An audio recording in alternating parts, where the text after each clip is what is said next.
of Total Warhammer 3, and we are Malakai Makaisen.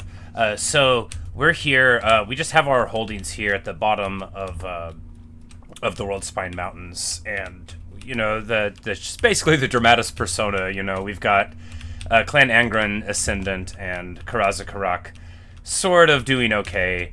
I'm hoping now that we've eliminated the orcs, mostly we've still got these rebels came up and eliminated our stuff there. That's going to be a problem eventually, but we'll deal with it on the upswing. So right now we probably want to come here to Sumpit and then jump over to Desolation of Nagash and hit it there.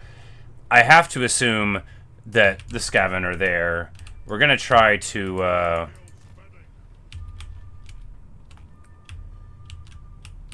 move around, because we want to take Karak 8 Peaks, but we need to get it such that we can give it to Clan Angren. It's very important that that happen for reasons that I don't think anybody needs explained, unless you don't know that that's their ancestral home, in which case it's because it's their ancestral home. Alright, army's fine. I don't really think we need to change any of it. I mean, abstractly, getting another flame cannon would probably be excellent. We still got a lot of turns till the grudges get asserted, so we'll just chill. Let's just go ahead and build an Oath Gold building there. Not for any particular reason other than Oath Gold is good. We're going to expect that Wurzog is going to declare on us soon, right? He's entirely here on the south, and he doesn't have any enemies except for the ogres here.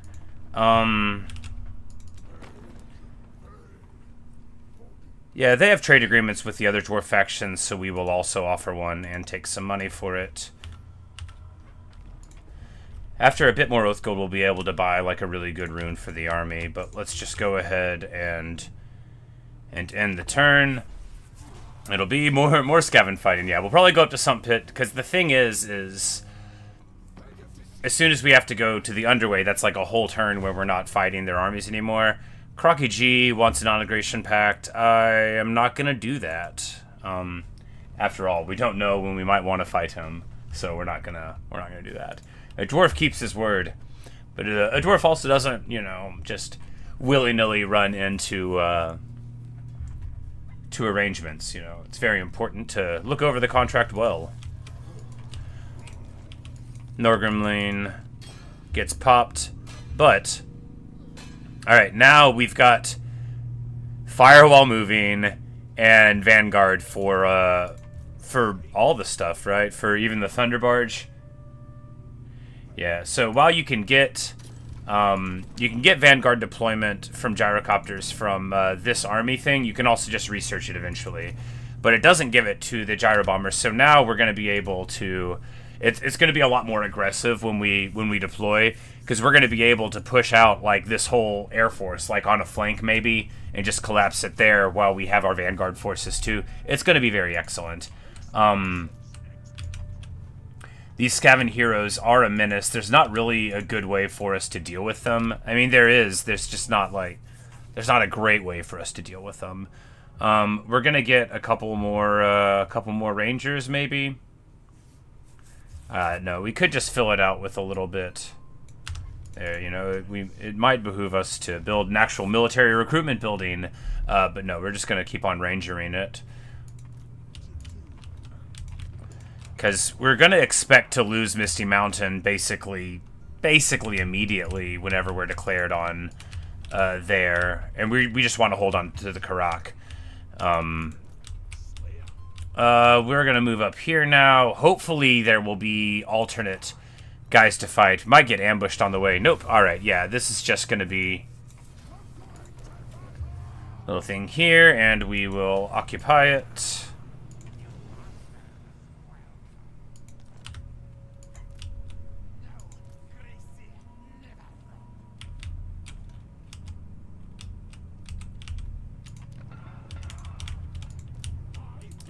Yeah, and now we can go ahead and give all of this to the High King. Kradtomen. No, not Kradtomen. That's this place. We need...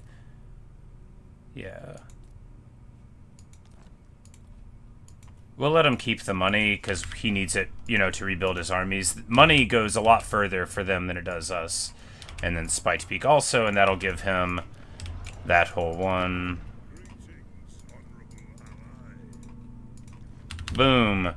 Alright, so, good stuff. We still very much need to check out Deso there. I think...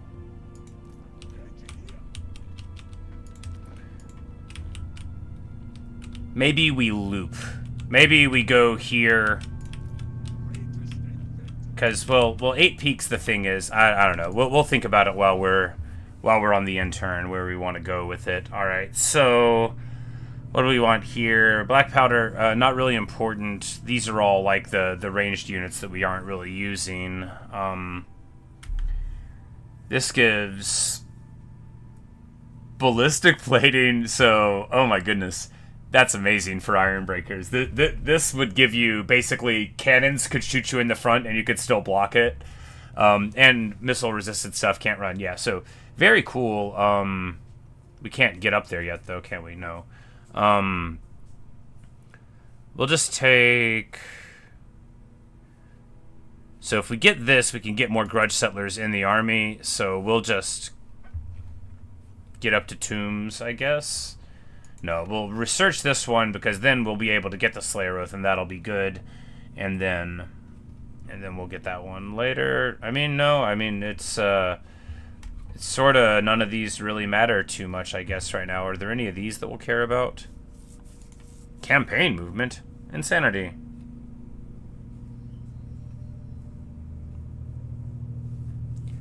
Yeah, because all of this is like a bunch of stuff that would matter, you know, for your macro side of things, and none of that matters to us very much at all. Yeah, we'll just keep on that tree, I suppose. All right, and now, do we need to get any of these up? I mean, being able to get that would be fine. I think we'll just stack the money. You build it in one turn, after all.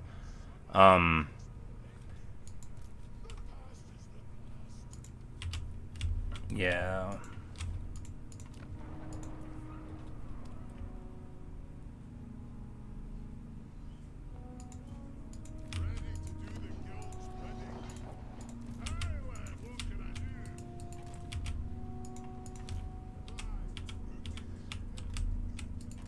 But we're just going to send him down to explore there and just sort of like, you know...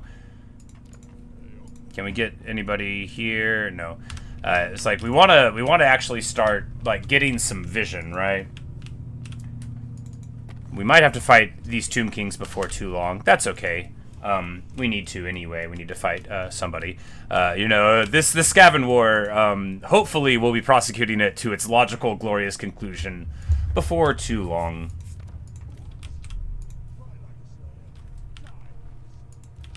Because this guy is now just moving through our lands, but he's probably moving up to fight the ogres. And really, this is like, it's not excellent, but I'm not worried about Wurzog's army. I'm worried about Wurzog's Wa. And we can just hopefully deal with that in like 10 turns. If we can get just like 10 turns to knock these Skaven out and to isolate our lines, because the Empire is ascendant in its lands. Thanks in no small part to our fine work against, you know, the northern chaotic and Skaven enemies, right? Before we left, and to the triumphant, you know, efforts of Elspeth and so on. So if we look at what's going on in the Empire, right, like Elspeth has a huge thing and the Empire has a huge thing. Everything's good. Kislev is fine. You know, Kistalton is okay. Like, you know, you've got the Warhorse of the Apocalypse, but oh yeah, look at Kistalton. Kistalton is actually just schwammering the north, so everything's good, you know, for the Tides of Order. One problem is that the ancestral holds of the Karaz Ankor here are going to be taken by our allies, which means in the super long term we would have to theoretically declare war on them. I don't think we're going to do that, right? I think we'll just pursue Malakai's things, and it'll be good enough. I hate to say it. That's going in the book. It'll be good enough that we can, you know, just help out everyone as well as we can, and restore the clans and keep us all alive, right? Because with Elspeth up here, like, Elspeth is about to run over the Skaven here, which is awesome. That's good. We just need to get our lands before Elspeth develops, hold on all of them. And then, so before too long, it looks like, because there's no other enemies around, right? It looks like we'll be able to eliminate the Skaven there, and then we can set our sights to the south, to the Orcs, which are much more fun to fight than Skaven, on account of how they're not very good at it compared to Skaven. But we're going to hit this guy and then try to move up to the Karak here. This is a... it just helps out the... what's there, but yeah. Because we need to pop up and take 8 peaks, like, pretty soon, probably. I just don't want our enemies to be able to swing around from this direction. But once we reveal them in the ruins there, we should be able to do a little better on that front. Hold Skag here, and... I think we need to actually... We're going to move towards Lightning Strike, because if he's going to be defending against a Wa and stuff, it might become very important that he can do so.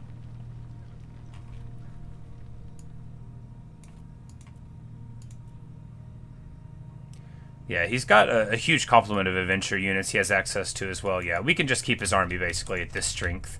It may not be enough to totally dissuade people, but it should be enough to keep it going. We're just going to build up stuff here and here. We want Kradtommen to be able to get proper walls. And Misty Mountain, we're going to go ahead and drop this growth. No, next round we'll be able to get one. So, Toxide, we don't want to let him around, so we're going to have to pop him here.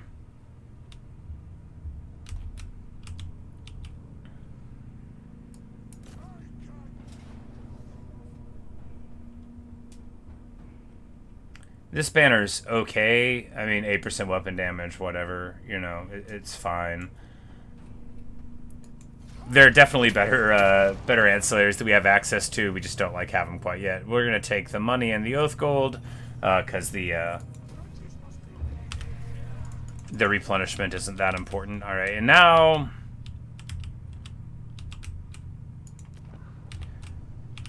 So these are both the minor ones, and the Fortress of Varag is what, like over here? Yeah,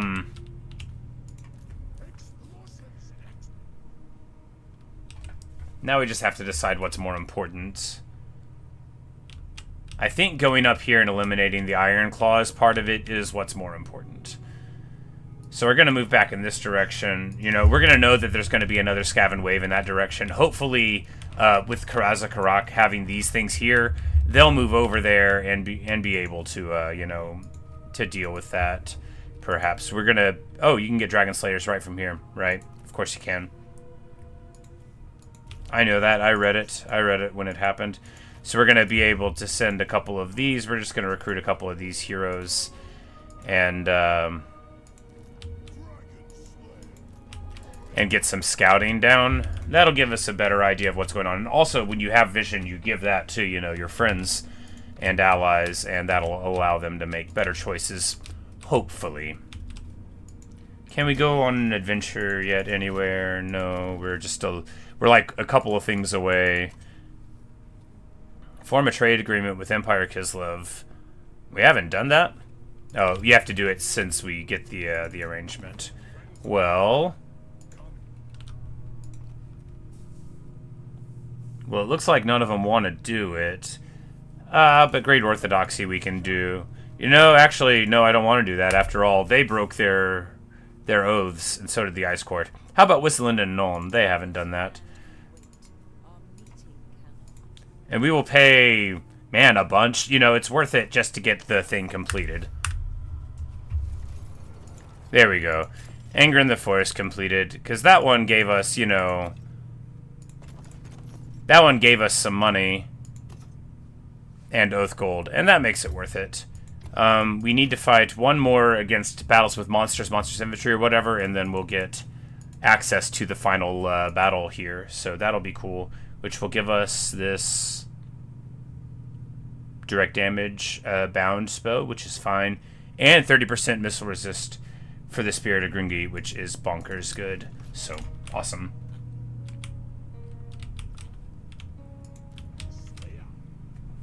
Very good indeed. Alright, and then, you know, the money is disappearing, but before long we'll be able to get some more. Gorbad Ironclaw is, right now, reascendant, and I really need our guys to declare on him, and they don't want to, which is very frustrating. You know, we have to make it happen, because if he gets like a full stack and declares a wall on me, I mean, he may not be able to do it. Look, I just beat him, but we had our capital there. It's a whole thing. Anyway, at least the capital got moved.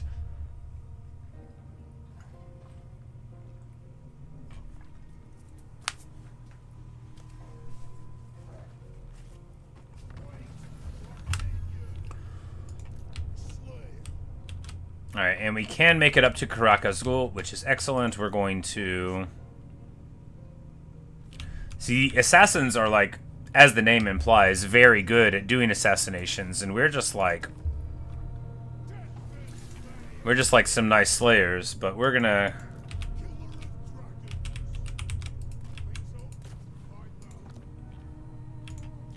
Send him that way, send him this way. Yeah, well, it looks like Crocky G has 9 at least, and if he's at war with Moors... Oh, that's excellent. Well, there's at least that. You know, that's probably why he is so friendly to me now. And by so friendly, I mean neutral. But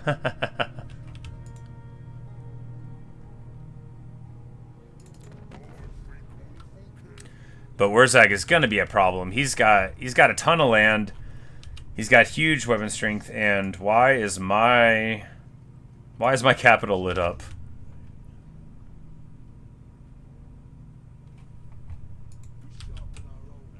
I don't know if I like that. Is this guy about to declare on me?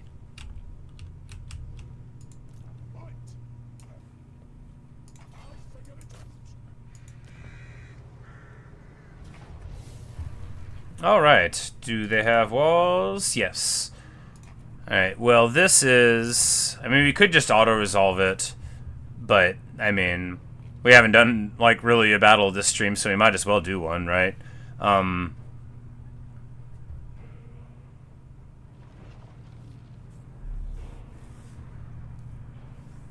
It's gonna be rough. We're probably gonna lose some stuff. You know, I'm not very good. It's fine, though. Like, we're not gonna, like, lose the battle, probably. And even if, like, some of our valuable artillery gets knocked away, we'll just buy some more and level it up in no time, you know? It'll be fine.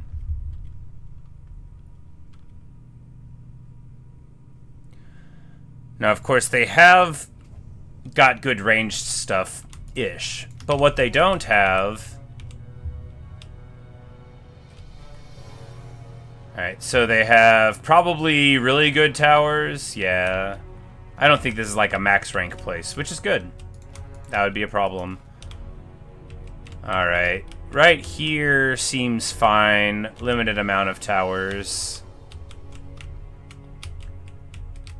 And high ground to fire down from. So if we put the cannons there... Once the range increases, they should actually be able to shell a lot of things. We're just going to put this here, and hopefully they'll pay attention to that. Malakai back here for buffs. The lady is, like, mega strong. I hadn't even paid attention to how good her stats were. You know, with a 30 bonus for infantry and all that. So she can basically travel there. The thing is she's on horseback, so she is much, much easier to hit than our other pals are. But I'm probably just going to swing the gyros, like, on this side.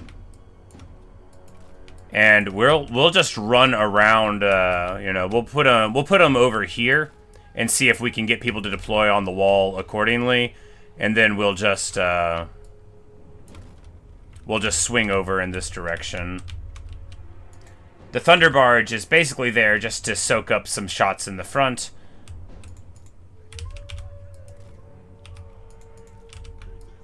If they put anybody on the wall, we will destroy them there.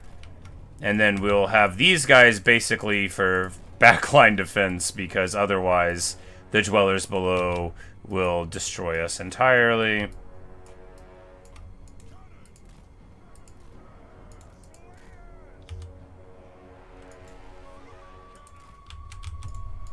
Of course, when you're fighting Skaven, the most worrisome thing is always whether or not their summons are going to creep up on you. So, alright. Let us go then, you and I.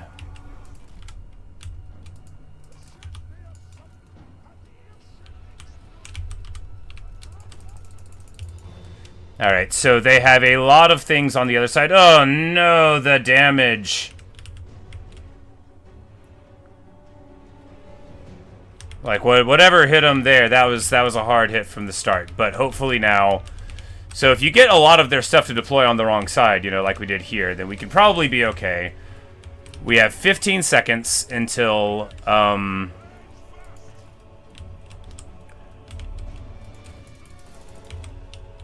It's like, yeah, man, those plate claw catapults, I think it was just those getting a direct hit because I was sitting still. But it could have also been, like, Doom Wheels. No, not Doom Wheels.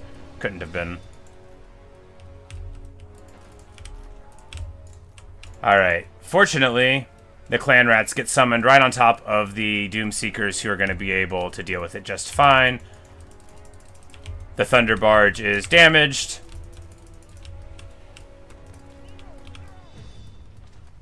Are my guys not hitting the gate? Oh, the gate's already down.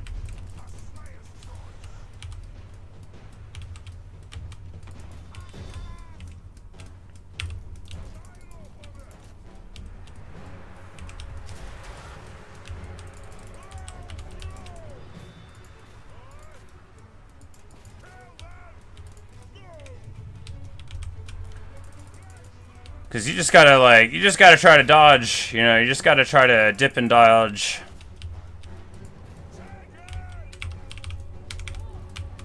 Because our guys, oh man, the flame cannons are shooting right through the door, the humanity. Speaking of the humanity, our cannons are getting mauled by something. I think the Thunder Barge was what saved them from it. Anyway. Malakai needs to heal up these troll hammers, and now they can go back into the battle.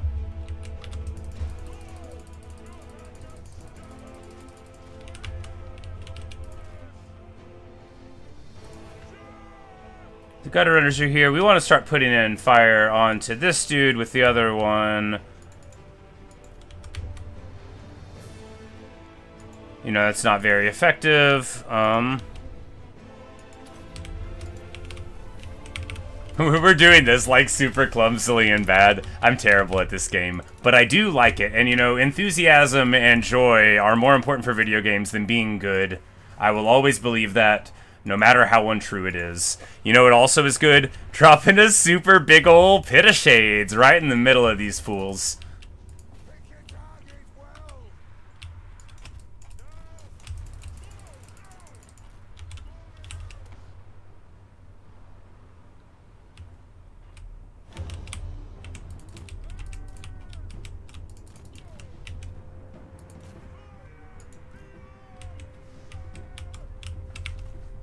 Oh man, the yeah, those plague claws, they do a bunch of damage. I think it's like AP too, so you know, they take away our great advantage. But the thing is that these Skaven literally have no chance.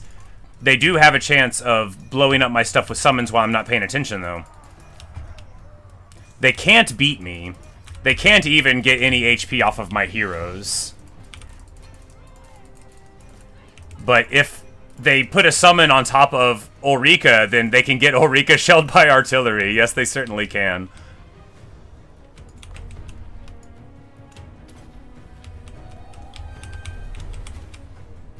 We're gonna drop the Grungi on top of the Plague Claw catapults here. I think that's a fine choice.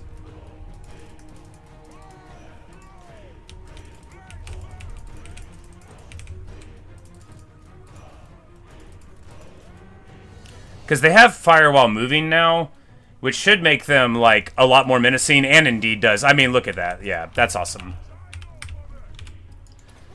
More vigor. And, you know, like, the hero hammer is so strong at this point. It's almost like the game's automatic. But, you know, that's the thing about working hard to make that true, you know. You've earned it.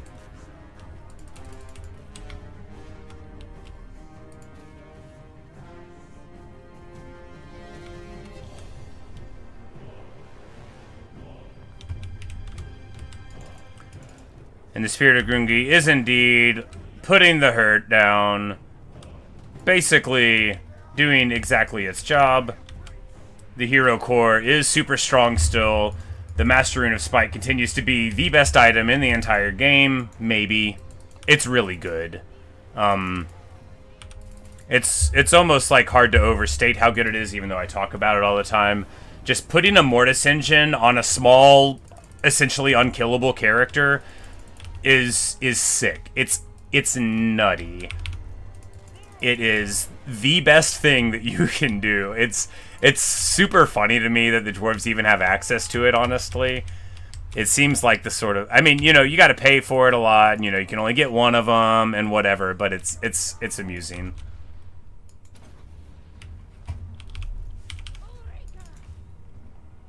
We're going to get the crew back on the cannons here. I think they're probably almost out of summons now. Yeah.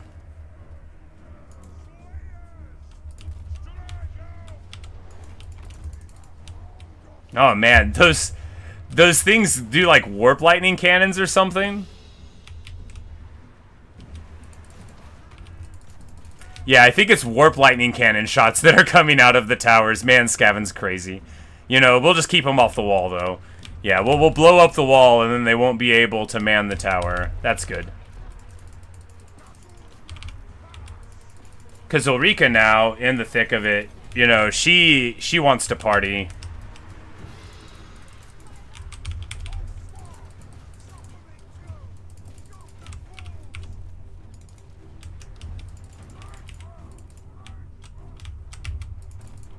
We're going to pull the gyros entirely back, just because, I mean, this gyro anyway, not the rest of them. We're going to pull this gyro back to Malakai so he can replenish it. We're going to derange munitions, which we should have done at the beginning. Whoops, no, cancel that. I want you to replenish this one.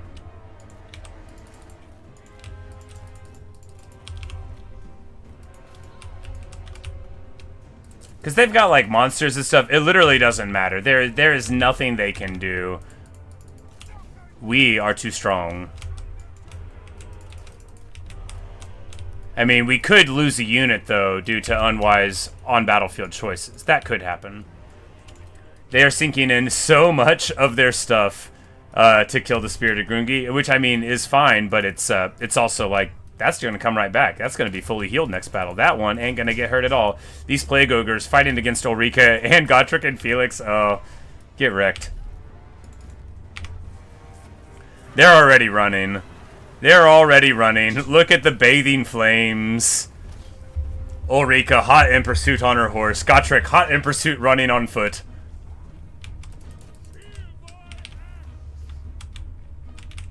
And of course, it's going just like we thought it would. You know, we might actually end up taking less casualties than we might have from the auto-resolve.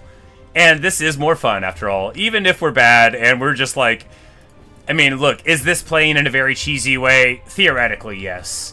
But it's also very Gotrek and Felix. So in Gotrek and Felix, they are always getting into these crazy big adventures. And then there's, like, a huge supporting cast that's, like, very much important. And then they are, like, just off doing their thing.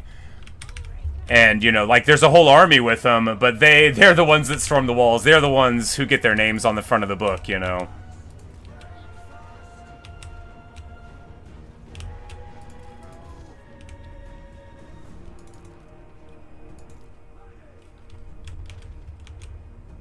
We're going to get more munitions on the Skyhammer in just a second. It's going to be just 10 seconds, in fact.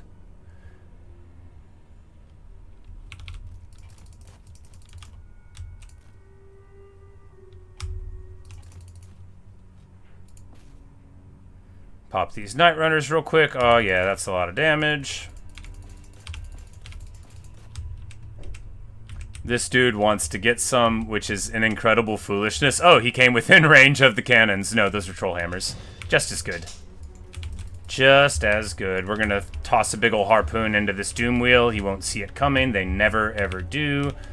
The fools.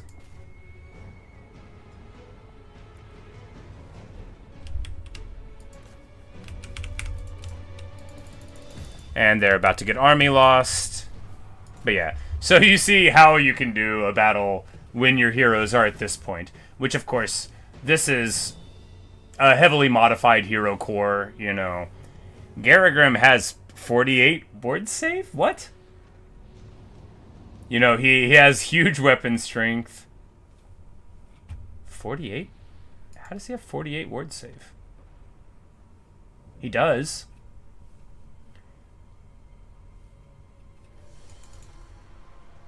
Oh, the Word of Grimnir. So Gotrek doesn't have that. But he does. So Gotrek, you know, he... Man, Garagrim is crazy. I did not realize he had that. So, like, these fellows, they have it as well. So each nearby kill gives them more damage resistance. But anyway, I digress. We can just go ahead and end the battle. That went very well. You know, it went like you would expect a battle to. Because the thing about a siege is that your enemies are locked in to very predictable tactical motions. They're not going to leave the walls. You know, you have summons and stuff from Skaven, which is a headache. Ulrika with 711 kills. My girl. And that's what Overcasted Pit of Shades are all about. You know, ultimately a wizard ends up being the MVP, right? We're going to take Karak here.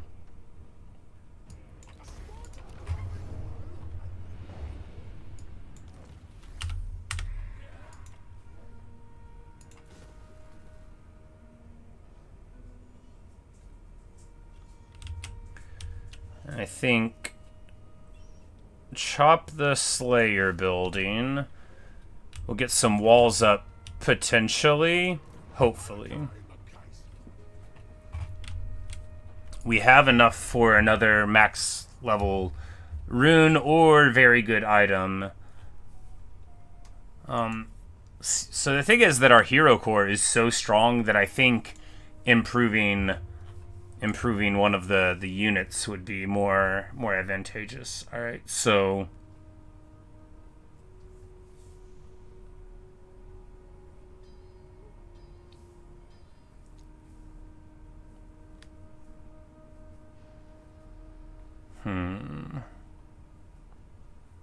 okay.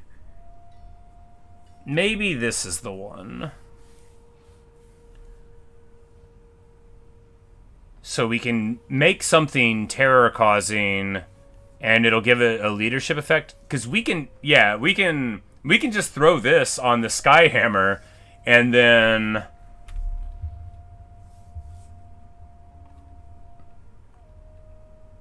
Yeah, because a roaming negative 16 leadership on attack is crazy, and terror-causing will be excellent as well. Yeah, I think that's what we'll get. Discouraged is a really, really major buff. We'll just have to remember to use it.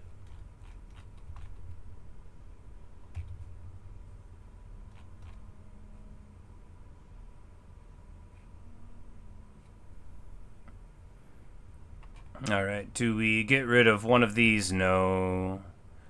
Man, it's like these... Where's the rune?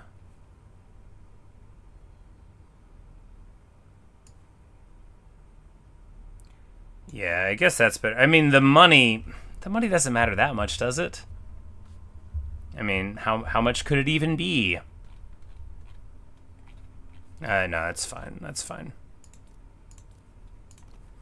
See if we have any more magic items we can throw together real quick. Because there's a bunch of really good stuff in the game, and we haven't gotten it yet. Helm of Discord. You know, we don't even need it. He doesn't need this Miner's Helm, though. Helm of Discord, much better. Alright, so Helm of Discord is like a... It's an AoE debuff to melee attack and defense, so now our blob's going to be able to go in there and debuff them even further. I'm not married to that as the armor. There's definitely some stuff that would be better. Oh, wow. 15% ward save fighting against greenskins, ogres, and Skaven. I mean, yeah, isn't that... it's probably... Yeah, you know, that's the only guys we're fighting right now, so why wouldn't we wear it? There we go. Old Guard's armor for Gotrek. And he's not even using an enchanted item at all, so we can put the Potion of Healing on him. Not that he'll ever need it. Not that he'll ever need it. Oh, and he's got some... Alright, now Felix has used all of his skills. And now Gotrek has used all of his skills.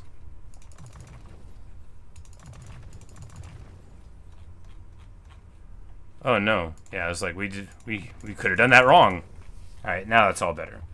Alright, now we'll take this and the replenishment in case something happens to Ulrika or whatever. And with high-level Mentor, of course, you get a lot of your lords leveled up more quickly. And I think... Yeah, because we might want to take this and hold it too.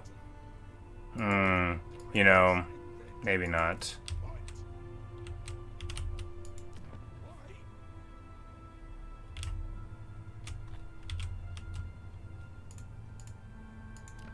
We'll probably be fine. We'll probably be fine. Nothing will probably happen to us. Probably. But we're finally getting, like, a good Oath Gold income now that we finally have, like, one proper hold.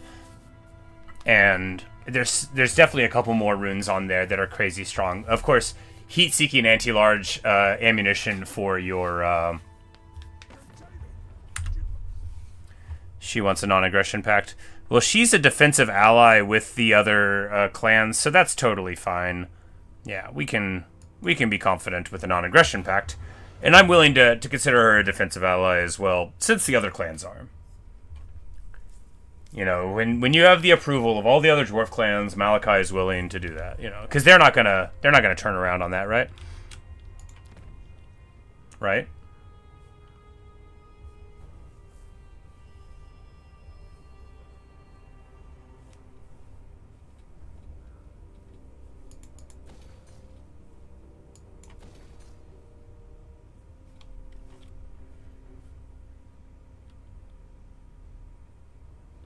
Oh. Universal upkeep production. Maybe we do want to keep this place. No, I mean, there's so many good things in the game that doesn't even compare to, like, how good some stuff can be. But there we go. We've got... Now we're up, and Queek is right here. How's his army? Oh, it's not garbage anymore. It's not, like... I'm glad that this is the army we're going to fight. I don't think it's, like, good. But we are going to be able to smash it, I think. Alright, so they are there at the Ash Ridge Mountains, which we knew. But this is going to, you know, boom, there we go.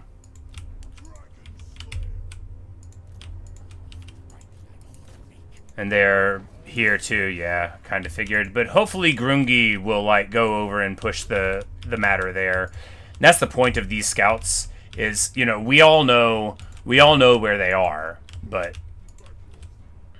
Alright, yeah, so we'll push up here, take out Queek, and then take the Black Iron Mine and Black Crag, probably. And then... Yeah, well, we might need to take Karak 8 Peaks, like, right now, so that we can return it to Clan Angrund, because otherwise we might not be able to. And it would be sad if we weren't able to... you know, get things back to their rightful place. Queek is fleeing. It's not gonna work, man. You can't run from me. All right, so he has 3 catapults, 4 rattling guns, 4 summons. So the Rattling Guns don't have more range than the Trollhammer torpedoes. They do have more range than the normal gyros. He doesn't have anything that can lock us down. So if we can just be really smart with deployment, we'll be fine. Now, Rattling Guns do have suppression. So once they hit you, they can keep you locked down a little bit. But we should be able to just to very aggressively prosecute this battle. Not least because we've got Vanguard deployment on all the gyros. We've got it on, you know, the heroes. So we're going to be able to just drop right in the block in the middle. We're probably going to have to worry about like one summon. So we're just gonna get amped, get in there, get ready to fight. And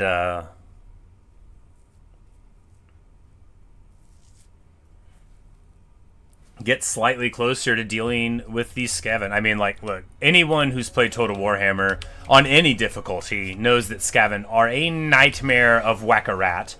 Like, you have got to play Whack-A-Rat so much.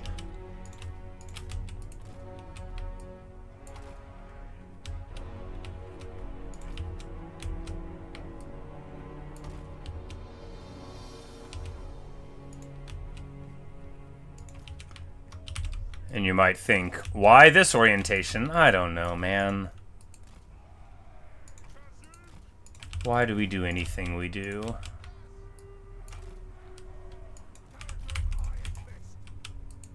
We're just gonna get absolutely shot up. No, we're gonna go right there. Alright, so the Rattling Guns are all there. If we...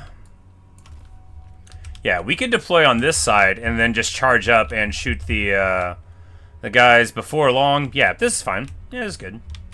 This will be just okay. Ulrika in the front, and then we'll have, you know...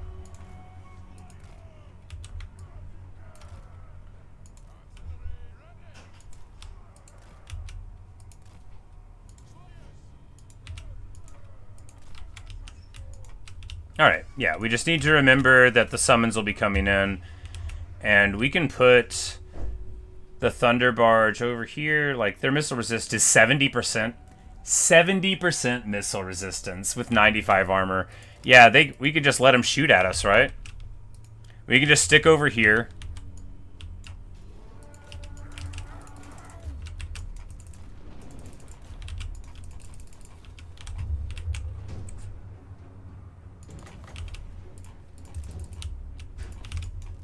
Because if they're going to shoot these shots at her... No, they're not. They're going to shoot them at... Oh, my goodness. Oh, man. My Iron Breakers were deployed too far forward. Jeez. So that's a bad deployment. It'll be fine now. You know, because... Actually, oh, my goodness. The carnage. So this is basically flawless for us, right?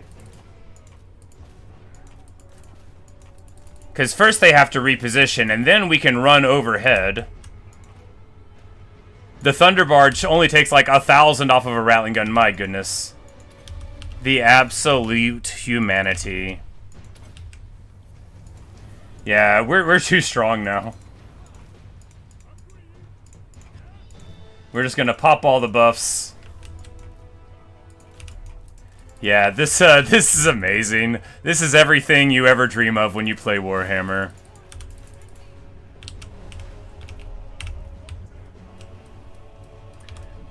Yep, just Vanguard deployment. Discouraged attacks on the Skyhammer is hilarious because Skaven's already low leadership, and being able to knock 16 down, and it's terror causing now, which is again very funny. So like our very shooty units with Vanguard are now discouraging and terror causing, in addition to doing, you know, an absolute ton of damage. My goodness, the carnage. And of course, we forget to help our guys out. The clan rats get absolutely shattered in one salvo from the flame cannons. Of course, it hurts our guys pretty bad, but hey, what are you gonna do? We should start putting the flame cannons in the front of our guys. Now, I think Queek has already retreated once this round, so we won't be able to run again. But we're gonna shoot him off the battlefield anyway.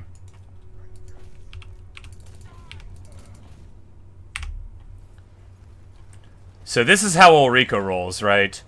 She's very fast. She's on horseback. She shoots. She scores. She pulls out her sword and she runs a Skaven down. My lady Ulrika Magdova. She misses. She swings. The whole earth shakes. Hey IDK. Hey Natasha. Oh, you know, very often people will watch and not chat. Very often. The other day there were 250 in here. That was the old YouTube algorithm sending me folks, I think. And the execution. Of course, having Executioner is very funny, too. Because normally a unit gets down to 20%. They might be able to get away. They might be able to stabilize. But when you have that Executioner item, it's like, bam. She gets the job done. I underutilize her because, in my head, you know, she's a lot squishier than the others. We actually could probably just put her on foot and put her with the rest of the core and she'd be fine. But on horseback, of course, it... Yeah, maybe we should just put her on foot. I don't know. But there we go. Queek gets mauled. Alright, what do we have here? Accursed armor. This character will be wounded instead of killed in battle. Revealed. Everybody can always see us. 200 armor.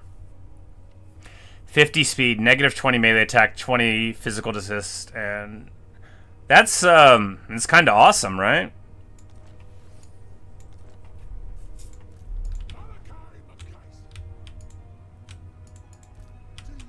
Because we can just put that on, like... We could put it on, like, a Dragon-Slayer hero. Because, like, we don't even need to put it on Gotrek or Felix or anything. At the very beginning, it might have been good for a Slayer. I mean, it would still be good for a Slayer. Yeah, see, we'll put it on, like, a low-level guy in a different army. And then he could just stand in front, you know, and never get hurt by anything.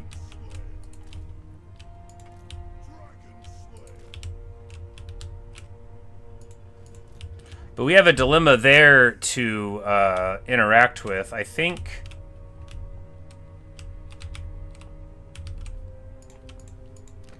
Yeah, I mean, it's likely enough that we might lose some of our lands in here. It just depends, right? Because the bulk of Moore's forces are going to be over in this direction, and these are minor things. He does not own Nagashar. There's, like, this weird clan carrion thing that lives there. Nagashar is, like, a weird... very high, like, vampiric corruption thing. It's got this weird landmark. It makes you immune to vampiric corruption, and, you know, grows a lot of it. But this is where Nagash used to live. But anyway, they live there from the start. They're one of those minor factions that almost always just stays on their land, and that other ones don't really mess with very much.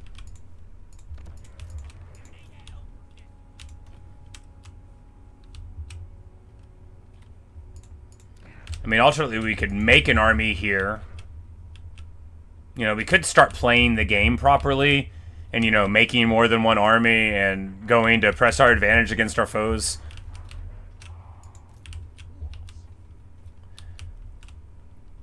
Yeah, we can do that. We'll make another army here to garrison, and then we'll move Skag up there. Yeah. Well, if nothing else, I don't know. I've been liking this mono army play. You know, you never have to worry about losing if you only have the strongest army. So now it'll be Black Iron Mine. Do we take it? I think we'll just raise it.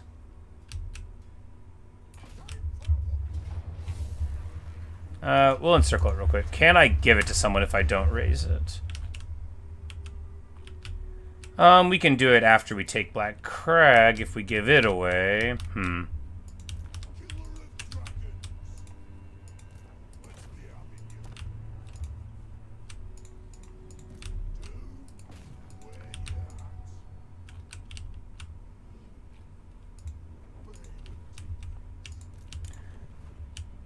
No, yeah, we have to go left. We're gonna take this, and we've got to go and get rid of Gorbad, like, immediately, because he's about to, you know, be a headache again. We've got to stop him. I mean, what if he declares war on Skaven and starts taking a bunch of stuff, and we have to deal with him there? That would be a headache. Hargrim, what a name. It looks like he's about to lose his army, but, you know, what are you going to do?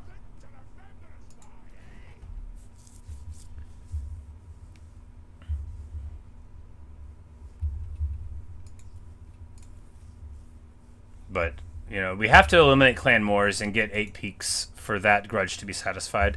It looks like the dwarves control Nagarond, so it looks like the white dwarf Grombrindle has been absolutely wrecking shop. All we have to do here is make sure Grimgor's Ardboys lose, and then we get a special item. I have no idea what it is. I bet it's cool. He's got 9 places left. Okay, yeah, you know, actually, he's screwed. Kislev is kicking his teeth in. Kislev. Sorry, that's a meme from the old era when they existed, but all they said was Kislev. They, in Warhammer 2, they didn't have their own faction. They were just like a minor human faction. Here, we're gonna... Yeah, we're going to take it because we'll hopefully be able to give it away, and if not, then we'll, you know, lose it. What are you gonna do? We wouldn't be able to get to Black Crag on like a 1 cycle second, but yeah, we'll move up to Black Crag, try to take it, take Iron Rock, and then move down and take Karak 8 peaks, and then hopefully that'll be the order of it. And then from there, we'll probably go south again and mop up moors from this direction, trusting to the Dawi and the stability that we've gotten in the north to hold on to things there. And hopefully that'll work out. We just need a few more turns of peace, after all. And then we'll be fine. Well, I mean relative peace. Sure, we're at war with like 20 factions. I mean without Wartzug declaring war on us. Wartzug is the Great Green Prophet. He hails from the south. Hey, a trade agreement with the Emperor of Man. Very well, I accept. He is Prince and Emperor. That's his catchphrase. Because the Bloody Hands, the forces of Wartzug, are like one of the strongest forces on the whole map right now, which means they are going to be turning their eyes to us. We will improve the omens. And we have completed that one. Now we...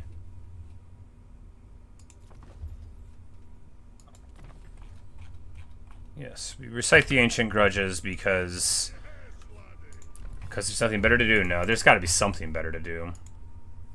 Oh yeah, we do this one to get another High King's Decree. And Festival. You know, I really should read things before I declare that they're not practical. I'm like, no one cares about them. Reads it. I'm like, actually, that's pretty good, huh? Alright, and there we go. We get our Lightning Strike. Excellent.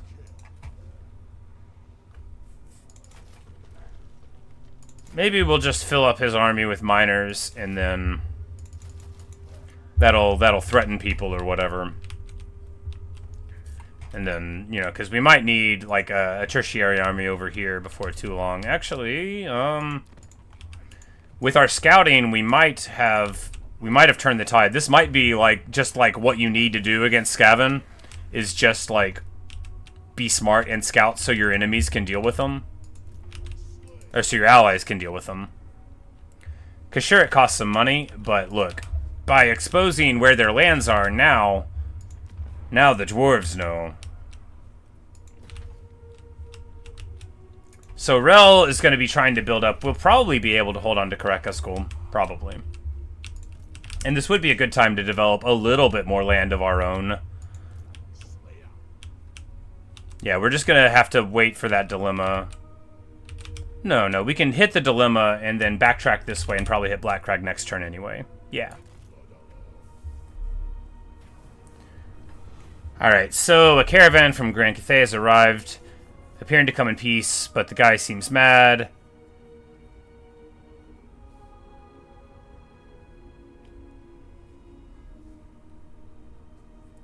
And we're going to pay them. You know, we're going to give them a little bit of money. They're having trouble. That's fine. Alright, so...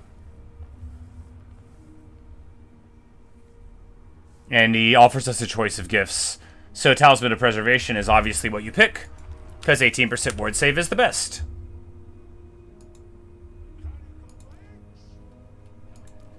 But I think Yeah, we can't put it on Ulrika because... Oh, never mind. It's a talisman. Yeah, we can. Oh, no. It'll go on Felix because he doesn't have one yet.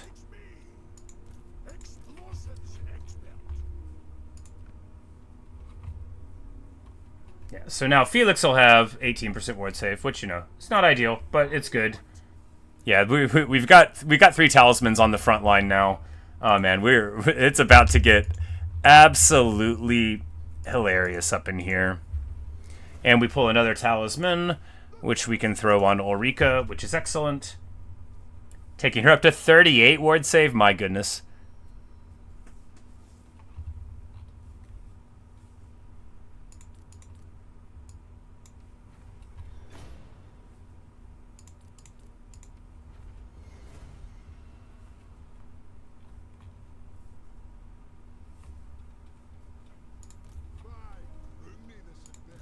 And we can give this guy the Death Singer, the Elven Rune Sword. I'm like, yeah, we could give this guy stuff. Yeah, anti-corruption, you know.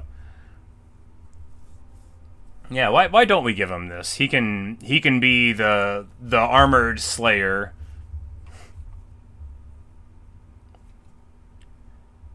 And this will give him some healing.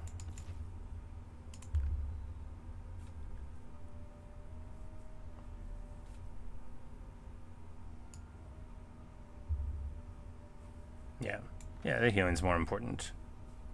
Okay, cool. I'm like, oh no, wait, yeah, we could give him the weird casket because our spellcaster won't be here. Okay, excellent, yeah. Cool. Yeah, he's gonna wear all this epic stuff, Scav Gundrak there. Alright, so...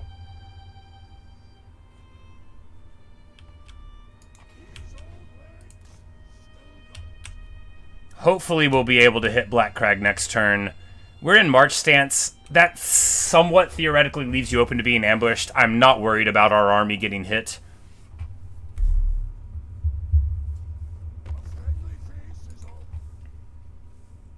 Scrag wants a non-aggression pact. He has a defensive alliance with Karaz Ankor?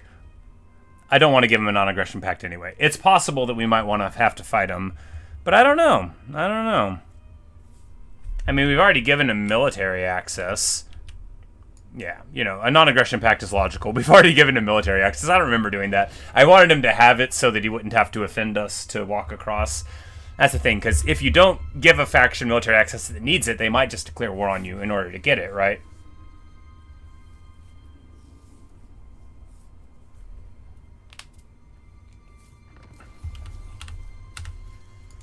Their wall fails, but yeah, we're just going to explore down and see what's going on with... It looks like Crocky G, you know, at least he will be a thorn in the side of Wurzog from that direction.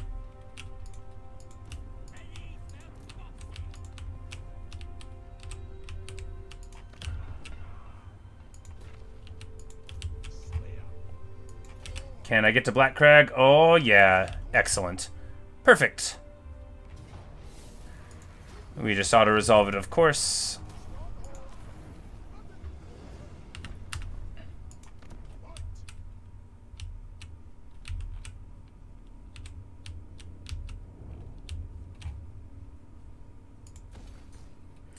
And we'll probably give this away, but, you know, it's not going to hurt anything by building a couple of important buildings, you know, in the meantime here at Black Crag. Because we'll probably have to give it away in order to give Clan Angrund the lands in order to get to Karak 8 Peaks, which is, after all, much more important than any of these considerations. Have you guys declared war on them yet? No? Well, you know, we'll do it ourselves. It'll be one more big ol' battle against Gorbat Ironclaw, who, of course, retains all of his amazing leveling that he did in the past, but he can't afford a good army because, you know, he doesn't have his treasury, they don't have their buildings, and they're in, you know, a level 1 settlement. So at least there's that.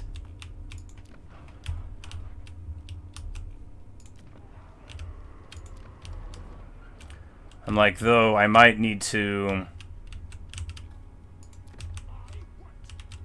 Yeah, so Black Iron Mine, we're going to need to get our Lord here, like, right now. Bibulus. Expert charge defense? Yeah, seems good.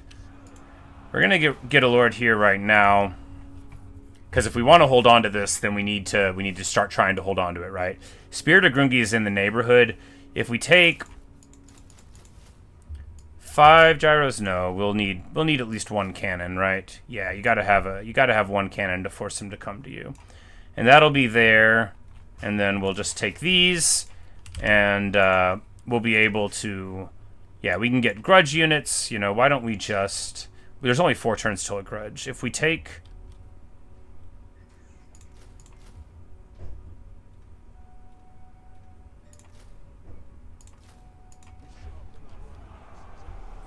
those, yeah, because we're gonna have these guys, like, they're gonna be coming at us, right? So we just want,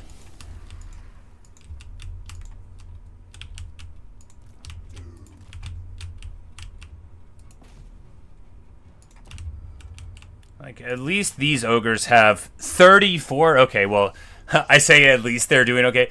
These ogres are going to be my problem pretty soon anyway, because they are strength 2 in the whole game, and they are very unfriendly with us. Apparently, they like the Moors. Well, you know, we will have to deal with Goldtooth eventually. Whatever. Who's the strongest in the land? Ah, Reichland.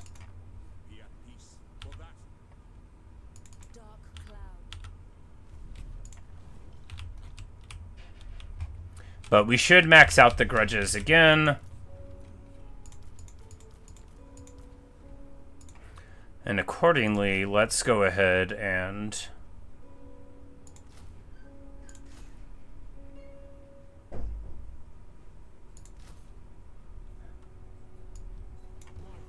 get some of these going on. And yeah, these will make our army stronger, and hopefully we'll be able to dissuade attackers, you know, when we have more troops there. So that army there will be okay. This army here, you know, if they try to move to Karak, we can move, like, 1 turn later, because we don't know what Rel's going to do. But Grungi, of course, holding the gap, should be able to make it all work out. Malakai can move to Iron Rock either next turn or the turn after, and then we'll move down and take Karak 8 Peaks, and then, you know, it'll be a wonderful time. And I think we can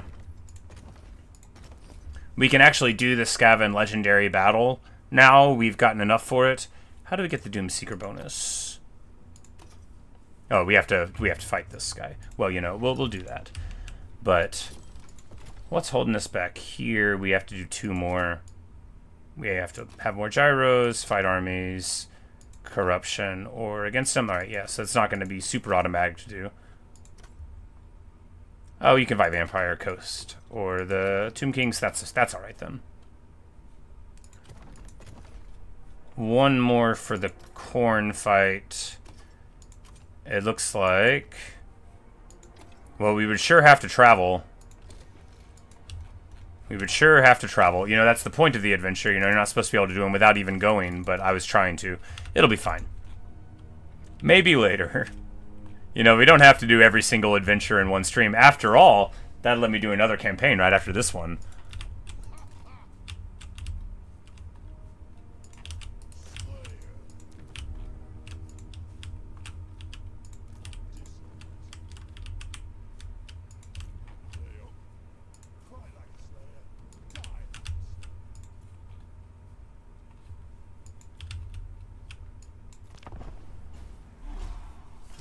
Because our, you know, as soon as this round of recruitment goes in, we're about to be, like, just about upside down on income. But if we get things going just a little bit, we can start making the deeps. You can make a lot of money with the deeps as dwarves. I don't know how much, but it's a lot. Because it gives you access to, like, a whole bunch of new buildings. Some of them get bonuses for being surrounded by other dwarf factions and stuff. It's very cool. I'm not an expert. I saw that there was an update. I haven't played a dwarf campaign in a little while, and a lot has changed. All right, so Ekich is right there. I think we'll be okay to do this because I don't. Yeah, he's just now recruiting. It's like this is so. so fraught with danger. But at least, yeah, we've got... Yeah, so Thora, the High King, Thorgrim, he's fine now. He's got Karaz Ankor. I mean, he's got the Great Gate in the Deeps. It's, you know, things are okay. Clan Angrand is good. Yeah, everything's fine. Everything is okay. Rel might be a worry. Hopefully Lund Bugman will just hold the gap there, and then we can deal with all of this just shortly afterward, because if we can hold on to Black Iron Mine here, then we don't need to defend Karak Azul after that, because there's this thing here, and we can just push out, and then there'll be like a significant buffer.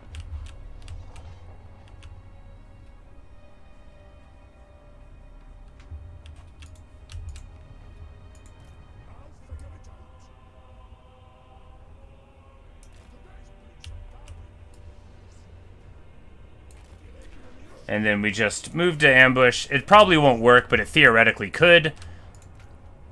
And, you know, anything that'll let us just not have our opponents get in, that's great. Can we give Black Crag away right now, actually? Yeah. And we get 37 grand. I mean, worth it. We need it, they don't. Boom, baby. And of course now we'll come up here, burn that down, and then very soon the Karak. Karak 8 Peaks. The once and future land of Clan Angrand. Oh, I'm gonna tear up. I gotta do it first. I can't get all the emotions of success without doing it first. Alright, we are upside down 700. That is okay. You know, we're about to be positive on some money, right? Yeah, why not?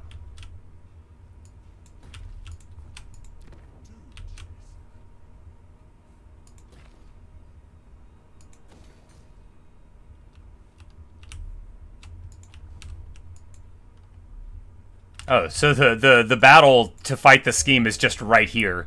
That makes sense. Hey, we're actually doing the adventure where we're supposed to be doing it. We did that for one of them ish, right? Yeah, we kind of did that for this one a little bit.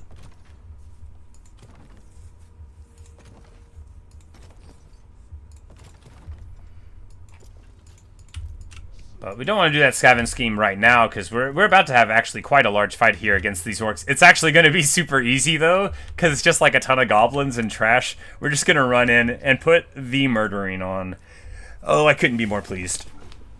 No one deserves a swift dwarven kick like the Ironbad orcs.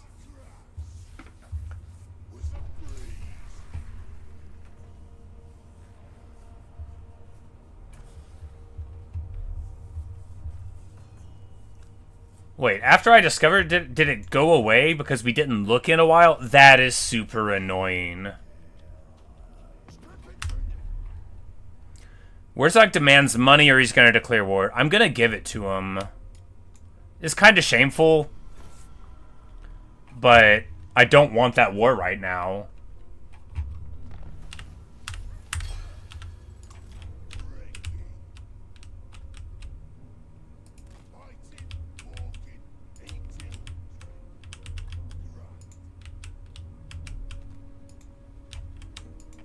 Like, what's this dude doing? Is he gonna try to move for this correct? That's not gonna work.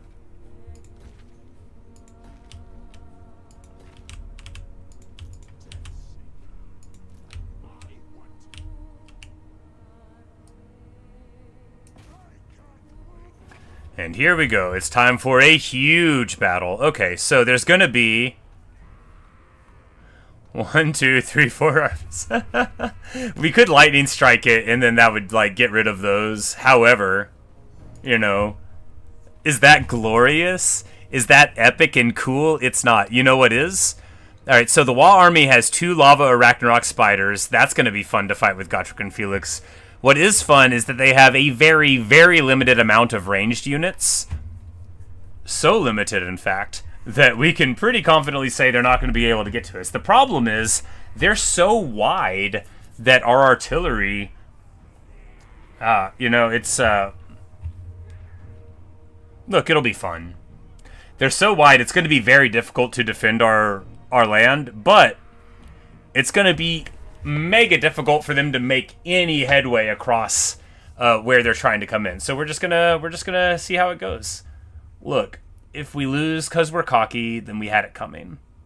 And if we gloriously win, then that's good too. What we'll probably do is just sort of deploy up here where this rock obstruction is, because that'll defend the whole flank, right? Right.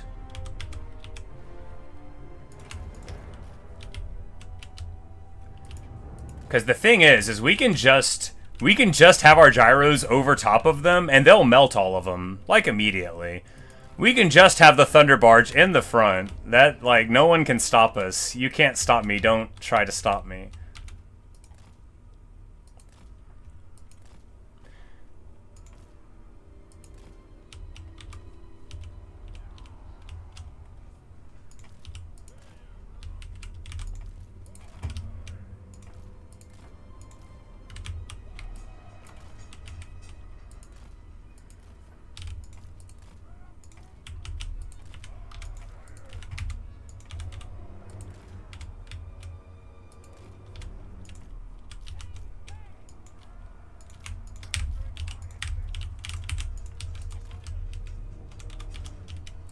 Because it's like, we've got our little dwarf box here. We've got our Air Force and our fighters. Okay, so the reinforcements come there. The bad reinforcements come here. This is where the lava arachnarch spiders are. So, yeah, this is fine. This is good. There's going to be like 1 billion of our opponents coming onto the map. And there's already so many. Let's see how it goes.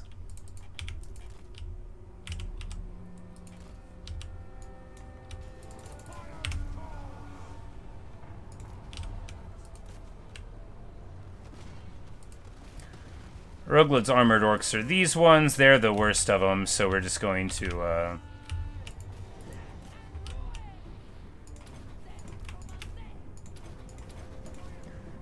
go ahead and drop the totally unnecessary and very awesome ability that's going to make all of them weaker. They are trying to sink damage into the Thunder Barge. It's just not working. And now the cannon range is increased. They're trying to get around. It's not going to go great for them, right?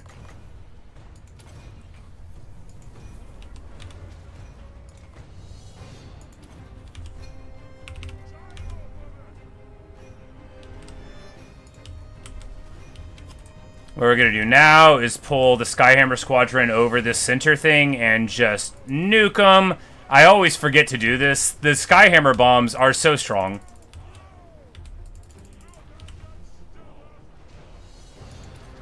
Of course, squigs aren't that bad, because squigs rampage, and that means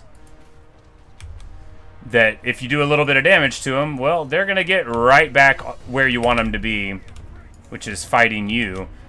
Alright, we need to get... Alright, 1.5 minutes for the wall to come there. Okay, they're being delayed going in because there's so many troops on the battlefield.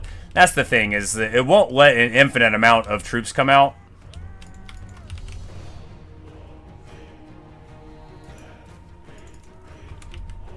And he's in execution range now, which means they are about to get totally executored.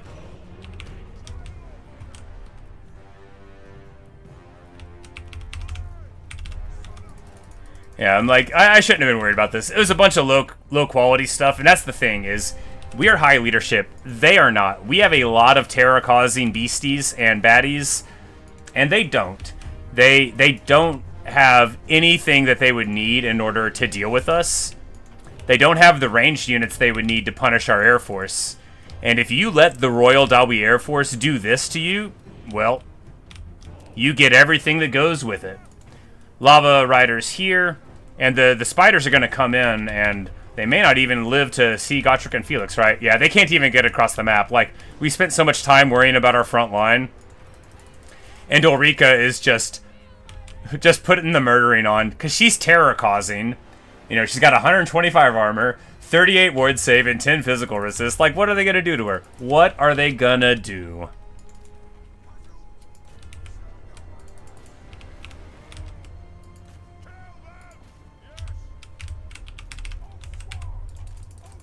Glorious. Yeah, and you know, and here in the front, Gotrek, Felix, and Garagrim do what they always do and ignore everybody else. Because for them, you know, it's the Gotrek and Felix show. It's the Garagrim show. I mean, and look at them there. Look at them surrounded by their foes, sitting in the middle of a huge, huge spell. Look at Gotrek. Look how happy he is. I mean, sure, none of them are really worthy opponents. But look at him now. Ah, the magic comes in, and now Gotrek can feast. He says, oh, are we're upset? We're having a party?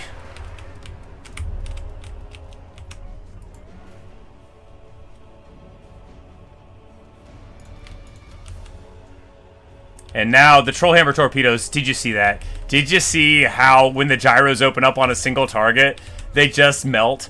5,000, 6,000 damage. My goodness, my stars.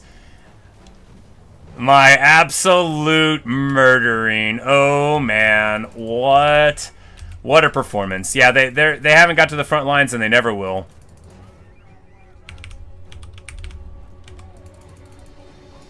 This item on Ulrika that gives her infinite ammo is great. She is so good. Because she has the hunger, too, so she regenerates HP just by being in a fight. On account of, you know, how she's a vampire.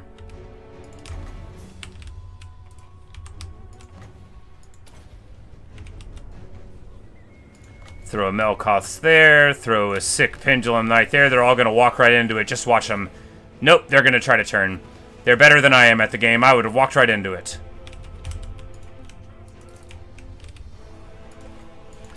Harpoon there. Oh yeah, Garagrim got to fight the Lava Ragnarok. Woo! You know, they love that. They love fighting big guys. A Slayer loves to fight a big guy. And of course, once again, we put our entire hero core right into harm's way, and once again, they take no damage at all. Hey, look at that! They finally almost got in. The guys on the flank, we'll have to send the Slayers in to protect. Oh no, they charged the cannon. So the thing is, too, is like, when they're dug in, they have expert charge defense, and we have immune to flanking from technology, so like, even though they get charged, they don't take that much damage. Like, it's like the charge bonus doesn't happen, so even under the worst of results, like, you still end up, like, basically totally fine.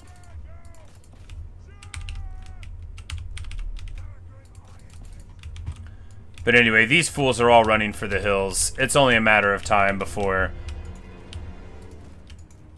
they all fall. We're gonna move our troops up in a more central way so that our, you know, our enemy will have no choice but to, come to a place where we can shoot at him a little easier.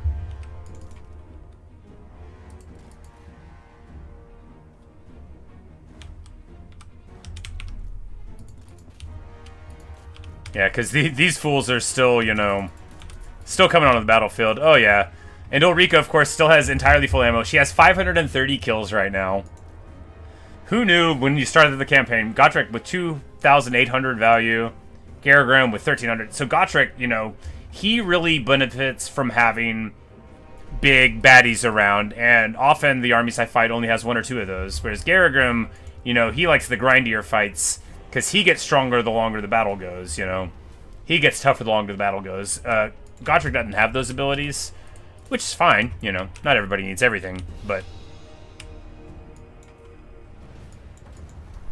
a huge, huge fight there, and dealing with them again. Yeah, you see, like, the bombs, you know, 2,000 there, you get 37 minutes.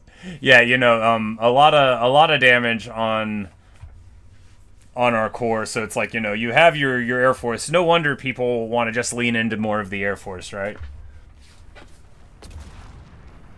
But hey, this one we played more of a slightly traditional dwarf force. I'm definitely gonna play a Malakai campaign again. I've almost never had this much fun with, you know, any campaign.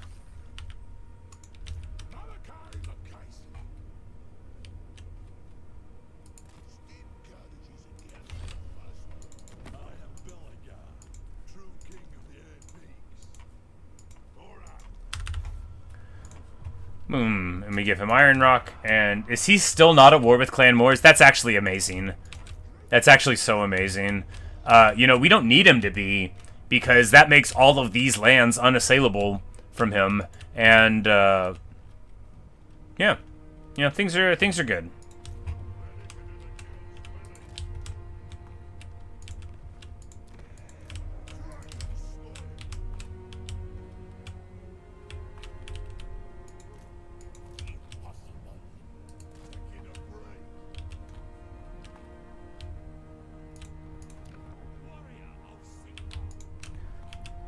But yeah, certainly the tide of order is about to absolutely overtake the forces of untruth and unrighteousness, you know, like, it's quite apparent that we're in good shape. Alright, now we have enough for another perfect rune, so Master Rune of Flight is a very powerful magic missile. I mean, sure, whatever. Not like a thing I care about particularly.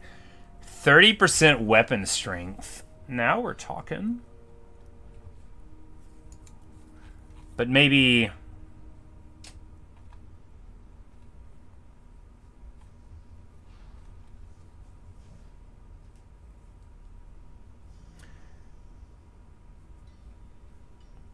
So we can give Snipe and Stalk to one of the artilleries. It's pretty nutty. We can also give 3 terror causings to a unit. I don't have that many slots on him, though. Ward save with 20% missile resist everywhere.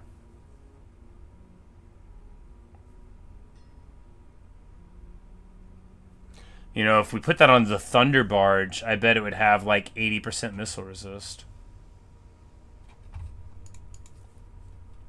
We should save up for 1,000. We should save up for 1,000 and get something.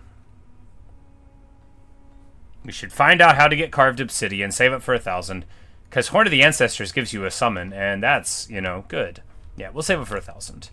I think we're okay with our abilities right now.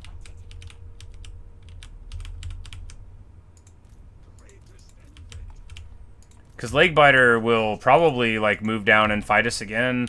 Because he's not at war with anybody else. He's not at war with anybody else. He'll have to move to get a settlement. Because, you know, that's how the rules are.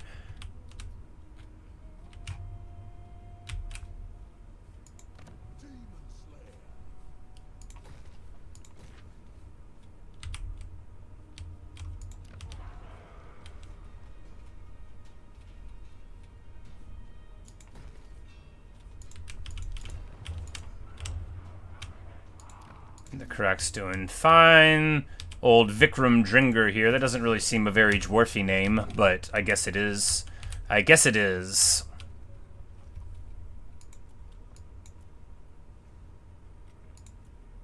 I've known a Vikram. Not particularly short, but I guess you don't have to be a dwarf. Short? But, anyway, one day we'll watch the video on stream. There's like a gathering of, like, all of the alliances. And some elf says something like, "We can't be short-sighted about this," and a dwarf king just like smashes the table with a hammer, essentially. Just like, short? Anyway, it's good stuff.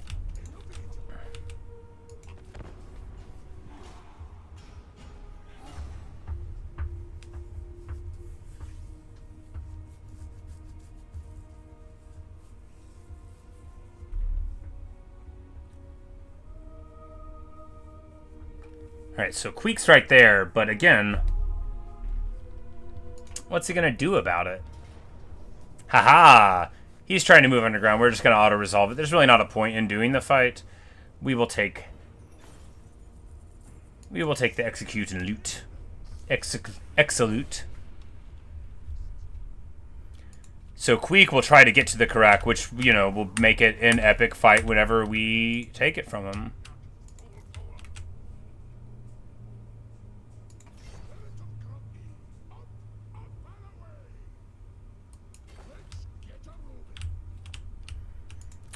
Like, if they try to fight us underground, that would be hilarious. There's basically nothing I would like better than to kick their teeth in from underneath the earth. Alright, now we'll just take this last point so it goes away. These last 2 points so it goes away. Level 50 on all my heroes. Which, again, is very preposterously strong. They're so punchy. They're so brilliant. They're so handsome and tall.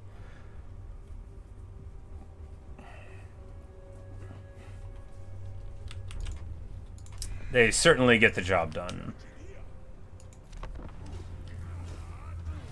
We're starting to get like a really solid Oath Gold clip now, so we're going to be able to get like a bunch of items, which again, like, we don't specifically... Oh no, they are moving up towards the Karak. I didn't notice. They're probably going to... Ah, well, Thorgrim's right here. He might be able to just win this fight. Oh, we're okay. Yeah. So, the Karak Azul garrison is equal to the task. We win the fight. Now, even though you lose the units, they will come back. Like, it'll be generated, you know, by the Karak. Over time, it just, you know, they go away and then they'll come back. So what we'll do is probably move down there with Vikram to support. And Thorgrim next turn should be able to move up and hit him. Alright, there we go. We max out the Grudge again, enter a new age, which means we get the Grudge army, of course. Which is excellent because... Well, it's actually as beautiful as it could be, right? Because now we're going to move to Karak 8 Peaks. We're going to have an army of Grudge Bearers with us. The retaking of Karak 8 Peaks represents... like one of the deepest dreams of the Dwarven people. The deepest dream is the restoration of all of the holds and the restoration of the Karaz Ankor to everywhere they used to be. But beyond that, the expulsion of the Greenskins from the stolen Dwarf lands and the restoration of Clan Angren to their rightful hold, like, that is a dream of the people. And we are about to make it happen right now. Oh, Queek's not even here. You know, we're going to continue the siege. I'm just like, man, this is going to be easier than I thought.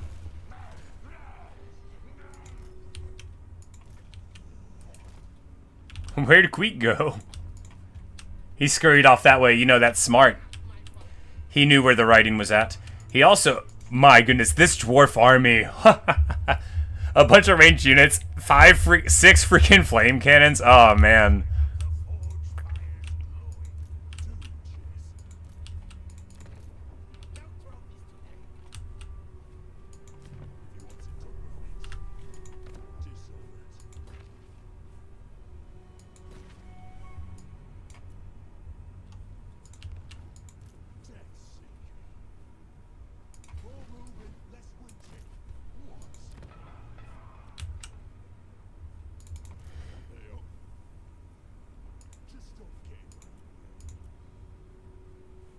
Alright, so if we just take a couple more gyro bombers, then we'll complete the thing. But I almost want to like drop a Slayer and get a gyro here.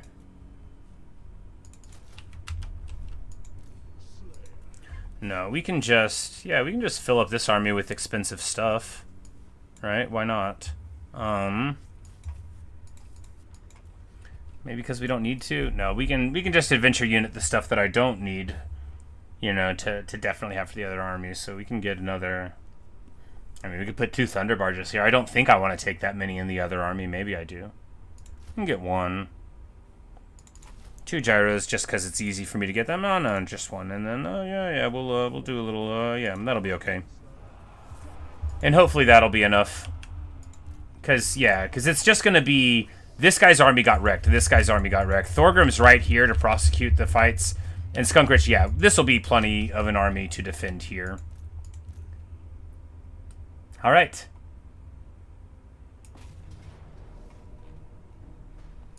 We're going to put our allied army under AI control. This is like the best thing you can do if you're a bad player like me. So you just, you click that on and then you don't have to worry about it. They'll fight, you know, for you, so you'll be fine.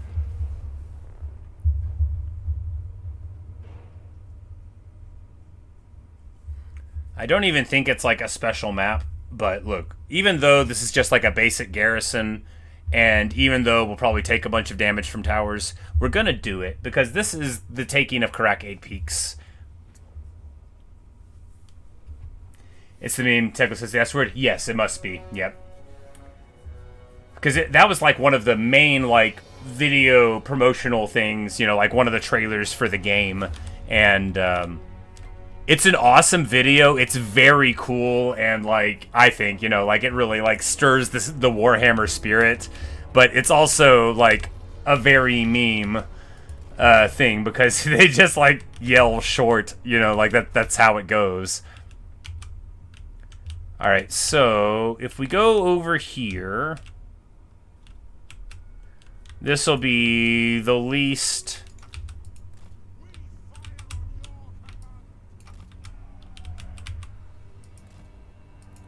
Yeah, if we do like this, then the range will go up and we'll be able to hit the towers.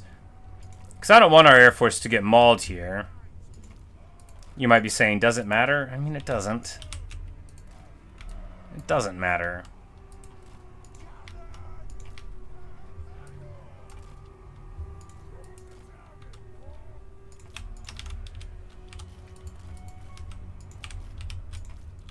Fundamentally, this is just a fight that we've done a lot of times, and they're not going to be able to do anything about it. They're not. But, you know, retake the realms.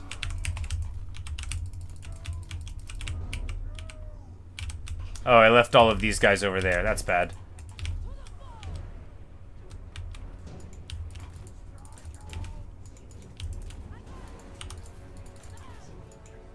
I'm like, well, you know what? Maybe we'll do a fight the real way for once.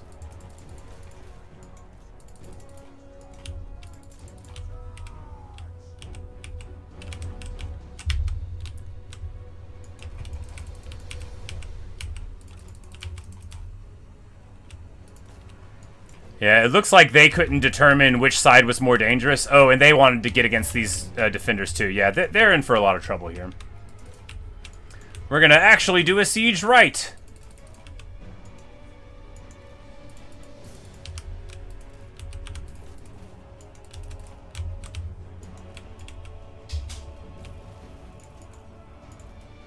They summoned right on top of the Dragonback Slayers, so of course, very quickly removed. Oh, these are just like basic slingers. Yeah, you know, they don't have anything worth anything on this whole battlefield, basically. And in just 3 seconds, our Grudgebearer army will show up.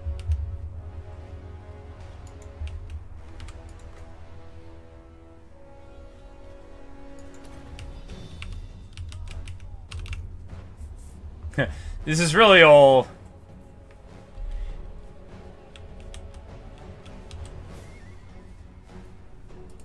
It's funny, even though it's a very old meme looking. Yeah, you know, it's a very beloved meme in the total Warhammer community. At least I think it is.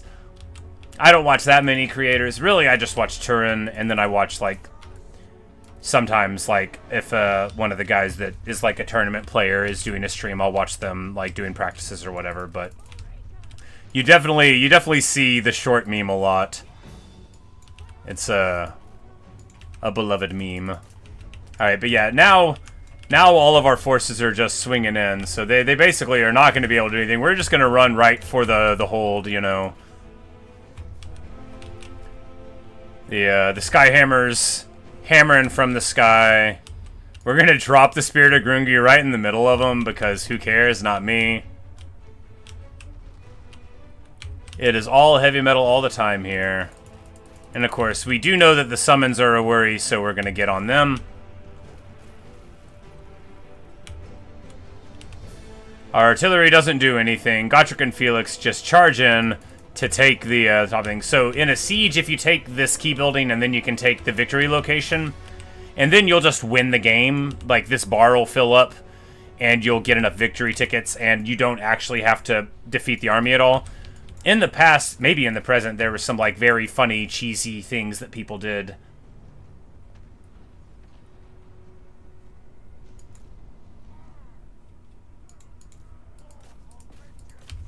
Where you sneak people up to the very top, right? and then you just you run distractions a little bit for your foes. Just sneak up to the top with some like stealthy people, and then win the game type of stuff. You tie them up in the middle, get your crypt ghouls over the wall or whatnot. Which again, they very well might still have strategies like that. But I'm like so good at the game now, I don't need to do it. No, really, this I know I keep saying it, but this really is like the most busted, broken, strong faction I've ever played. Maybe. Look, Warriors of Chaos is real strong too. The next campaign I do will probably be a Warriors of Chaos Archaeon campaign, because it's just joyous. Like, there's nothing more fun than a Horde campaign in this game where you get mega strong characters and you have a super strong army and you just don't have to try very hard and all you ever do is win. Just take my word for it. It's the best.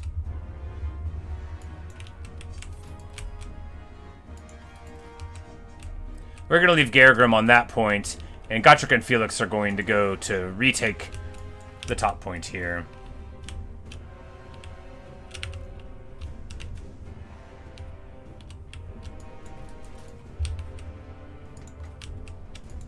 We're going to harpoon these Night Runners with slings, which is the most overkill anyone has ever overkilled.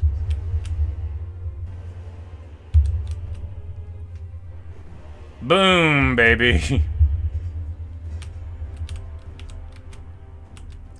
And here, at the heart of Karak 8 Peaks, Gotrek and Felix stand together.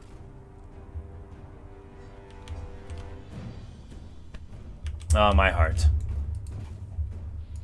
It is the greatest day of my Warhammer life. No, I mean, I've taken Karak 8 Peaks for the dwarves before, just not, like, with this storyline. I did it in, like, Warhammer 2. Some Khorne factions in general, especially Gold Taker. I haven't played that one yet. Maybe, because Khorne is very strong, yeah. I think maybe it's just that I have such an affection for this style of play, where you have a few crazy heroes and then, like, a bunch of range to back them up. Because with Khorne, you have the crazy heroes, and then I guess you just also, like, have your whole army, unga bunga, smash,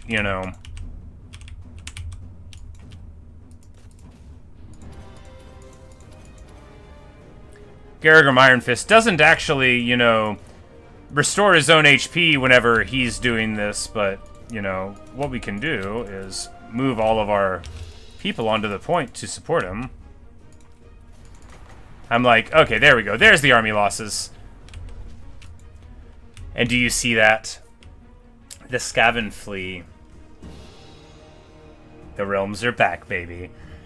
But yeah, just like too with Malakai's like bonuses. Maybe the new Khorne factions have them too. I don't know. Like I've played like Valkia once upon a time, and I played like a Skarsbrand for a little while. But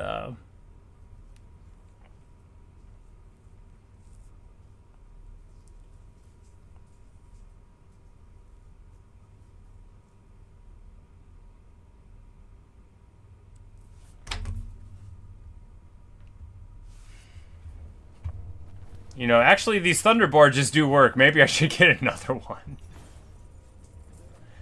Because, too, like, with the missile resist being at, like, 70%, they're so close to being unkillable.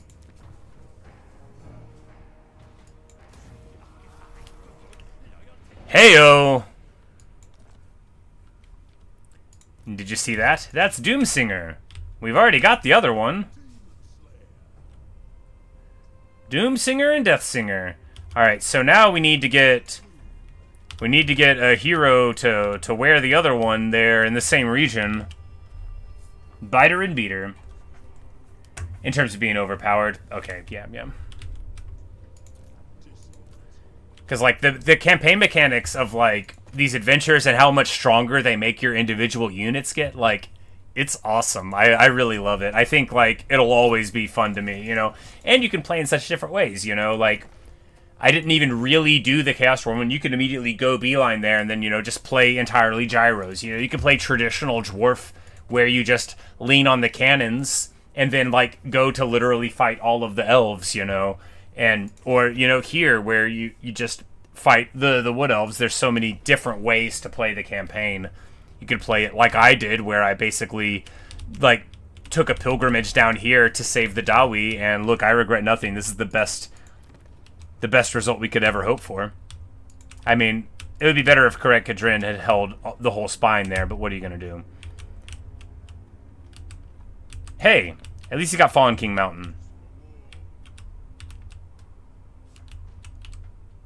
But yeah, because the Skaven are about to get pushed all the way off. Like, they're not going to be able to do anything here, right? They're not. We're good. We're set.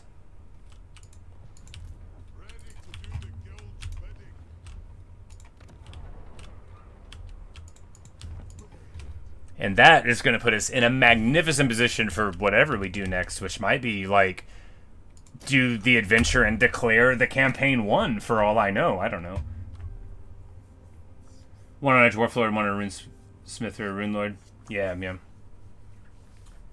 Oh, is one of the traits, like, you know, because we could put them on our actual characters. You know, why don't we could do that.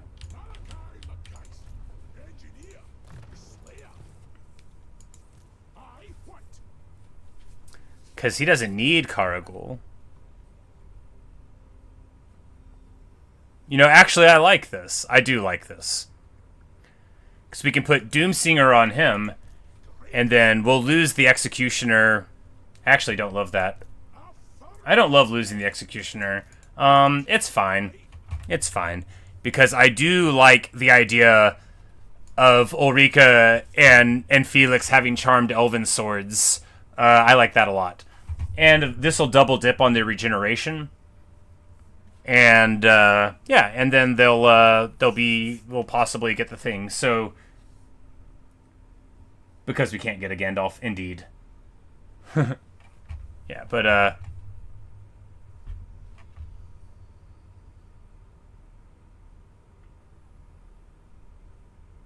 there we go. Yeah. And Frenzy is actually, like, very solid. Deathblow will never apply, but Frenzy's a good ability, right? Like, Frenzy just boosts up your melee attack a bunch. And since Felix is unbreakable, she's not, but she's got By Our Blood, which is the Kislev racial that gives you unbreakable for the first time that you break. And when are you going to break twice in a campaign? Not going to happen to me. But anyway, the Grand Underway Junction, 15 replenishment rate. You know, it's a great junction. Everybody knows that about it.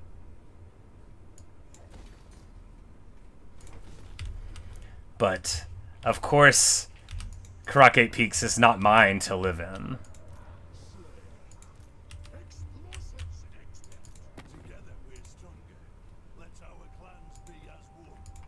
It wouldn't let me give it to him? Really?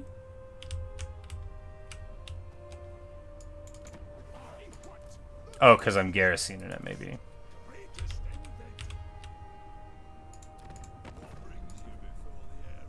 No, because... Okay, so it doesn't... Iron Rock doesn't connect to Karak 8 Peaks. We'll have to take Valia's Sorrow, I think. Okay, that's alright. Hopefully the other dwarves won't take Valia's Sorrow before we can do that. Alright, yeah.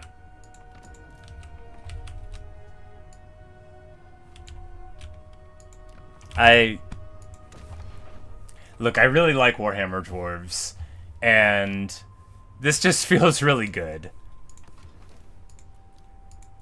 You know, we haven't struck any of the big grudges out of the book yet.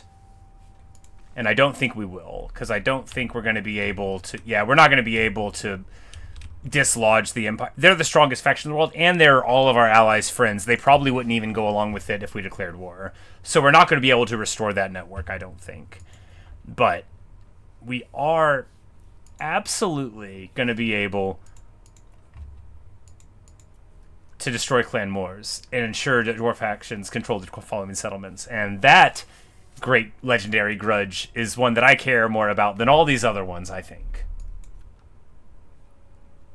And then we can go to this Grimgard's Ardboys one and try to see what this dwarf ancestor relic is. I bet it's awesome, because you're supposed to defeat all of the Chaos Dwarves, but Grimgard already did that. But yeah, so we've got Biter and Beater, Glamdring and Orcrist there in Ulrika and Felix's hands, which is so nice. And yeah, everything is great. Clan Moore is very much on the back foot, and we're going to be able to eliminate them before too long. We've managed to stave off Wurzog for a little bit with the bribe, which, again, doesn't make me feel proud, but it was smart, right? Because if we had to deal with the wall on our south doorstep, it would be rough. Trade agreement.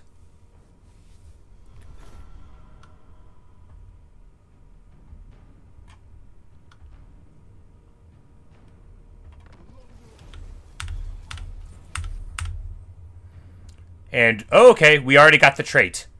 The first day we put on the swords, it says a 5% chance to get the trait. The very first day we put it on, we get charge reflection. Charge reflection? That's awesome. And melee attack and defense. The very first day. That is hilarious. And now I guess we can take them off?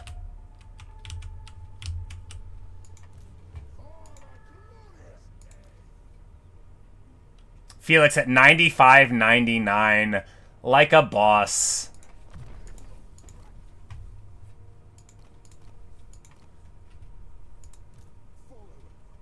Yeah, because you get the trait, right? Yeah. He's got the trait Sister Swords. You don't have to have it on afterward. So I think, yeah, we just go right back. That's really funny. Cool stuff. I mean, Karagul isn't, like, the best item, but it does work. You know, and her executioner thing I think was better. So we'll go ahead and give him the Death Singer back. 5% chance. Killing Grimgor is always the hardest part of the grudge. Had to go all the way to Cathay once. Oh man, that's awful. Yeah, he's in bad shape. He was amazing, but then like Kislev stabilized really well. So you see like Castleton, the traitor to our compact, and Katarina, the traitor to our compact, are doing excellently there. So he's only got 9 settlements. He's strength rate 50. You know, everybody is causing him grief. But I think he killed all the Chaos Dwarves on his own.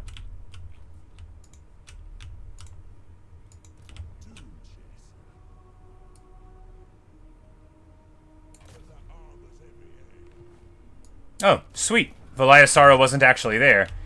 So he can just... We can go ahead. We'll get him to take Valiasaro.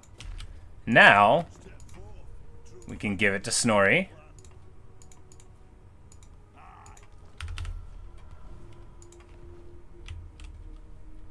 And the moment we've all been waiting for.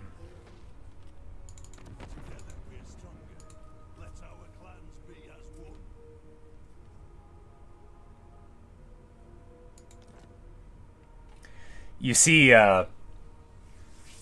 346. He's very happy to take this deal. I'm very happy to offer it. Clan Ungrund is home.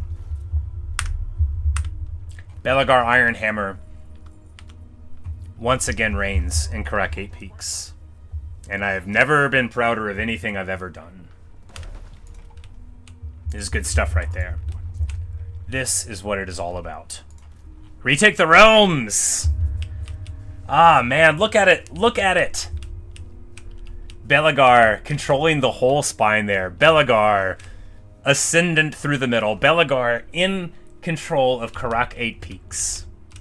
Clan Moore is entirely on the back foot. Queek, Queek's not at war with Belagar, so he's probably going to try to move down this way. Queek's in rough shape.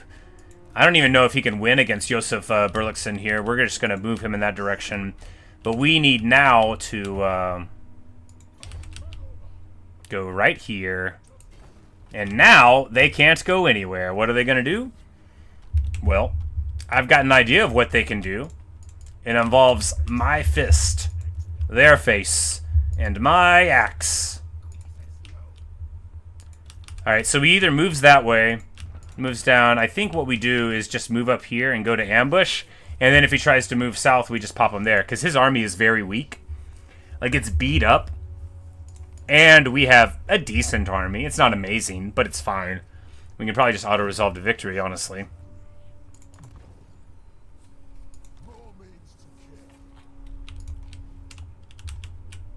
Amazing. What's next? You say Go do Thurner, take those holds, go back, take back Crack a Track. Well, I'm really worried about Wordsag, right? Because, I mean, we have to deal with Moors, and then we need to deal with Rictus. We just need to deal with that. And then I think we won't get to choose, right? I think we will be rendered unable to make a choice, because I think our enemies will make one for us. I think either Greasus or Wurtzog will declare on us, and then we'll just deal with that. But alternately, you know, once we get this sorted out a little bit, you know, we'll do the adventure, and then yeah, there's no real Tomb Kings left unless we go over in that direction.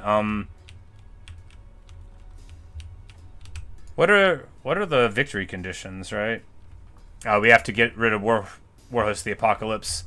He's like on the back foot very far, but yeah, so maybe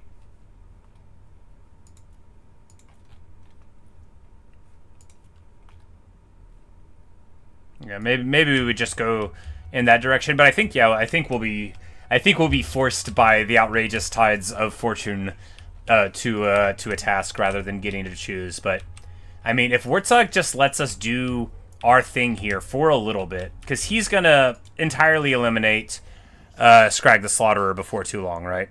Who got arrangements for defensive alliances with the dwarves after he was already in this war, I think.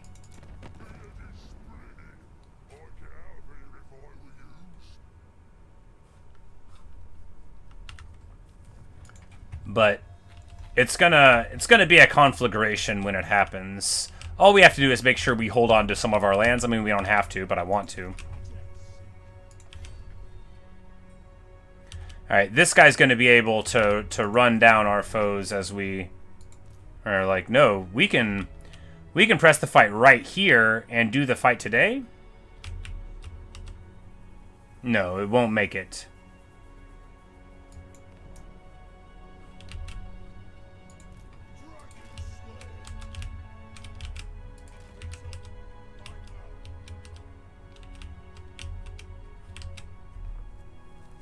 Yeah, one good thing over Wurtzag. Exactly, we'll be able to take these lands that the ogres used to have.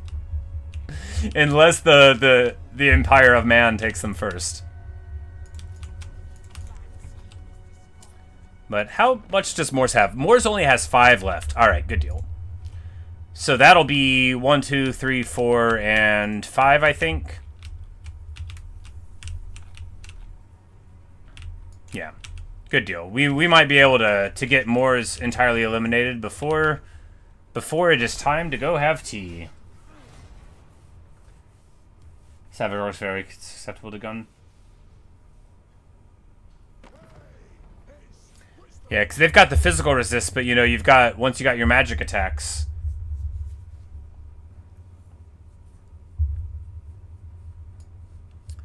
Scrag, you want a defensive alliance? No, dude. The only people that, yeah, no, dude. What? You're gonna fight the Wood Elves with me when the time comes? I don't believe you.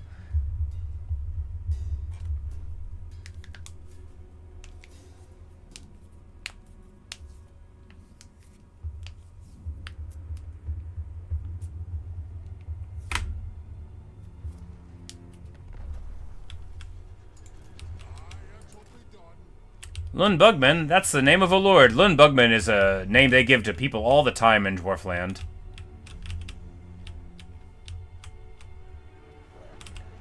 Alright, so Queek is right here.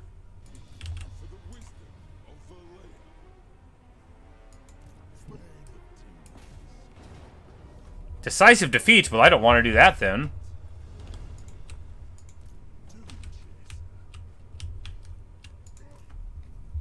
Like, it's not very doom-chasing of me, but I don't want a decisive defeat.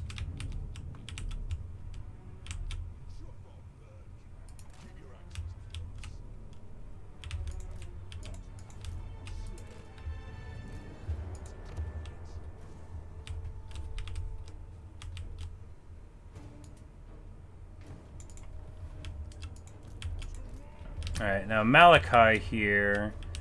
Queek doesn't really have the power to take anything except, like, Black Iron Mine, which... What happened? Oh, they must have done, like, an explosion on it. They can send Warlock Engineers that'll, like, blow up your walls and screw up all of your stuff. I'm like, I swear I had a wall there. I did have a wall there.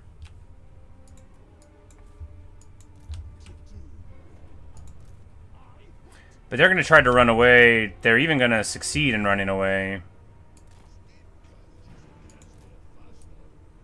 But here we go. Now we're good. So the Slayer, Vikram, was able to come in here. We're just going to auto-resolve it. So they were both in March, so they weren't able to run away from the hit.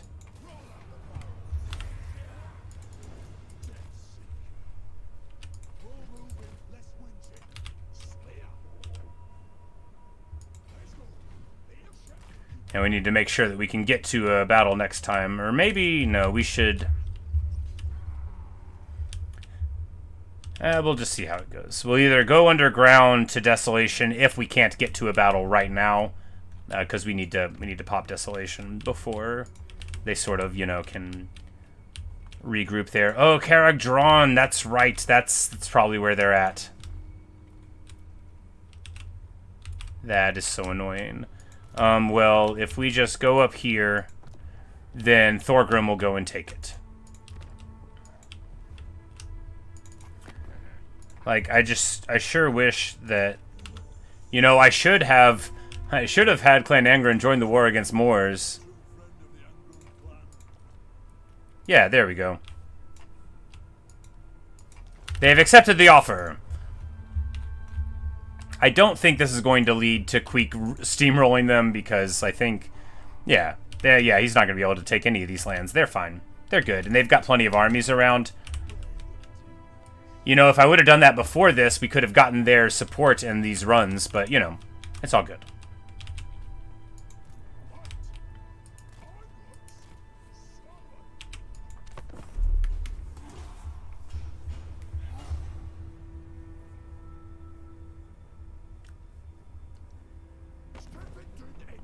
Crocky G still wants a non-aggression pact. I'm not going to give it to him. Look, he's got problems with Wurtzag. I don't need Wurtzag to be more mad at me. They have failed to spot an enemy ambush. Alright, we're just going to resolve it. We're going to lose, but, you know. No, we'll fight. Yeah, why not fight? I'm like, why are we going to auto-resolve a heroic death? Look, this is what Slayers are all about. This is a grudge army anyway. And anyway, we might be able to actually, you know, put a little bit of hurt in. We've got unbreakable units, after all. Queek might rue the day that he did this. So this, I don't even think we've seen an ambush yet, so... You know, you see your leader walking, and you can sort of scroll, like, slowly to the side with your camera. It doesn't let you do it quick, and you're just walking through... And then over the mountains, you know, we'll pause it real quick so you can see, like, so then they'll be, like, you know, here around the side, and then, you know, in front of you. And then, like, if you walk far enough to the end, you can, like, withdraw from the ambush, but...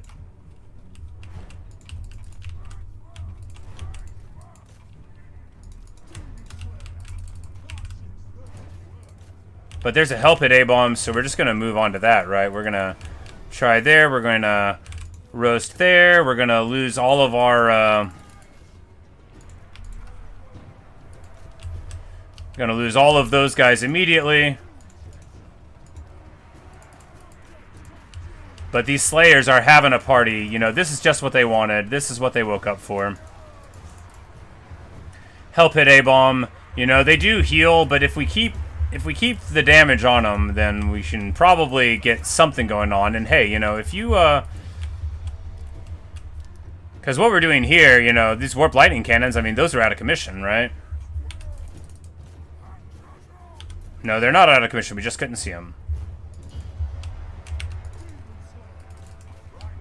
Because Queek is, like, really good at killing infantry, but if we can keep our guys on this help hit, I don't think it's going to work, though. We're just going to try to... Because the thing is our guys are unbreakable, our Slayers are. They're going to fight to the last. So we can get some damage in on these monsters. You won't get army loss from them. But, you know...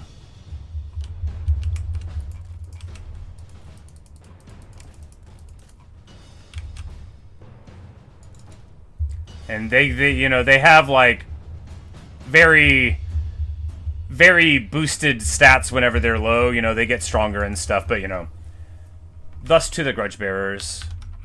What happened? What?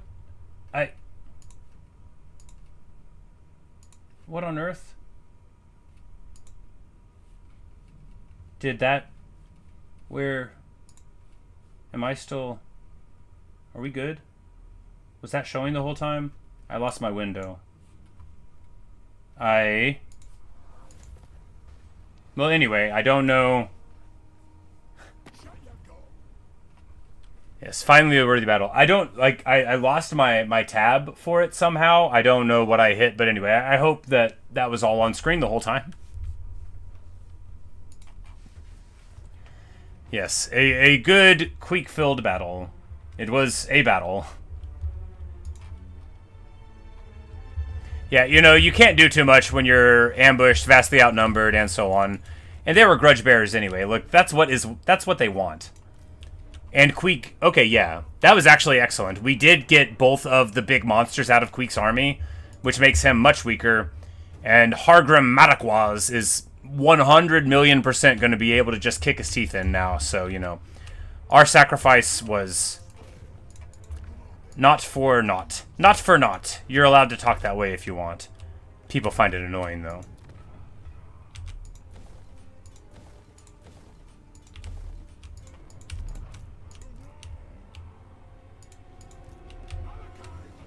Alright, so we can get to the Bone Gulch immediately, so that's what we're going to do.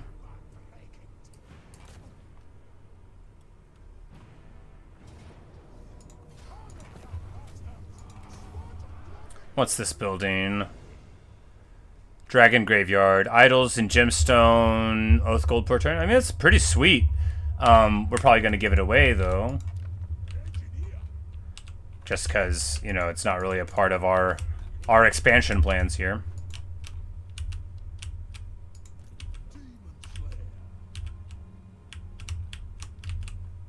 Yeah, okay, yeah, they are in Karak drawn, but now that we're at war with, now that Angron's at war with them, we won't have to worry about it. Man, Angron, look at their armies. They've got so many armies, they've got like 7 or 8 or 9 or 10 armies, and this is what being a dwarf is all about. So all of his ghosts, yeah, I did notice that, yeah, his whole crew, one of them is with this Rune Lord, and 3 of them are here, yeah. Because he has, like, 5, right? It's 2 Thanes, a Rune Lord, and a Master Engineer. Or is it 4? I think it's 4, yeah. Because the 5th of them is him, yeah. Or are there 2 Master Engineers? I forget. I haven't played an Angron campaign in a long time. Man, they used to be so hard back when Skarsnik was up there, once upon a time. Back in the old days.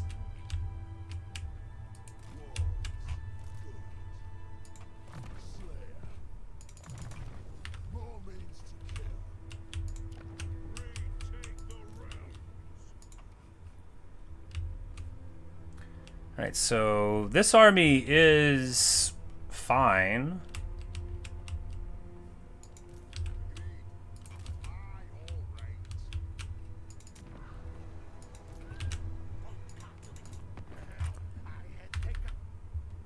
Yes, you're head taker, all right.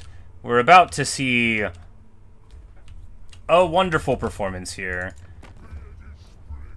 I think Warthog actually has like enough trouble with his borders that he may. Well, I mean, of course, he's also never mind. He's just sweeping up there. He doesn't have trouble.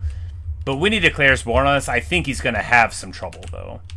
The thing is, though, is because Angron has all of this entirely like without enemies. They are feeling quite confident, but as soon as Warthog declares on one of us, he might declare on me, though, to avoid getting the Empire dragged in. We'll see how it works.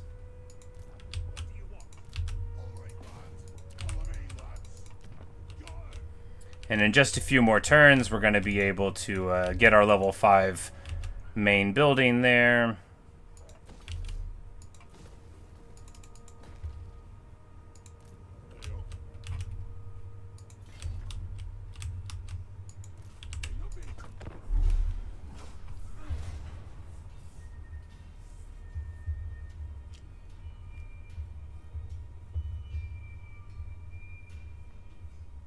Yeah, I always remembered it being 5 heroes, but I guess one of them is the Lord. I always think of Belegar as being part of the 5 crew. That was always a fun campaign, you know. You have like your Thanes, and you just like run them in front, and you have like all the missile resist extra on your army. I love Clan Engrand. They're very cool. What were we holding off on? That's right, the Slayer Oath. We can get better Slayer stuff. Yeah, so this will give us more speed, attack and defense, charge bonus. No, actually, yeah, the 2 capacity for the Grudge Settlers might be more interesting than any of those other things.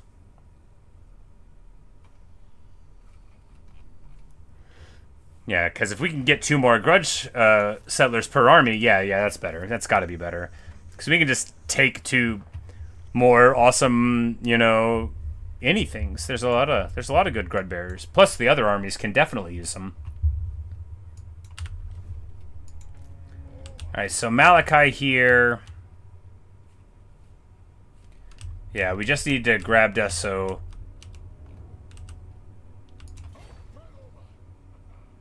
It'll be a little annoying, but that'll be the move. We'll give him Bone Gulch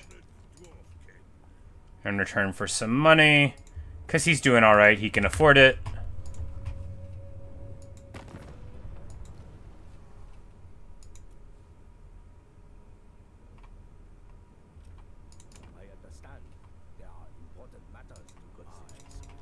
And we're gonna just get some more trade agreements with folks. Because really, there's no reason why you shouldn't have all of the trade agreements. Plus, we need access to a couple of things. Like, we need to get Obsidian access, because this item is crazy good. You get a Heroic Killing Blow, you get Discouraged on your... So if we put this onto Ulrika, she's going to be, like, shooting Discouraged shots from downtown. It's going to be sick. Or we could put it on... You know, we could put it on to Felix. No, it doesn't work, that's right, because that Charmed ability doesn't let any other effects onto his weapon. Because we saw that with some other thing. I remember. Star Metal Plate could be worth doing, maybe. No, Talismans. Ring of Grimnir, no. Yeah, we can't get Horn of the Ancestors without it either. Scepter of Stone is just like a bombard.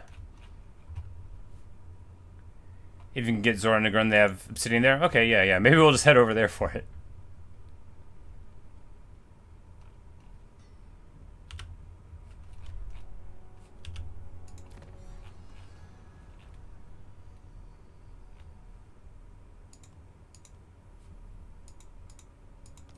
Yeah, we'll just go to that Call Upon the Oaths of Old thing. Actually, you know, we might be able to... It doesn't matter. We'll just work with it. Everything is fine. We're good. The Slayer King is fine. Clan Rictus has to be feeling the pain at this point. All of our enemies do. They will not be able to avoid feeling the pain.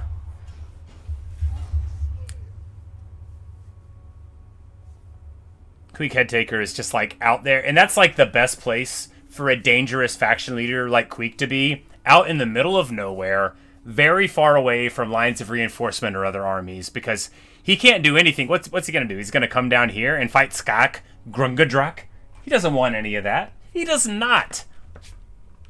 Molgo Mor Grimmel is going to be there with him, punching, you know.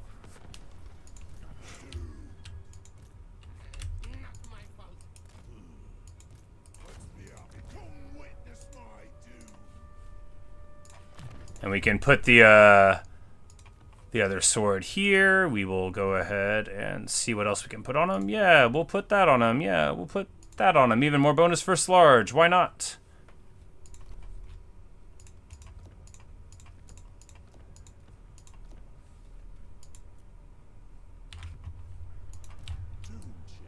Oh, we can't. We can't get around that way. Well, we will put it into ambush, and then maybe we can convince him to get ambushed. Because we can definitely win this fight. Yeah. Because we can just shoot Queek. Yeah, we've got plenty of stuff here. This army's fine.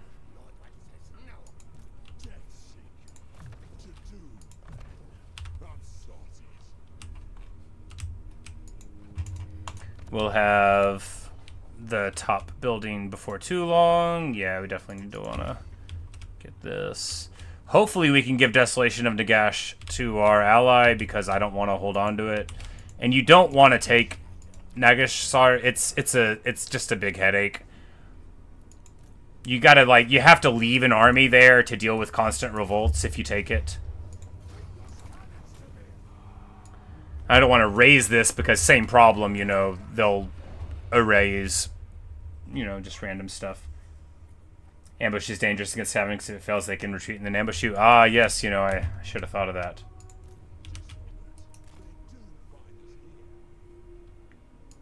We'll just stay inside the wall. Yeah, because Skaven have that ambush stance. That's the other thing about Malakai, because with encampment stance all the time, that massive annoyance of our foes is not really a worry anymore. Man. At one point in Warhammer 2, I downloaded a mod to remove their basic ambush stance, because I forget which faction I was playing, but I just started getting so mad. Like, I felt like I couldn't go anywhere, which, I mean, is the point, but, like, I just wanted to play the game, right? You know? It's like, stop bullying on me. Alright, can we give them Deso? Nope.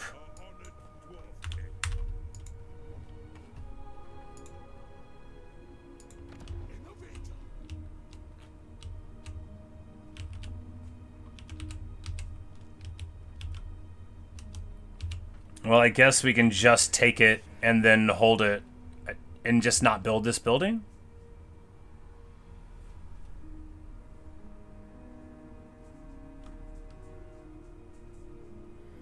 You said airship camp doesn't give ambush defense like normal in camp stance. It does now.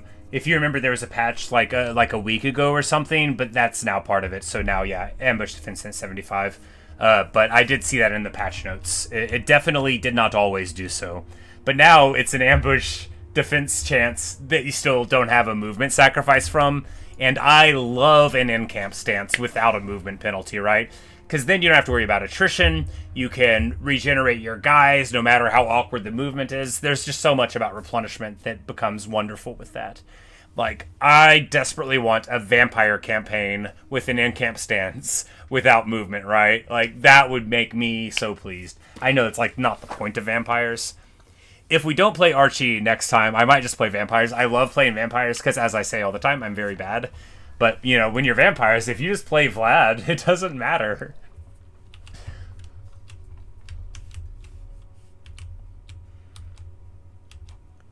Yeah, I guess we could take Deso here, move around, take Bitter Bay and Biter Bay. Bitter Bay.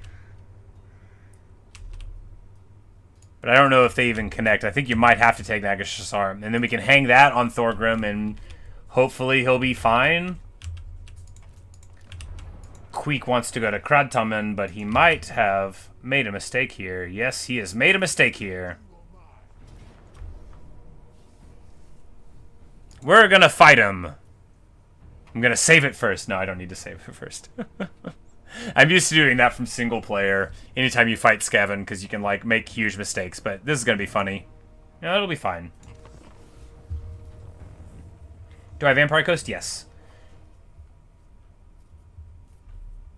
So always loves zombies with guns if they're desperate for work. Yeah, I've played a couple Coast campaigns. I'm really bad with, like, powder units and line of sight, so I did, like, the only Coast campaign that I had a great time with was, like Aranessa and Silostra, just doing really atypical builds. Like, I did a bunch of crabs, you know, or I did a bunch of, like, sirens and, like, just ghosty stuff, or, like, Noctilus with the Necrofexes, but I never played, like, an honest Coast campaign. Yeah, I have all the DLC from 1 and 2, and then there's some DLC from 3 I didn't get. Like, I didn't get Ogres, I didn't get Chaos Dwarves. I picked up this one on sale. There was just a couple that I didn't get. I got most of them, but not every single one. Yeah, as you know from being a total Warhammer player, there's just so many to get, right? We're gonna vanguard these guys over here. We're gonna have these guys right here. They have so Rangers are actually awesome because they have Stalk and Vanguard.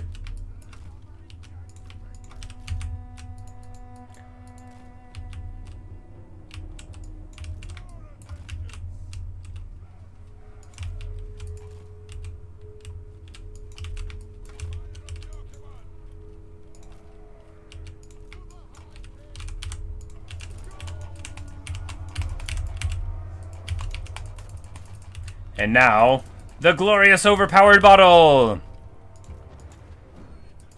And we'll keep, like, a Longbeard and a Miner back to defend against Menace below, which they may not even not have. I didn't check. I should have checked. I'm so bad. The Troll Hammers zoom in here on our foes. Of course, our gyros are taking some heat, but the Warp Light... Oh, there's Warp Lightning Cannons. I'm like, why am I shooting from far away?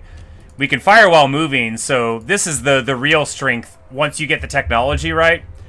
Or, you know, if we would have done the campaign mechanic. Because you fire while moving, so you fly over them, you're still shooting while you go up. Artillery can't shoot straight up, and neither can most range movements.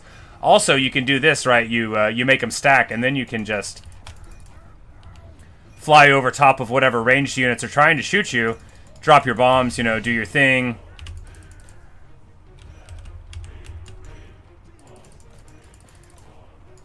Of course, this guy is fighting against Queek right now, and Queek might just kill him. He does 700 weapon strength, are you joking? Look, this melee specialist is playing with fire, but he is getting the hits in. Oh yeah, there we go. He's got Death Blow, he's got Regeneration, he's a Slayer, he won't run, and boom! Skag-Grungadrak coming in with the Steel Chair. Of course, this fight was a foregone conclusion, but hey, when you get a chance to give an awesome 15 bonus versus infantry, I think it's 15, to a Slayer, you take it. You have every faction with an underway? Yeah. Wood Elves and Beastmen, yep. The World Roots, yeah. I love Wood Elves. I bought...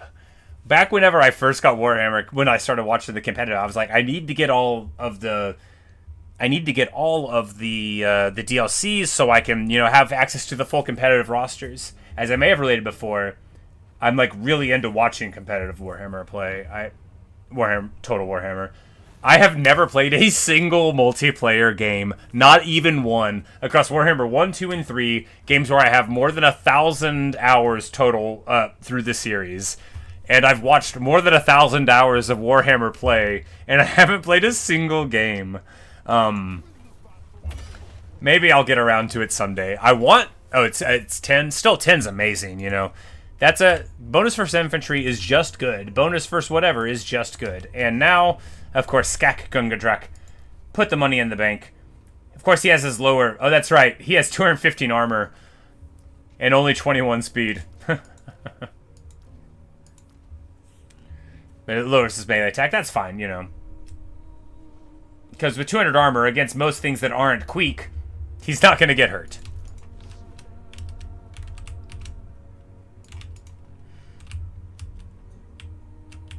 Karak drawn there for Clan Ungren. See, Clan Ungren now is about to get so rich, and honestly, love it for him.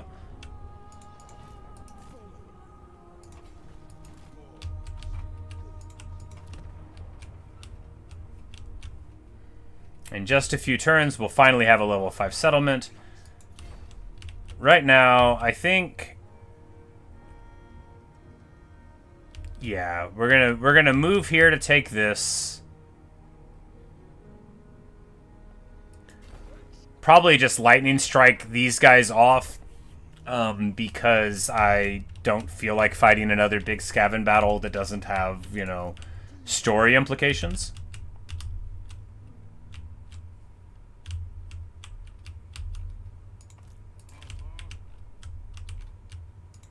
So we've got Rictus there, and they could be problems, but I think really they're about to be having the problems, because now that the World Spine Mountains are the spine of defense, the dwarves are going to be able to just break out.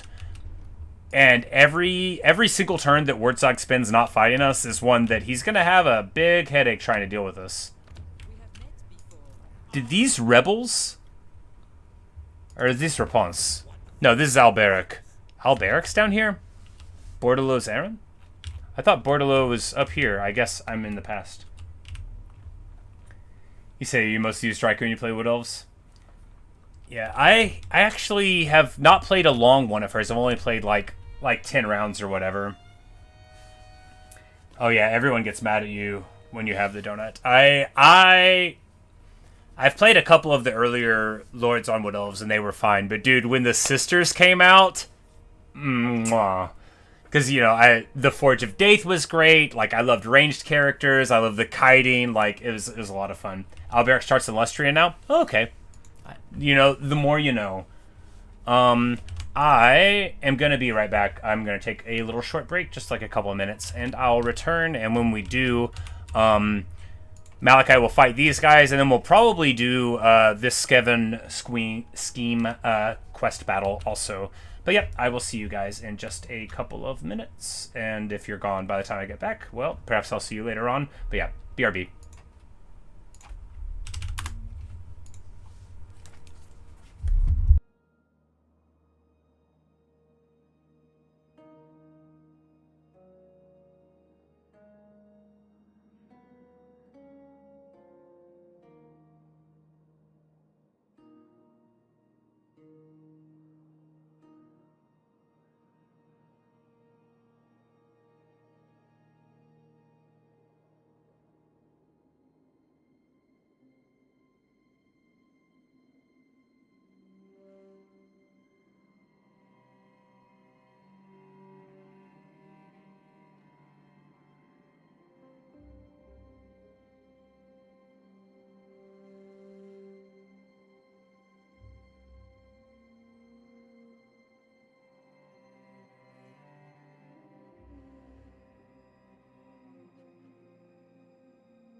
Alright.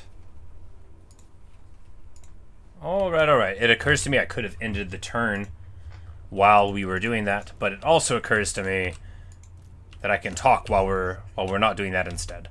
Alright, so here Rat Mech the Lethal. You know. Yeah, we definitely were level 4 here, so that's that Warlock Engineer. Man, I hate Warlock Engineers. They knock your whole settlement down by a full level, which is like... That's pretty annoying, isn't it? It's pretty annoying. But, yeah, the armies of the dwarves are about to get, like, absolutely crunk, right? They're, things are about to be good for us. We just need... Oh, and Crocky G is taking over the crater of the Waking Dead here, back where Khalida is from, here in Lamia. So... that is very good. I mean, he might declare on us. I don't think he will. We could get a non-aggression pact. I don't think the dwarves will declare on him. Lizards don't normally break stuff. Yeah, we'll just get a non-aggression pact with them.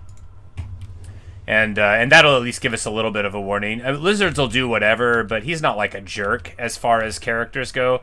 And if Wurtzag gets pushed back over in this way, and we don't have to worry about Wurtzag having Lamia here, that's great. And then we'll sort of have him there. Because we still need to retake the realms down here. And that occurs to me.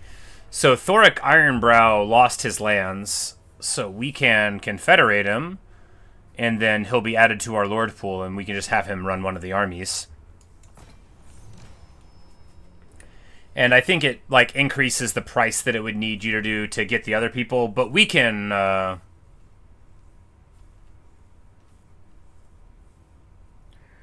yeah, we could confederate any of the lords that we wanted. I don't want the ones who have lands, though, because then I would have to run them, right? But now we've gotten the lord from the Book of Grudges. He's with us now. Do we ditch Vikram for him? To ditch a lord, you go down here to replace lord. Yeah, okay, so the old ways are best. It gives armor to the army, armor piercing damage, real-time reduction. Yeah, sure, why not? So what are his unique things now? Better rune magic. More, wow, 200% oath gold? Wow, yeah, we should have got him a while ago. Better construction time and stuff. He has the Master Rune of Spite. I didn't know that. Anti-large projectiles for seeking, for grudge throwers, AP quarrelers, frenzy for the whole army. I actually kind of love this. You know, yeah. Yeah, but we'll want to get Thoric. Actually, I'm like, man, we should have put him over here. Where, yeah, we'll move him around eventually. But yeah, more Oath Gold is excellent. This place doesn't have any, but you know, it's always nice to have a legendary lord on the field for you anyway. Oh, and then you can get more armor and resistance. Okay, yeah, this is like, he's a very good, like, sort of generic lord, right? And he's got the Anvil of Doom. But I think you probably wouldn't want to take him on it because it makes him vulnerable. But anyway, now we've got Thoric. Yeah, this army is just like everything Thoric doesn't stand for. Because Thoric is like the oldest of the old school, right?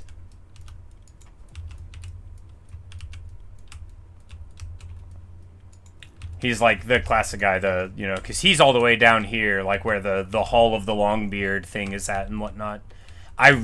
Dude, when his campaign came out in Total Warhammer 2, I was so amped on it.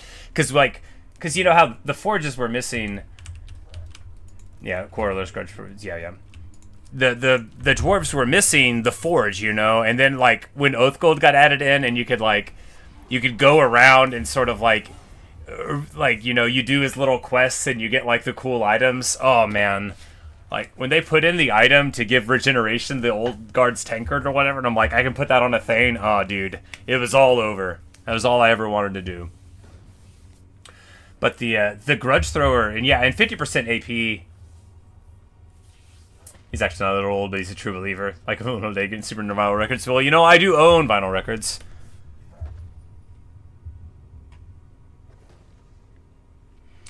Change difficulty. Your forces are struggling to cope with the numerous threats arrayed against you. Is it? Perhaps you are too? Question mark. Decrease the difficulty may be a good idea. We'll suppress suggestions. I think I'm doing okay, actually. Like, why does it think I'm doing bad? Because I only have a few lands? It doesn't appreciate that the Dawi are strong together. Born after the Thundergum was emitted. I guess I just thought he was older than he was. I am shaky on a lot of lore. I mean, I guess everybody is, right?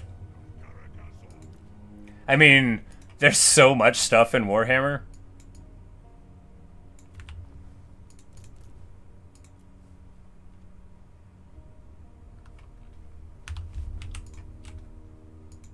But alright, it is time for a couple of annoying Skaven battles here. But we'll declare war here. We're not going to call allies to help because you never want to annoy them with a minor thing. We'll just lightning strike it to get rid of this one. And I'm not doing any of these battles manually because there's not a point. But we do want to do this the smartest way. Yeah, we'll be able to get all of it back. We'll just take the Oath Gold and the money. We're about to have just like so much Oath Gold. But there's all of those guys down. And now we can take Nagashazar.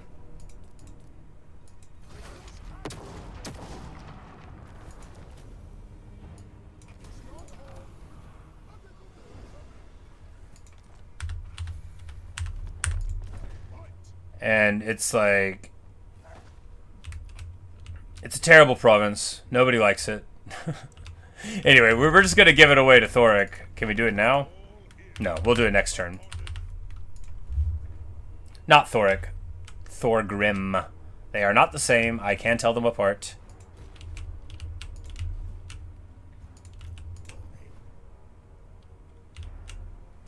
Looks like there's a plague upon our lands, but, you know, we'll be fine. Gotrek Grimson. Oh, this must have been an immortal member of the other guy's faction. Alright.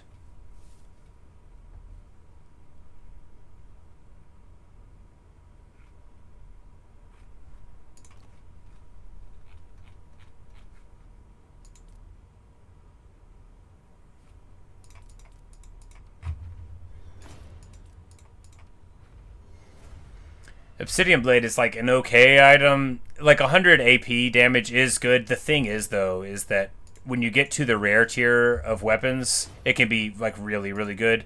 And we get some scrap. That can happen sometimes when you try to jam stuff together.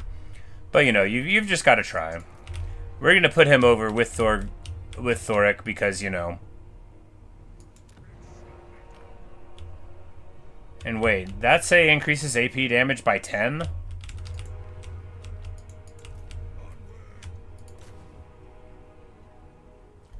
The missile and melee damage of 10%. Wow, okay. Only one can do it at a time. Yeah, it's still pretty good.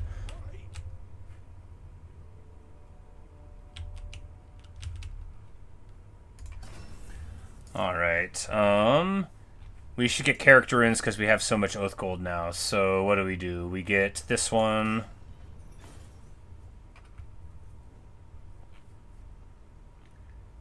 And then this incredibly big physical resist one.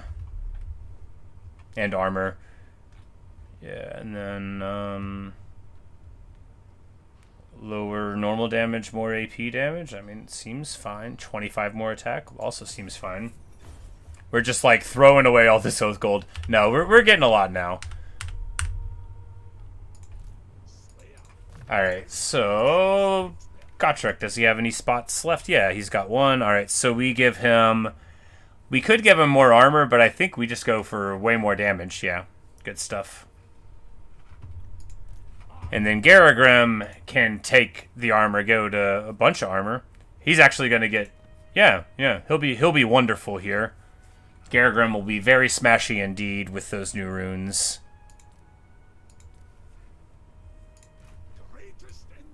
Yeah. Totally worth the 1,000 we spent. And then next time we will swing over, take Biter Bay, and be able to shuffle off all of this. We will still build some things, because we're going to sell this to Thorgrim for a lot. And, you know, your buddies like it if they have, like, good buildings where you're selling the stuff to the people, then you actually get more money for them for that. Or, like, you know, the better a settlement is, you know, the more they like it when you give it to them. Which makes sense, but there are mechanics about it. If I ever confederate Ungrim, am I going to give him his son back? Yeah. I don't see myself wanting to do it, because, like, the whole point of this campaign is that I don't have to defend any of the land because my allies, you know... We restore the dwarves.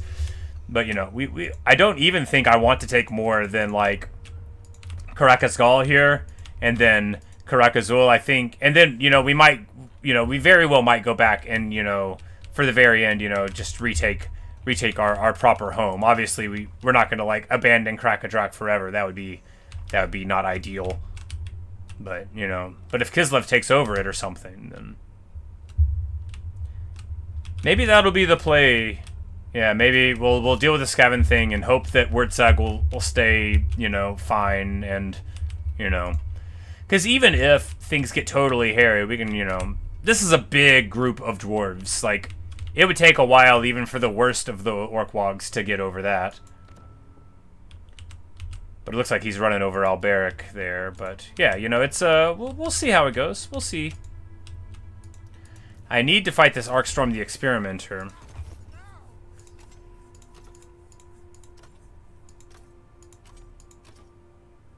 Because then I can get more bonus for infantry for the Doomseekers that never see battle at all. My army is so useless for Malakai. I could really do it with 10, you know, but I have to have the guys on the ground to defend the ranged weapons. I should have been talking about all this while the intern was going, I'm the worst. I'm the worst. But yeah, I mean, like, I guess, because we don't really need Garagrim with Gotrek and Felix there. Like, they really do enough on their own. But he is very punchy, so it's like...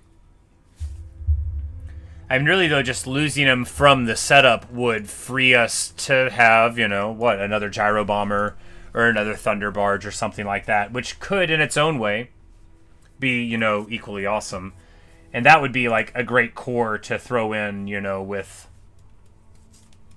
another army and just totally Slayer it up, you know, just nothing but Slayers, Garagrim, and them, you know, like Doomhewers, which is, you know, very heavy metal and very cool.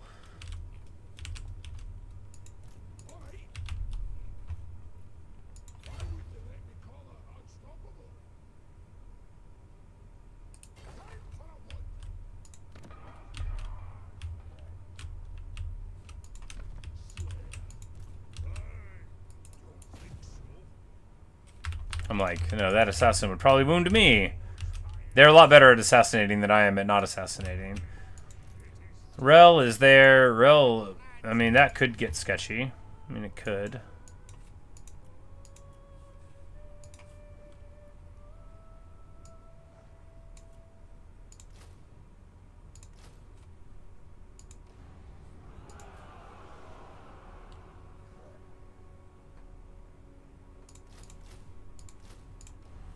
Yeah, we'll just do that. I mean, like, I have to believe that...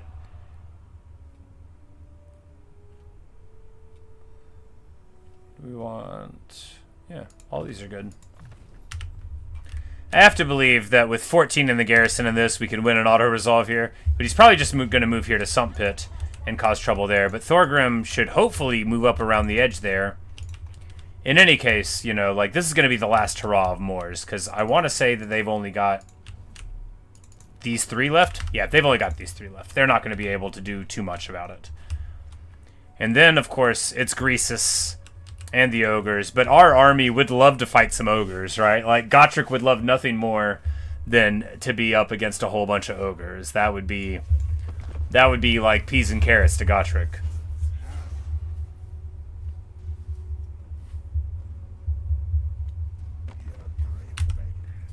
Greasus demands money. We're going to give it to him.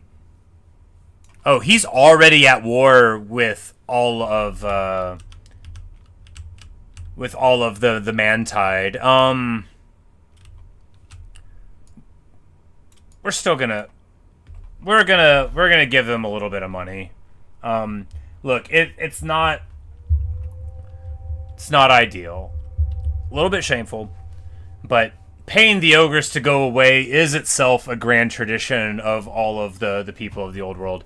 And Greasus is strength rank 1. If we had a war with Greasus, then we wouldn't be able to finish the Skaven thing. And well, he's, you know, it'll be fine. I frankly don't think he wanted to fight us anyway. Not when he's at war with all the Mantide.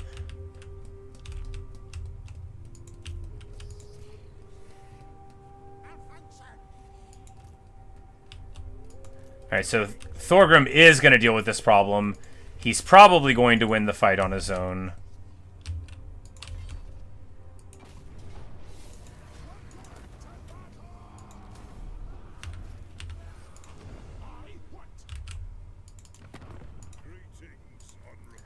But now we can give him Bitter Bay. Desolation of Dagash. That's how broke he is? Well, we don't even want your money then. Jeez.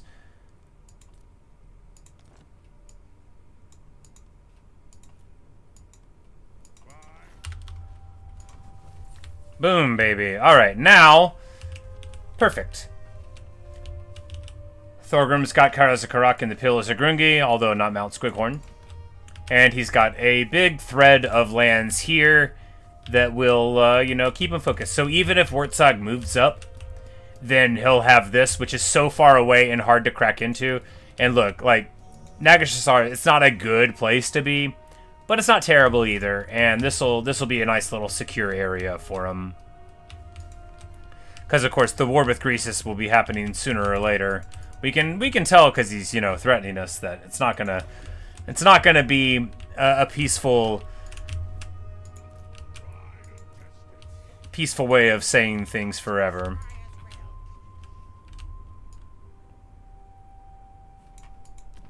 Our armies are getting too voluminous. We're not making any money. Soon, though, we're going to be able to put the deeps in at Karaz Ankor. There's going to be some changes. So, like, the deeps, they have a lot of different ways to make money, and some of them are better than others depending on the context. You don't think they get rebellions, and if they do, it's less auction? Okay, nice. Yeah. And I think they also, because they get bonuses to things. What's up, friends? Military access? I mean, yeah, sure, buddy.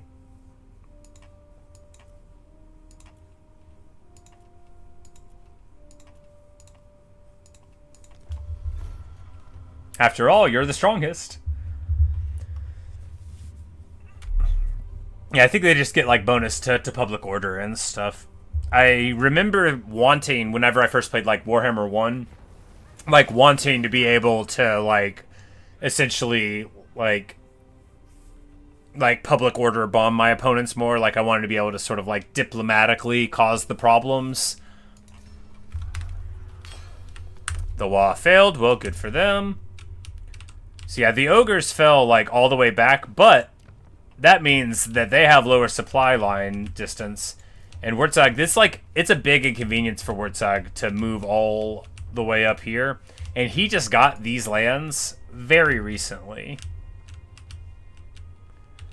So he's not going to be able to recruit well from there. Of course, I think the Savage Orcs are a horde faction, but I don't know exactly how their hordes work. So Wurtzag right now is up in my stuff, and I don't love that. But I don't want to threaten him because I can't back it up. You can threaten him, and then, like, you basically, like, you don't get, like, penalties for kicking him out or declaring war on them afterward, but, you know. Clan Moors, we take the settlement, easy peasy. What's this unique thing?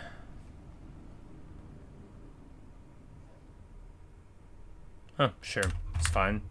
Just a generic one, then.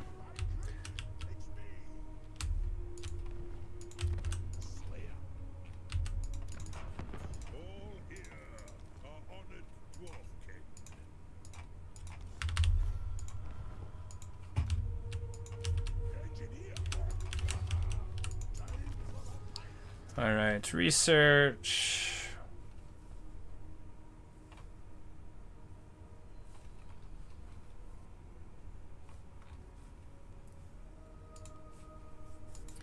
Yeah, I guess we'll just improve there. Or wait, no, because we needed actually, yeah,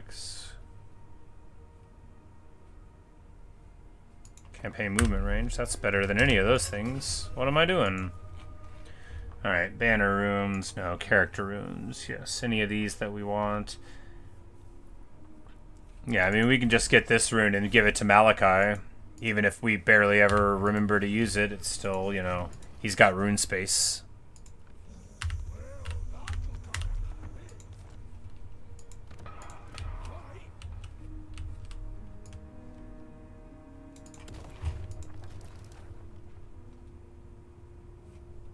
Yeah, we've settled so many grudges from fighting these guys that we could basically, like, unite all of the dwarf clans. Alright, so what are these fellows even trying to do here? Like, you playing? They might just be trying to move through my lands to have a fight.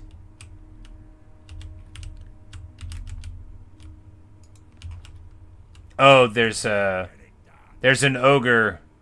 No, they're not. That's a different ogre. They're not even at war there. I don't know. Well, they might be trying to move in and have a brawl. Yeah, you know, we'll cross that bridge whenever the bridge gets crossed. We will be reasonable with our bridge usage. Everybody afterward will say how restrained we were with our bridge crossing or lack of it. I think they're on a Karak. Ah, that makes sense. Because it's so inconvenient to go around the mountains, and they would have calculated it before they thought, hey, I could go through the underwear or whatever. Well, if they want to go through the mountains to fight Crocky, that's okay with me. Like, I know I'm not supposed to be okay with orcs going across my lands, but look, you gotta...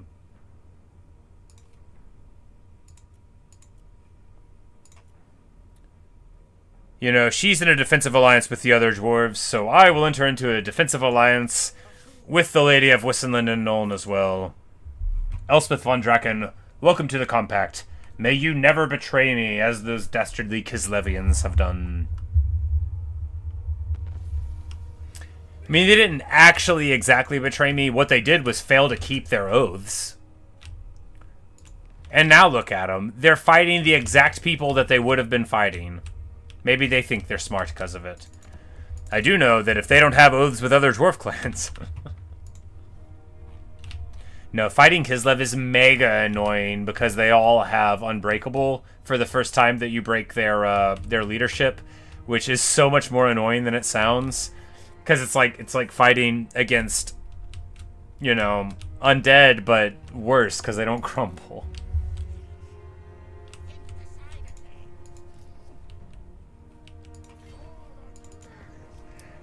And I think Moors is down to one last place.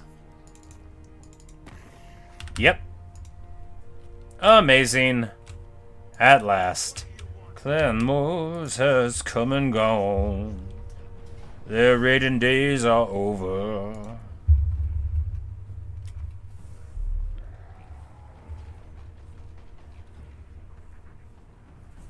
Alright. And this doesn't promise to be, like, particularly interesting. I think we're just gonna auto it because we're gonna do a quest battle pretty soon. Yeah, if only she give the Northern World's Edge back. Exactly. Look, it's not ideal.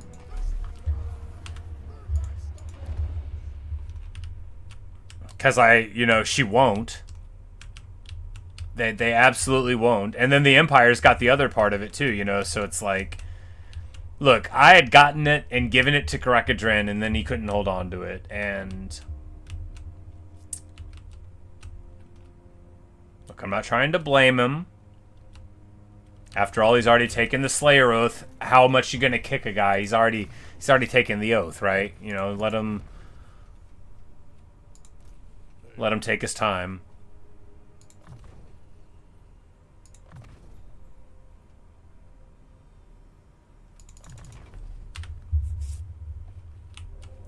After one turn, Ulrika and Felix got the trait, and these guys have been holding on to it for ages. No, it'll be okay.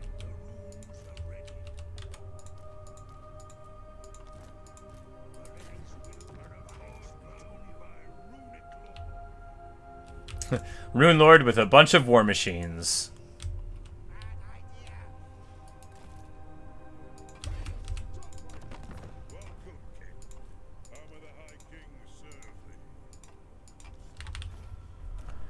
But we're just going to keep on jamming stuff down into the High King because, of course, Clan Engrund has both its base there and, of course, Karak 8 Peaks. And boy, does it ever have it. They have the Recovered Underhalls, which gives you plus 15 melee defense when under siege. Wow.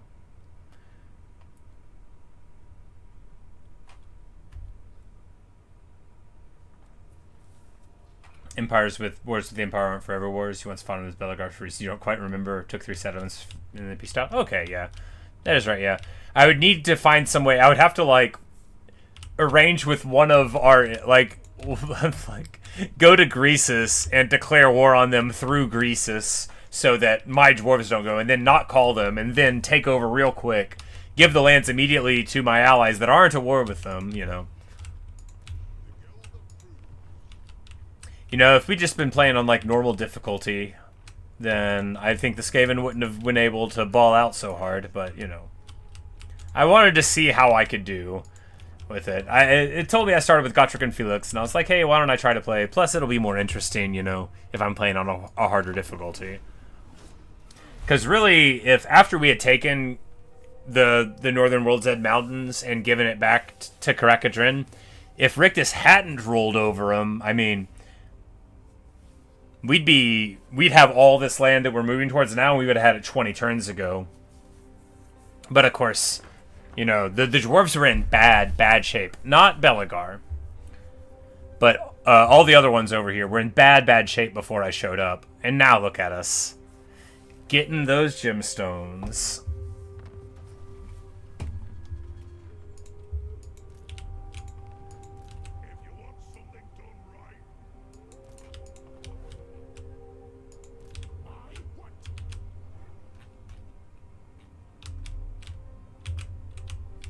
Yeah, so Greasus is now on this side.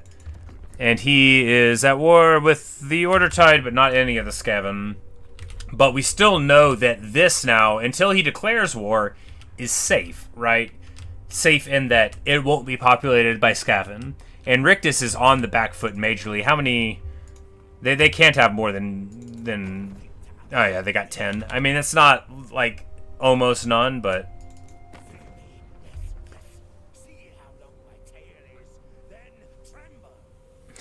See how long my tail is, then tremble. No, Tretch, I don't think so. Say, it's funny you mentioned the stuff you did when you were Belagar, but he isn't one. It's one of your lesser played ones. Yeah. His campaign is so interesting, but it's like, look, it's not fun to pay extra for your base units at the beginning, like needing to beeline or whatever. Like, it's cool, like it's thematic, but if they made Belagar today, the abilities and campaign mechanics they gave him would be so compelling. But that's a lot of the problem with, like, old campaigns, you know? Like, you play something like... I'm trying to think of a good example. Like, because they've updated a bunch of them, but, like how Greenskins was, you know, that isn't Grom the Paunch, you know, like, they just feel very samey, you know, like, what's it all for?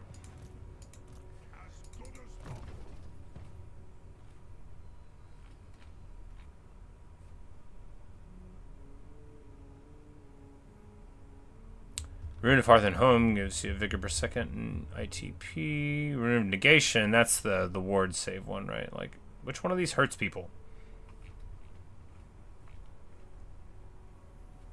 Yeah, Wrath and Ruin. We've already got it.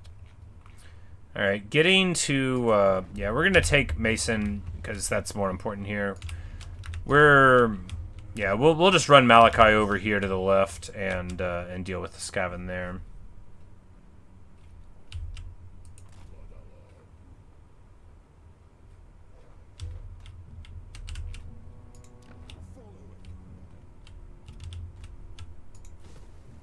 We don't need those buildings anymore because the growth is completed, or nearly completed. I think you need some growth for the deeps, but we'll probably have enough to do, and it won't be that inconvenient, I don't think. Yeah, I used to just play, like, Thorgrim campaigns all the time in 1. That was what I did in 1, was I just played Thorgrim, and I bought other expansions, and then I would just play Thorgrim. And I would just try to hold on to my stuff. And I hated playing Karakadrin so much. And then Grombrindle was fine, but he, like, started out where Thorgrim did. Like, they weren't different at all.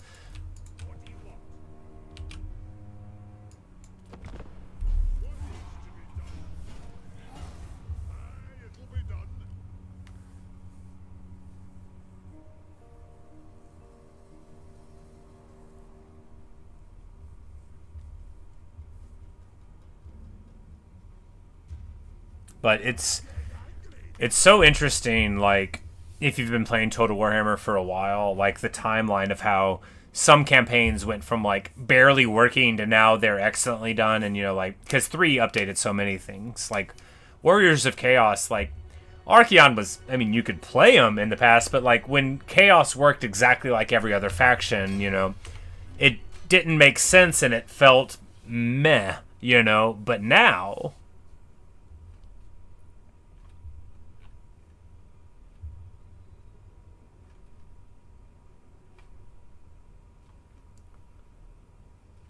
Alright, so we can get another High King Decree here.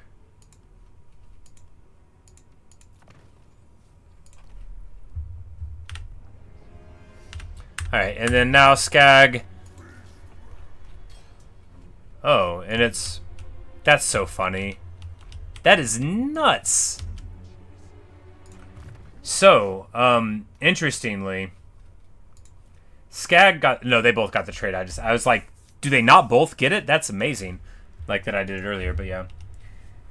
Yeah, exactly. They were weak blame or faction, but now, like, when you play Archie and you upgrade your base Marauders and you give them a name and then they become aspiring champions or chosen, like, that's so awesome. Like, it's so great to take units and use them for the whole campaign and see them become like the glorious champions of the dark gods. Like, I love the Archaeon campaign. Plus, he's just so strong, right? You could do anything you want.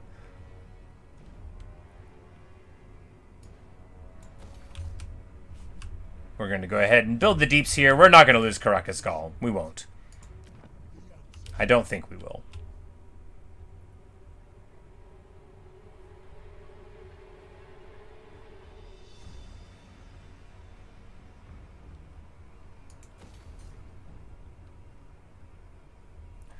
You know, I think maybe, like, eventually the deeps in all those places would be ideal, but I don't even know if we can access that many.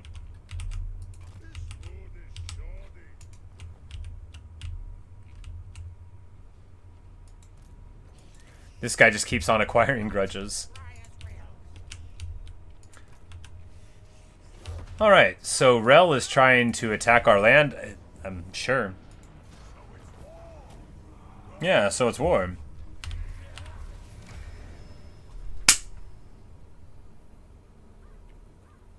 Faction destroyed, clan Moors, and you know what that means. The grudge is removed. Strike it from the Great Book. Karakite Peaks is reclaimed. Skarsnik and Moors are no more. And now we have +2 grudge settler units in each army.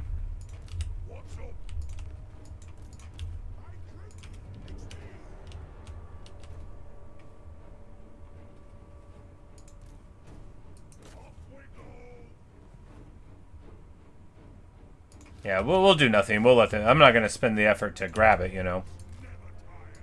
Alright, and now...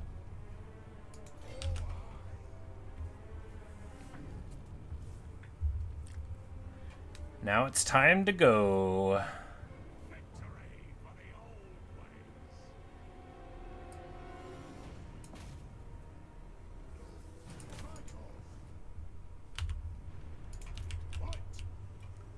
Can I not walk onto it? I guess Thoric's blocking me. Do I have to pay to teleport here? I think I'm gonna have to pay to teleport here. But I guess this will give us a cool item. And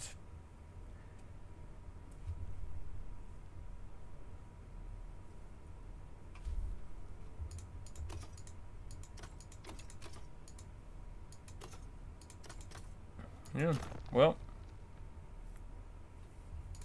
Alright, so... What was in the way? Yeah. Alright. The scheme has been revealed. The Filthy Rat's blockade had been a distraction while a dreaded warpstone bomb was being planted in the mountain high above the trading hub, where its detonation would surely cause a devastating avalanche and a permanent end to this crucial trade route. For the sake of Dawi prosperity and the innocent dwarves who had perished there, you can wait no longer. An errand of this magnitude will be a bold step towards your redemption. Alright. Alright, so they have nothing, but reinforcements are expected.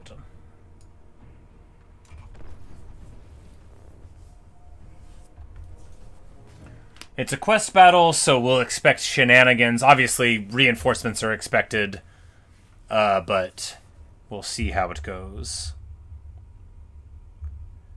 Alright, so the bomb must be dismantled before disaster can strike.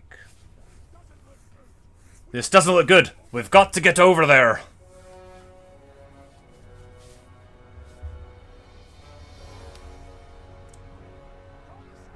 Gotta smash through these guys. Gotta smash through these guys so I can get to defusing. These guys? Really? Get going. Oh, and someone get me a drink. I need to steady my nerves. Malakai, I just don't think that's what he would say. Get through these guys. I mean, maybe it is.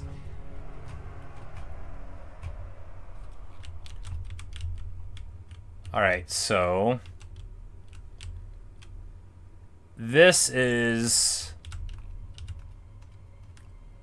their massive warpstone bomb. And there's where the hold is there. So I guess we just need to charge up and get it.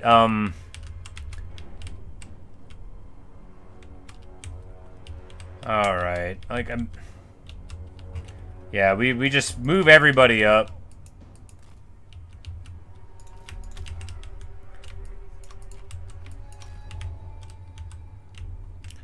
And we'll move these guys into the trees. We'll probably back them up over here and just see what's going to go on. Because this is... Oh, this is the very edge of the map, actually. We can't move them into the trees. Well, can we deploy over there? No. Alright, well, we'll just deploy right here.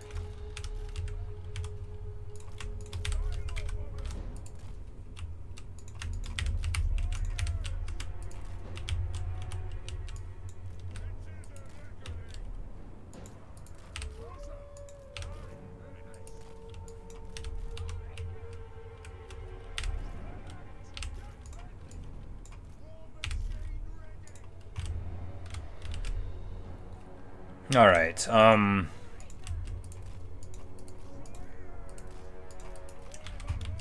we'll just see how this is gonna go. A force protects the bomb. Yes, I picked up on that. I did see the force protecting the bomb.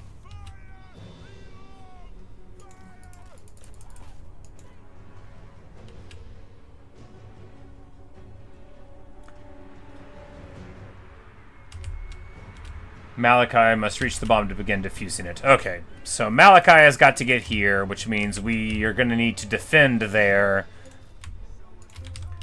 Which means we're just going to try to waddle down the field.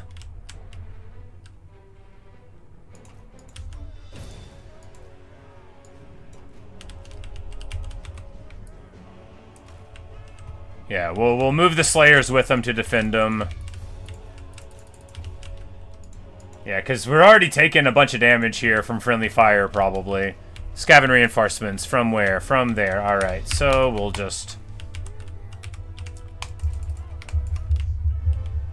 get our guys there. Reinforcements from far over on that side. Alright, yeah, we're just going to get our Air Force engaged. They'll be able to retreat if need be.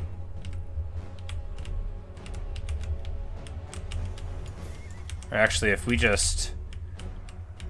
yeah, if we just deploy, like, right here...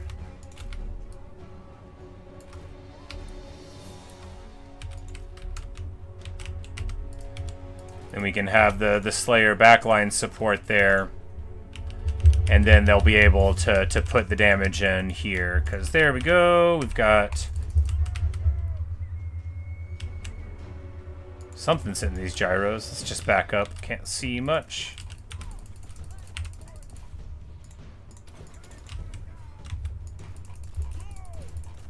Malakai has reached the bomb. Alright, we've got to be here for 10 minutes? Alright, we've got to be here for 10 minutes. I mean, we could obviously speed it up once we get somewhere. Which we might do now, just for a little bit. Mutated are arriving. Alright, so...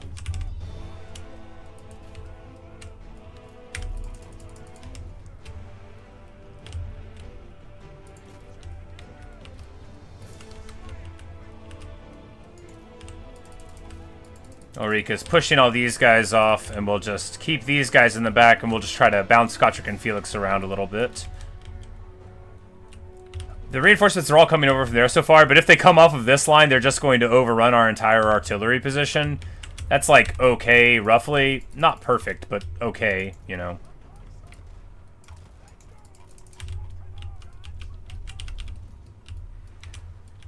But the good news is we are putting in the hurt. The bad news is we are shooting into trees while we're doing it. Very poor performance indeed. We're going to back up all of our Air Force there. Oh yeah. Time for the Slayers to feast like the heathen kings of old. Get in there, Gotrek. Don't let him get away from you, Gotrek. Oh my goodness. That's a lot of damage. Because I forgot, like, the whole artillery corps is right there. So as soon as they, like, cross their heads over, oh yeah. This setup is working great. Oh, I popped the potion of healing. Bad.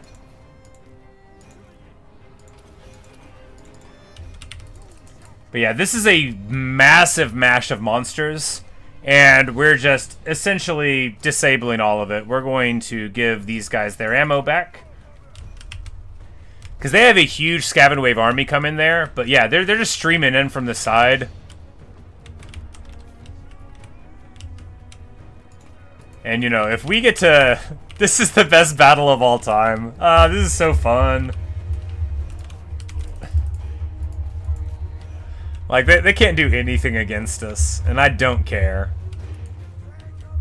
I don't care how sporting it is, or not sporting. Ulrika's absolutely feasting, and she's about to get up here and put the hurt down. More Hell Pit Abominations just creeping in.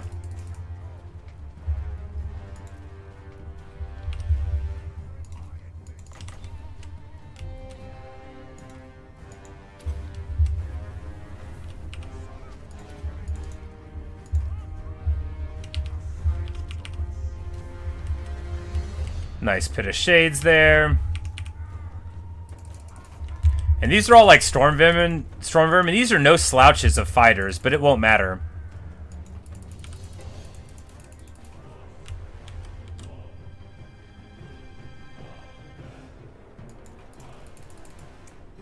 And they're finally trying to move up the mountain a little bit towards my guys. It's not going to work. It's probably not going to work. It might work. I'm not an expert in whether or not things work. I'm just the greatest dwarf of all time. Let's drop in the Spirit of Grungi here. Probably could have done it earlier. Malakai continues to hang out. He is shooting, you know. He is doing well.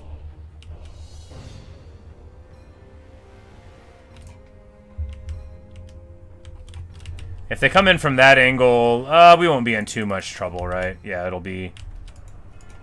If these guys peek out their head too much, the flame cannons are going to notice them. These flame cannons actually need to rotate like so, because they're not getting anything. Their view. These cannons, yeah, these are fine. Not ideal. Yeah, it'll just be better if we reposition them. They'll lose the range for 25 seconds, but hey, what are you gonna do?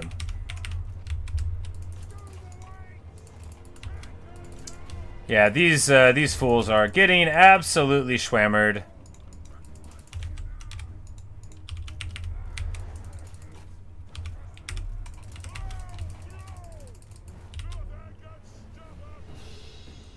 Toggle flying? Did I accidentally get my guys on the ground?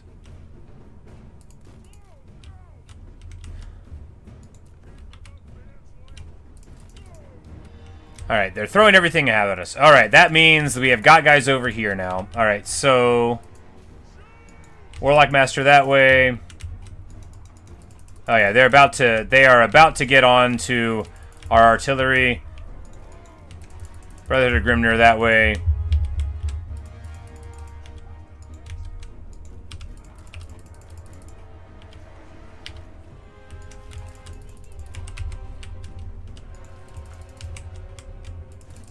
Because if the two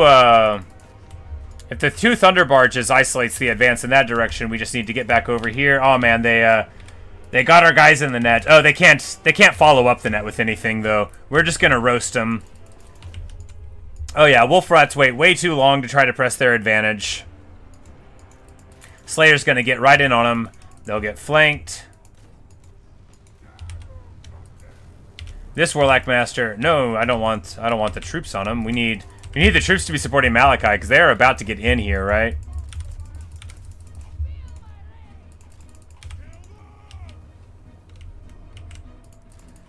We're gonna get Norgremlins in that direction.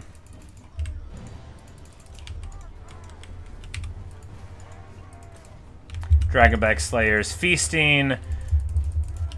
Grimnir's on the Rat Ogres. Alright, alright. Everything is coming up, Millhouse.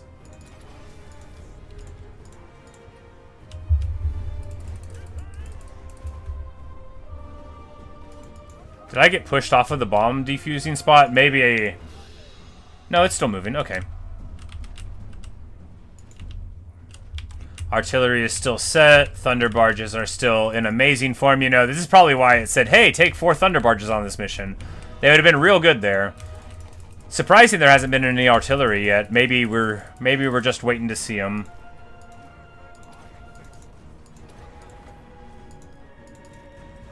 Gotrek with 1,000 listed weapon strength. Look at him fighting.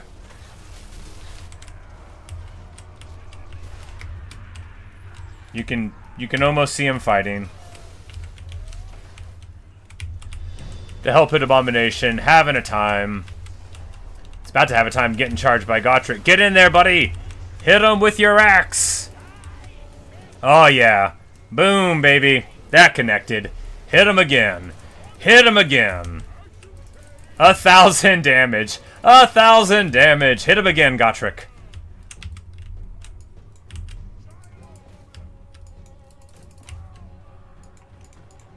They're on the artillery. Get on. No, no, no.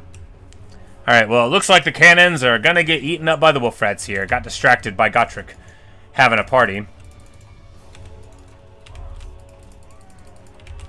Oh my. No, no, no. Get out. Get out. Are you joking? They ran out of ammo, so they charged physically into our opponents. Look, I admire your game, but please, don't do that.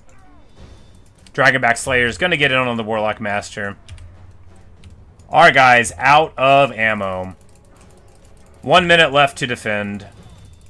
Our army in tatters. The Brotherhood of Grimnir getting brotherhooded. But at least we've got our very excellent Thunder Barges holding them back.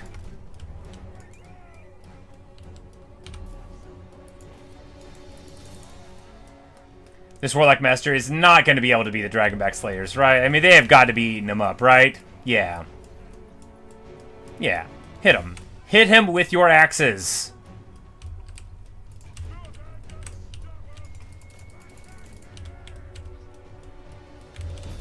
Ah, Ishan Triads, that's rough. They're just beating up on our artillery. Of course, our artillery doesn't have any ammo left anyway. But hey, 1 minute left. We just got to hold for 1 minute and then probably mop up all our opponents. I have not been casting magic this whole time. Oh my goodness, that is a lot of guys.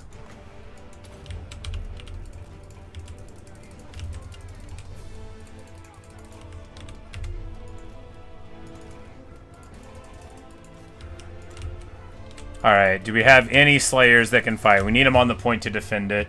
Man, that's a big army, dude. And this Warlock Master, fresh, is just running over all of my my artillery. Oh, man. This is rough.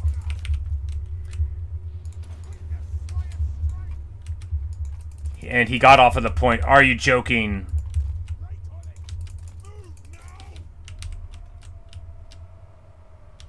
He got off of the point. And they're just straight streaming in infinite guys at us. Man, we're losing our whole army because I didn't even notice he was on the point. Wasn't on the point. Well, you know. Gotrek ate good that day. Stand your ground.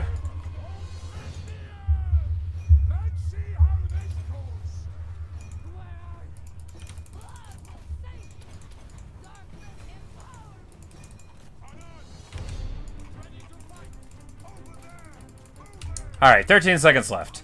And then we probably just have to mop up all this. I guess they just send any amount of dudes at you.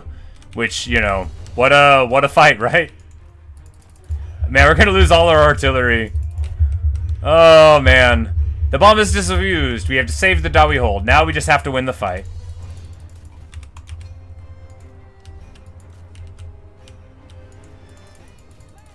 Man. Alright.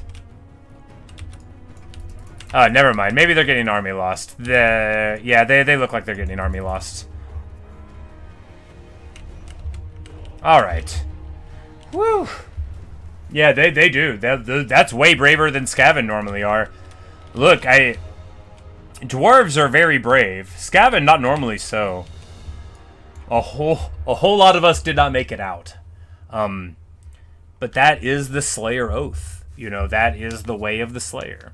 And if we lose a cannon, I'm not averse to replacing it with something like a gyro bomber or another thunder barge. Like I'm very much not averse towards morphing the army away from the artillery focus that we sort of had with it. Not least because we just lost 2 Slayers, so you know. May their names be recorded in the halls of Grimnir forevermore. Gotrek envies them.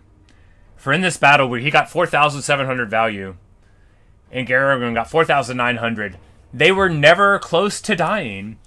Ulrika with 6,500 value. This girl puts in the work. We didn't even use spells. We barely used spells. And she's still like MVP in it. I think she probably did more than anybody. Her, oh wow, 6,406 damage there. That's yeah, we definitely had some high performing guys. Everyone in the whole army earned their bread today.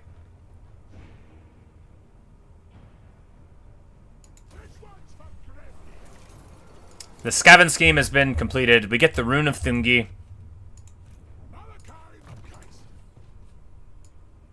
Which is a rune, a proper rune. Alright, so that'll let us augment people and have physical resistance? I mean,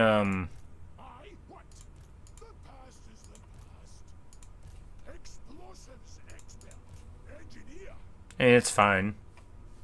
We will give him the rune because it's the, you know, it's important. But yeah. There we go. The Skaven scheme is completed. We've got flaming ammunition. We've got for the Spirit of Grungi. Now it's good stuff. The greatest inventor indeed. And of course now those Skaven are gone.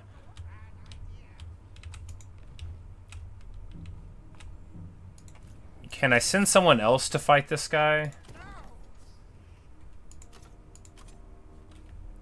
Yeah, I think I can just send a different army to fight it and still get the thing completed. Could just send Thorik with his weird army.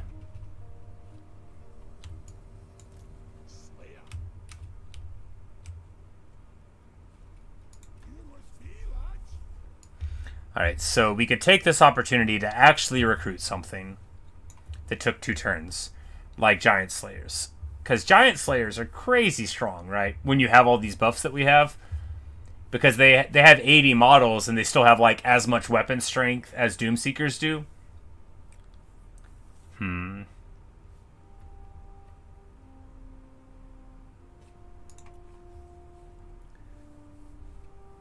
But we could just get another Thunder Barge and a Gyro Bomber.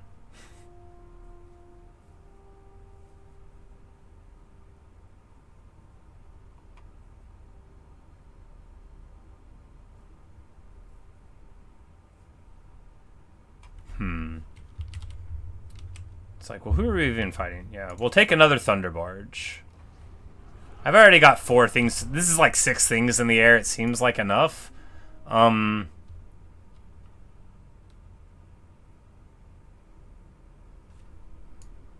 got Grudge Bearer capacity.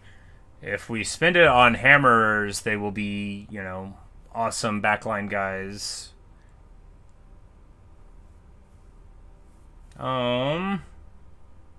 Plus they'll have Frostbite, I think.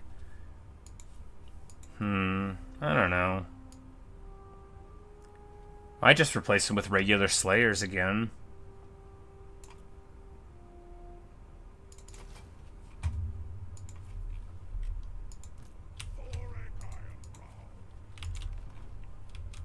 Yeah, excellent. The Skaven are defeated.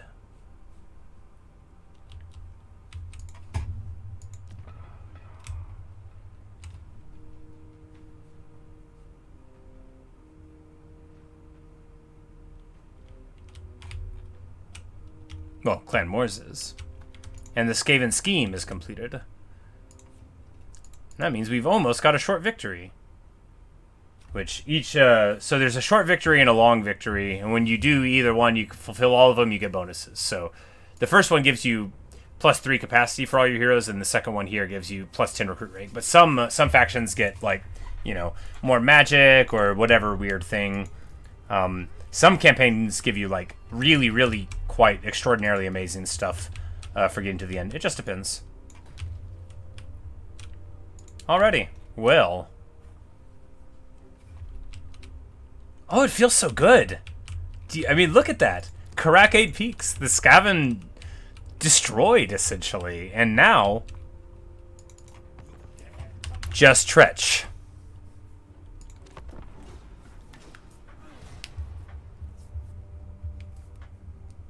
Short?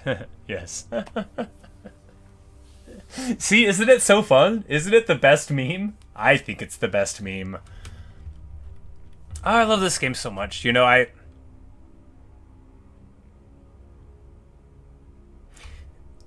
so frequently let my anxiety get in the way of doing stuff that I want to do.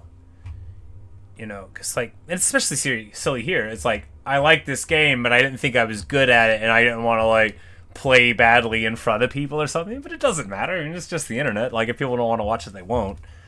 It's like, I feel more confident playing a game I haven't played than one I have for that reason. I'm like, how will I even, like, think of anything to say? Apparently, I can think of something to say anytime, which is no surprise to me, or anyone that's met me, or that hasn't met me. I sure can talk.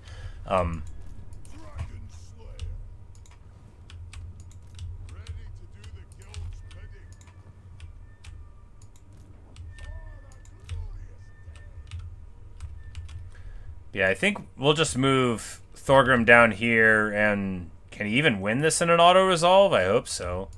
I don't want to do the fight. I'm lazy.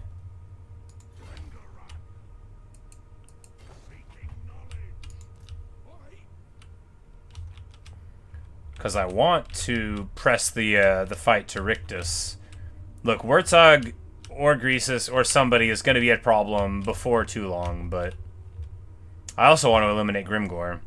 Because of the great grudges in the book, the ones that involve taking over the whole World's Edge Mountains aren't going to be doable.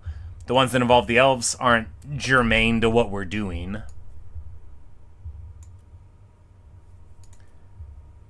Obviously, we have already dealt with Karak 8 Peaks.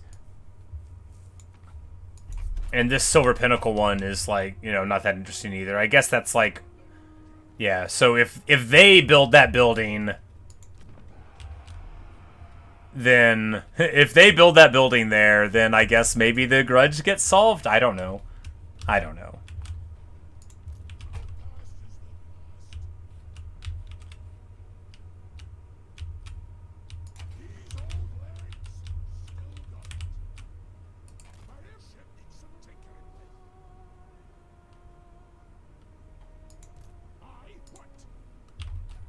But then by next turn, all the army will be better again.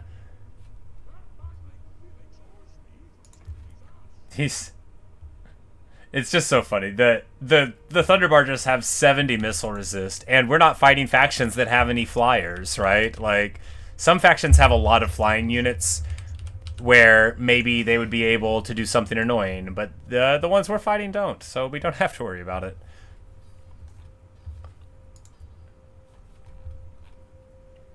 But I want to get over towards a place with obsidian, so that's what we're going to do. Here we go. So we've got the deeps. And that'll destroy the blocking things. Alright, so what do we have? In the deeps, you can seal it. And that basically... yeah, you don't get attrition, so no matter how long they were there, you wouldn't get hurt, and you get a couple iron breakers. And then this one just says you'll fight no matter what. All right, so where are the money ones? Oath gold per turn. Settlement income 5% per turn count, and then it goes down per settlements that you own total. So this is the one, right? This is amazing. So you get more money the longer the game goes. If you go this way, you just get, you know, slightly cheaper stuff and cheaper recruitment. But here, you get a lot of money, and the longer the game goes, so you can just get, like, a few dwarf things, and then get that. So here we'll... What are these? Trade routes. So this gives you better stuff when other dwarves are around, which is great. And this one produces a bunch of random stuff. So all that's good.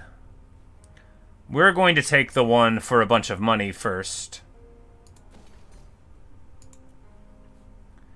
And then we're going to build this great gate here, which takes 12 turns, but hey, we got time.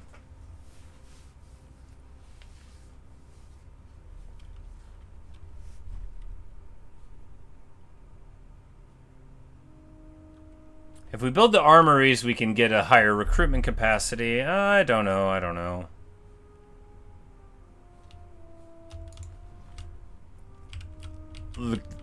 Building on the campaign map and stuff, that's not my strength. My strength is also not tactical play. It's more big picture stuff, you know, like imagining what the future will be like. That's my skill in Warhammer. So when it's like, what should I build in a town? I'm like, I don't know. Imagine you chose the right thing.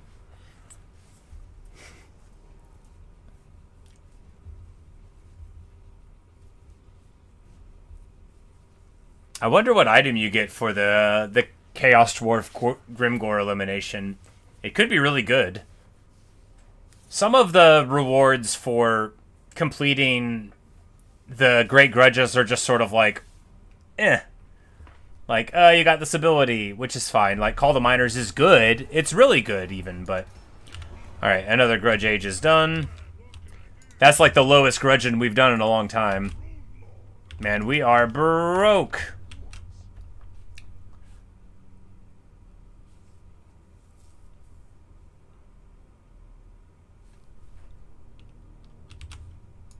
Like, what is making us pay so much more money? Maybe it's my expensive armies. Maybe I'm being raided?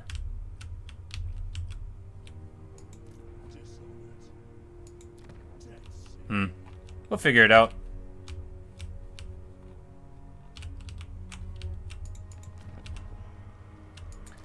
Maybe I just hadn't paid attention to how much money I didn't have. It'll be okay. After all, Thorgrim here now has a stack of boys.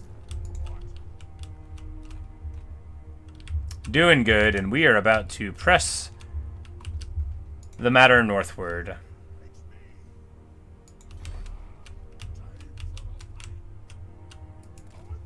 We'll just go straight up here through the pass. Look, everybody in Clan Rictus at one time probably couldn't beat me in a brawl, right? Like, we got heavy hands. They got that weight on the inside. And we definitely need to start winning some more fights before we run all the way out of money.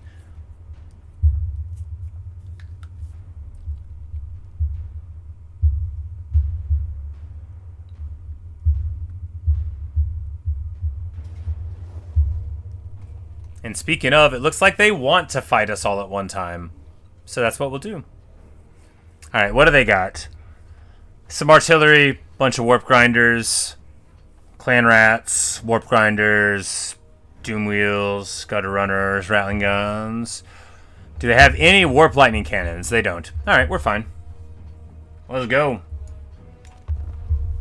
This is going to be a big old battle, and in it, we are going to absolutely break the back of Clan Rictus's military strength. These are 3 decently strong armies that, in the right context, really could be considerably dangerous. What's going to happen is we are going to absolutely schwammer them.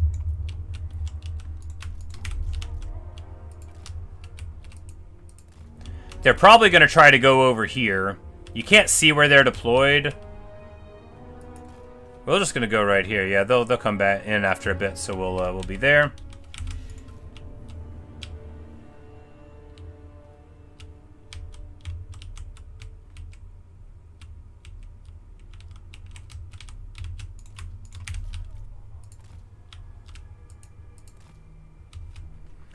And the thing is, of course, that if you can't prevent the Royal Dawi Air Force from doing this nonsense to you, then it's not gonna matter.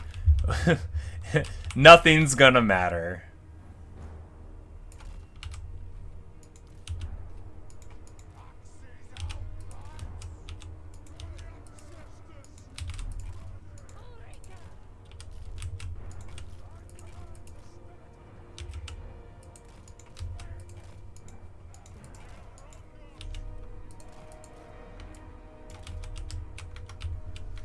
And we'll put Norgrim's, like, right here. Yeah, perfect. Brotherhood of Grimnir. We'll put the Doomseekers here.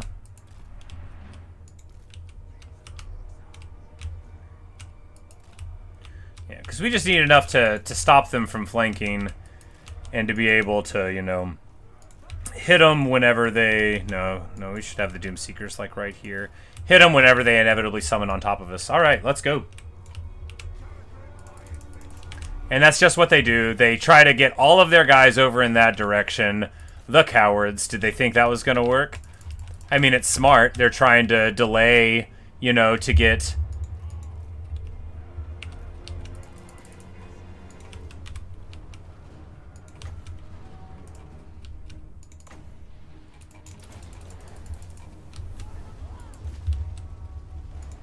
Oh yeah, they've drastically underestimated our power if they are trying to stand up like that. Boom! Their leader already goes into the dirt. Yeah, they're trying to charge in now. Yeah, they're so doomed. Our artillery is great. Our thunder barges are hilarious. The Skyhammer Squadron shoots every 4 seconds. It is a reckoning. And of course, they had to walk far enough away from their hold to where... Save me, Gotrek! Gotrek against the Doom Wheel. Get it, yeah! Doom Wheels are very cool. They are rolling rawhide. They are a crazy little gyroscopically balanced wheel, I guess. With a evil warlock engineer inside, doing their thing. They are, you know, massive war machine chariot type stuff. But what they can't do is win against me. Yeah, they're still trying to make their way through. Yeah, get real. And the reinforcements are approaching. I can only imagine what they're going to think whenever they arrive. Oh, you want to fight Ulrika? Little do you know that she is just as bad as any of these guys are. Put the sauce on, Ulrika. Crack him in the face, Ulrika. Punch that Doom Wheel, Ulrika. Get him. Smack. Boom, baby. Our hero squad is, of course, hysterical, as always. Our gyro squad is actually getting a little hurt here by their dudes. And of course, you know what that means. That means we call in the play call catapults right on top of where the reinforcements are coming in. No, we call in the Spirit of Grungi. Because this army is not done fighting us yet. But we have the benefit of being dramatically stronger and more handsome than our opponents.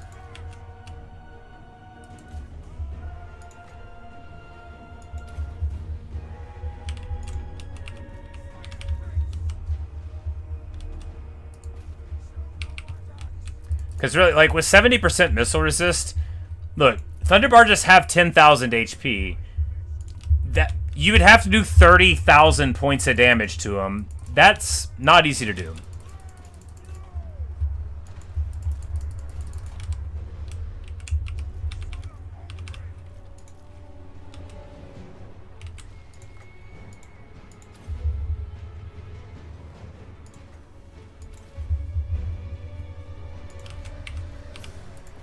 But this Doom Wheel is going to be a problem because actually all these other ones, they are going to get into our lines probably. Well, it's time to get smarter. We're going to pull the Thunder Barges back. We can't really get the Hero Core back. We're just going to have to keep them where they are, essentially. Spirit of Grungi is going to keep on doing its thing.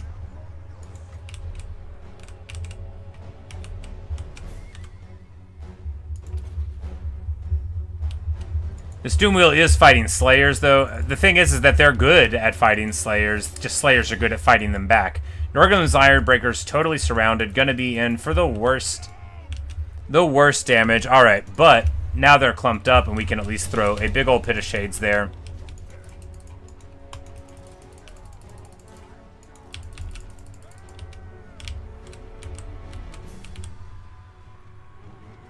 And our artillery is like firing at them as they flee the battlefield. Not ideal. Alright, we need to rethink our artillery position, because again, like, oh, these guys weren't even on their guns. What on earth? There we go.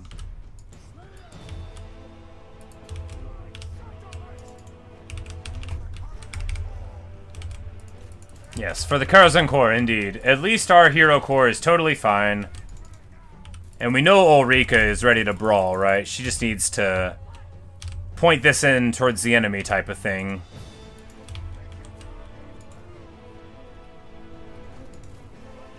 Malakai is 30 seconds away from being able to give more ammo again. Ulrika's got to get in here to help out. These Doomseekers up to put the hurt in, but yeah, we're just gonna get the Grudge Settlers on it. Oh yeah, we didn't even do the Gyro Bomber, you know. Spirit of Grungi is doing, like, so good at its task, which is to sit over here and soak up, like, every bit of damage in the whole game. The guys, so on the Thunder Barge, you have, like, Thunderers on the side shooting off of the side, like Slayer Pirates, right? And then you drop bombs as well.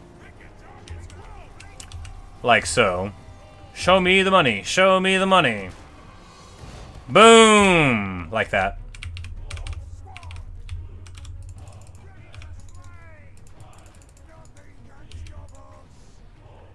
We're going to give the Skyhammer more ammo. They really do a lot of work with the ammo. Doomseekers holding the line. Norgrim's Ironbreakers, no slouches at all. They are still alive, still kicking, still with us. Ulrika being an absolute menace on the sides here. And we're going to drop another huge pit of shades there on the blob.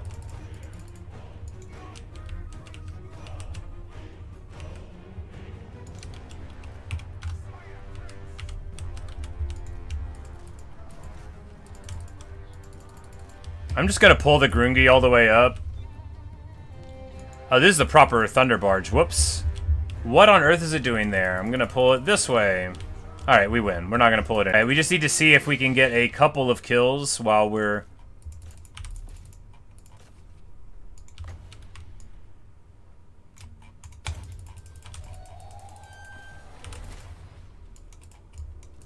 While we're doing this, of course, you can't catch most Skaven units, but with flyers and stuff, you can get some done. And we're literally shooting, you know, storm vermin there. Ridiculous.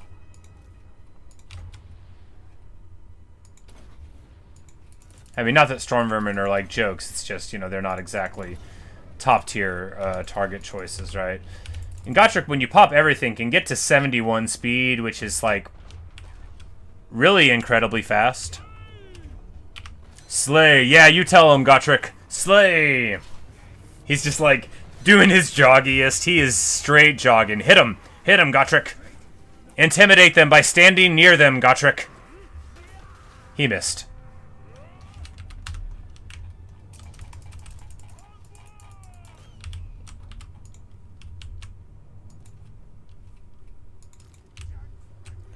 But our artillery gets some hit in whenever they're leaving, and that's, you know, that's what it's all about, right?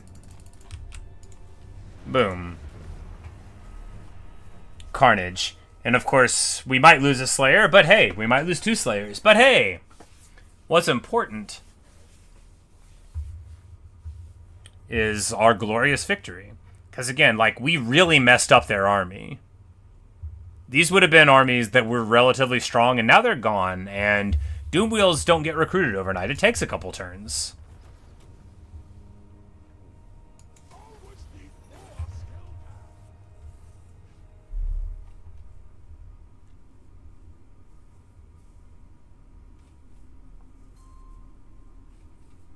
Clan Ungrund has been... No, we've declared war on someone. Yeah, enter war on sides of ally, of course. I'm sure that's just like one of those ogres that was like raiding the land or whatever, you know, just acting a fool. Alright, smash the enemy! What? What?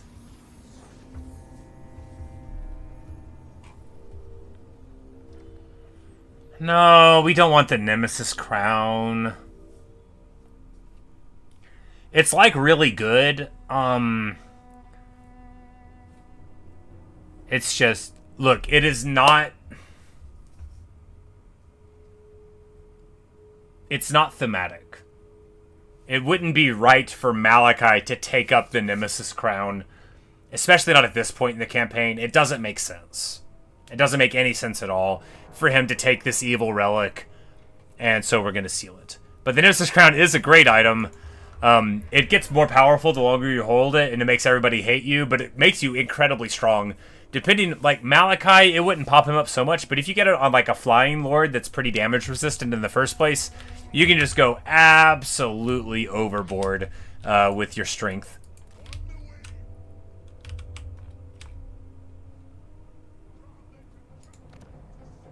Oh, Zarnagrund has been taken by Greasus. Would anybody like to trade me that has access to obsidian? No.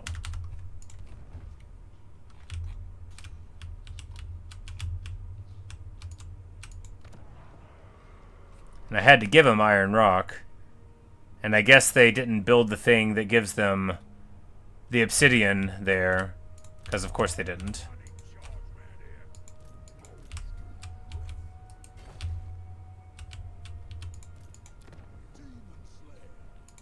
Level 5 Karak.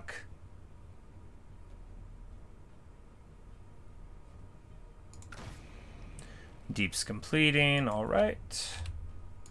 Yeah, because once Thoric gets here, then we'll move him over here and move Skag over into this direction. And then Thoric can give, like, the Oath Gold boost.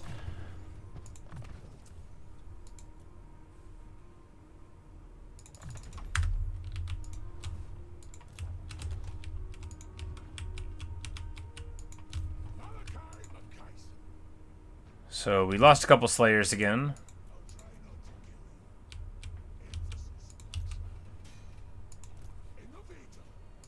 Yeah, look at them. They're just like in total disarray here.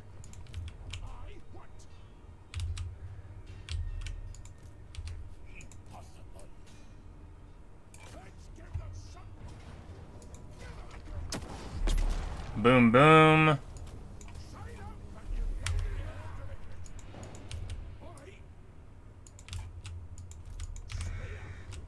Alright, so Crookback is like the center of the holds, so that's where we'll go. And of course, if all of those guys had been here, then it might have been a tougher fight or a tougher auto-resolve, but it didn't matter.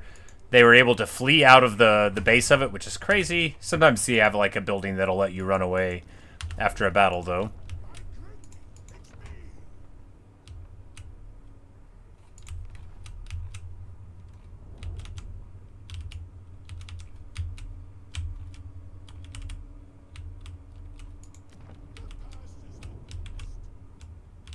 Yeah, and we'll hold on to this one, because now we can give stuff to Garagrim. And then they'll have, you know, more and more holds here in this direction. But no, maybe... Yeah, we need to give this to Thorgrim, where he's going to be just, like, isolated in this belt without a means to expand against our enemies. But no, Greasus will attack before too long. He'll be fine. Yeah, we might just give this to Garagrim so that he has more land. since his ancestral holds is going to be crawling with Umgi.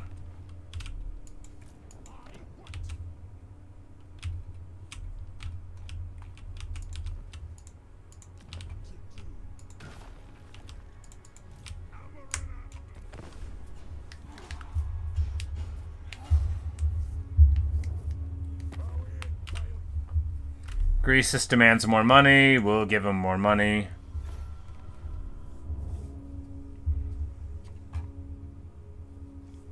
Again, just because we're not like quite ready to go to war yet. When we're ready, we'll go.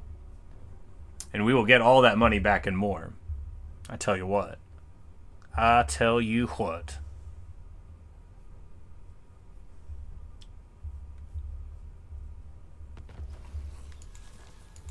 Grimgore's Hard Boys have been eliminated. You know what that means, guys. I just satisfied the grudge. And I got a... I sure got a something, didn't I? What? Upon this tablet are faded runes etched by Thungi himself after he resurfaced from the Glittering Realm where he discovers the secrets of rune magic. Enables Warp Flame attacks. Rune of Thungi. Ward save 5% all units in army, up to a maximum of 90%. Like, what? Oh, that must have been what I get for the grudge. Okay. Chaos Dwarves are begrudged. That is our Ancestor Relic. It is pretty okay, you know? Pretty okay indeed. 5% damage reduction for all units in your army is pretty okay.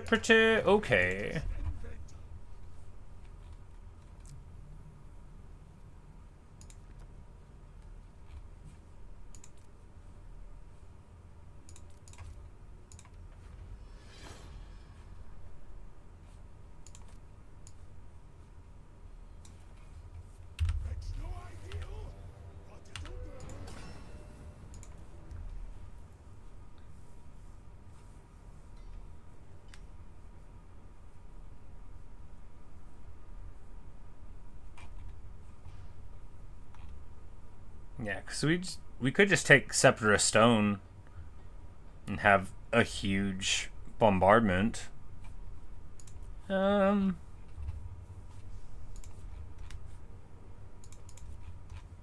could find a source of obsidian somewhere. Wouldn't that be a sight?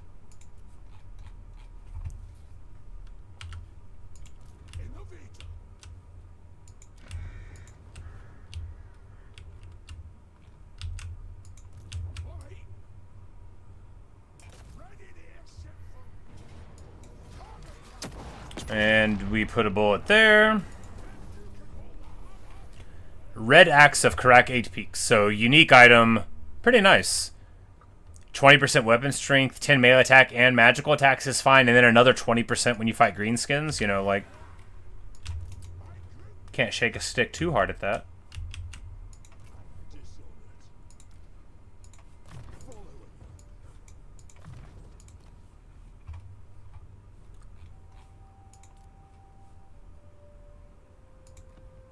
We'll put it on him.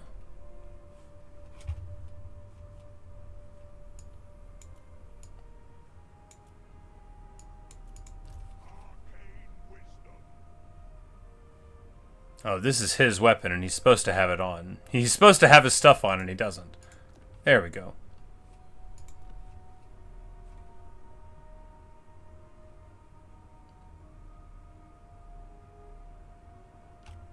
Oath Gold cost for crafting runes negative 25%. Wow, it's pretty good.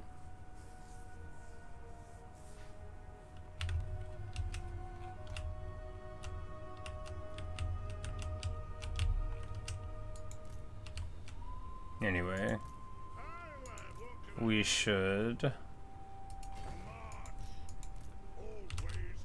like we'll put Norgrimlin in there, and then we'll put Biter and Beater on these guys or something here in a bit.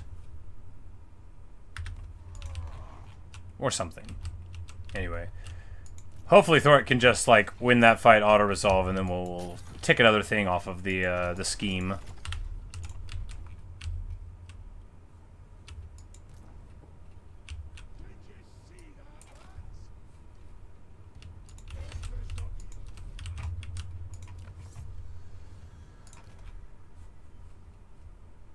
There we go. +2 Grudge Slayer capacity per army. Now, because of the Karak 8 Peaks Grudge being done and this, we'll have a maximum of, I think, like 8, which is, I mean, awesome. That's 8 Grudge Settler units per army is, I mean, they're really good. Even though you don't see me utilizing a classic dwarf army, they're really good.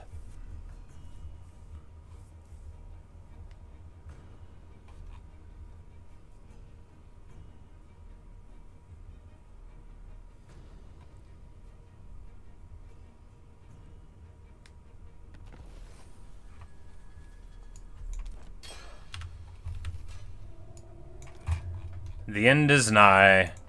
Well, the disaster at the end of the world is happening in 10 turns. Which, that's like a thing. You can turn it off or whatever. We might actually not even play whenever it's there. But basically, one faction will be chosen to be the big bads, and then they'll get resurrected, and they'll have like a whole bunch of scary armies everywhere. And that kind of thing. It can even be the dwarves, and if you're like allied with the factions that it's part of, they'll all betray you. But I disabled the dwarf, it's called a grudge too far. One, when we started, one, because I knew that could happen, and two, because, like, it doesn't make sense. They would never turn on me after this. Like, Malakai Makaisin could not buy his own dwarf brew anywhere on the planet after this campaign. Like, I know I teared up earlier talking about Karak 8 Peaks and stuff, but when you, like, look, it's not ideal that some of the Umgi are ruling these parts of the mountains, but when you look at, like, the position of Clan Angrand and, like, how things are going here, like, no one could be more proud of a dwarf than all the dwarves of the realms are of Malakai Makaisin. No one.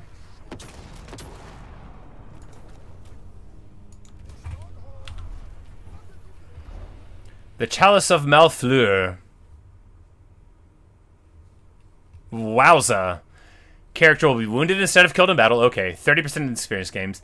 100% mix cast for all enemy spellcasters. 500% battle healing cap? 500% battle healing cap. This just means you can heal forever. And miscast, but you know, yeah. You know, we probably won't even wear that item on somebody, but it's still pretty crazy.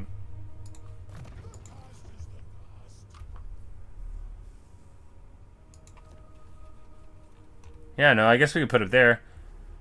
Because, yeah, it'll just make miscast happen. Miscast is like, it hurts your enemies when they cast spells. Hey, Chimpri. So yeah, you know, it won't hurt anything for him to be wearing it. We don't want it on, like, Ulrika, because, of course, it would actually make her get miscasts. The battle healing cap has never mattered in this run. It's unlikely to start mattering.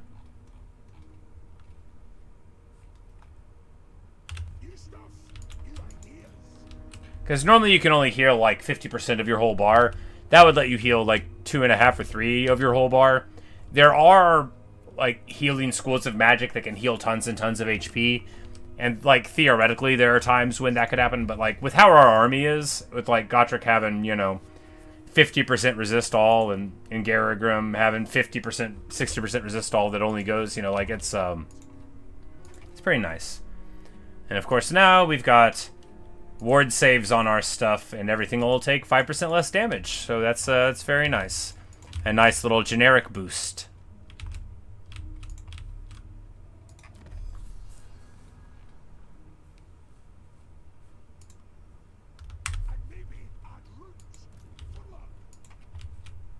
And now we will take this opportunity to recruit a couple of things. Slayers again? I mean, probably. What's the alternative?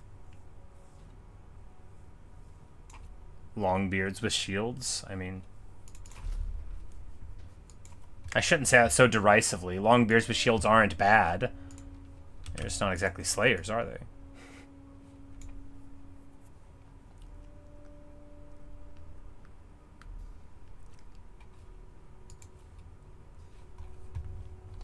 But yeah, like, this is the point where in a normal campaign, I'm like, okay, I guess I won.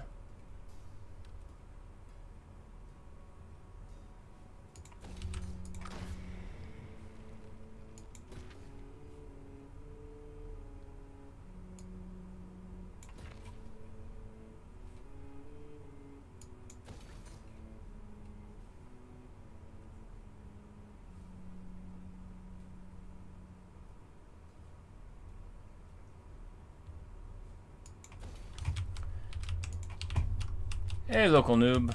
How are you? Yeah, because we're doing amazing now. Like, legitimately quite wonderfully. We don't need to be here because we want to give this away. We want to be, like, so...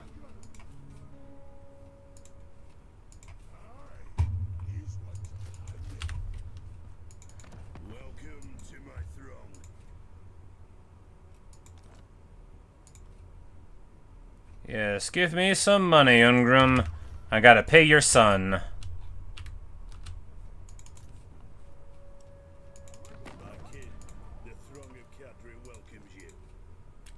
And yeah, he's got plenty more money. He's gonna give me 53 grand for Crookback Mountain, worth every penny.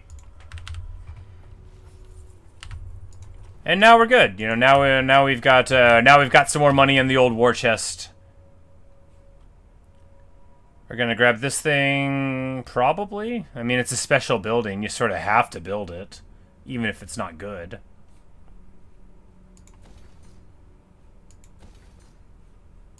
I mean, you don't actually have to, though.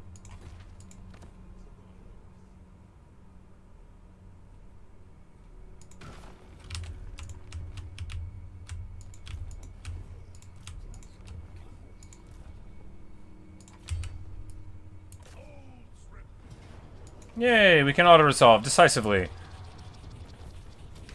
We take basically no damage. Now, I guess with this army, you probably could have just run the gyros over the top of them with 5 gyros and a thunder barge.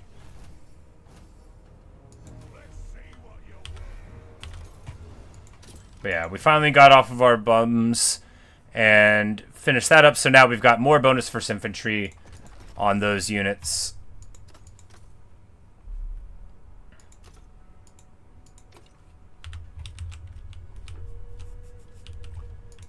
Yeah, I guess we'll, Did nobody take the sump pit yet? Come on, guys. What's going on? No, nobody wants some more land?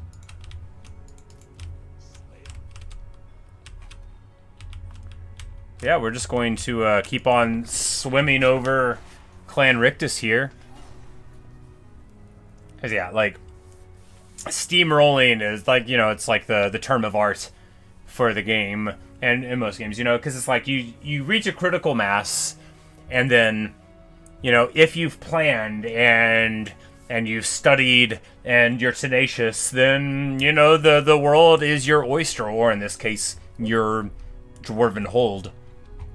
But it's like right whenever you feel like you win, you know, we will right the wrong.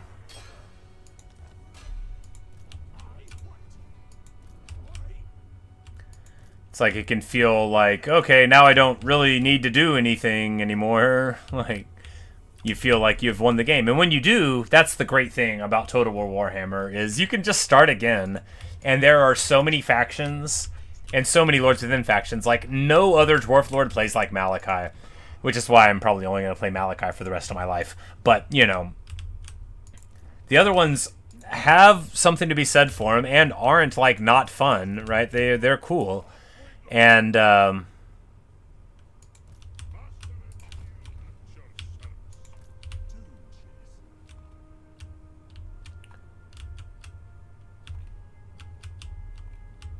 I don't even think we need to go to the Dark Iron Mine.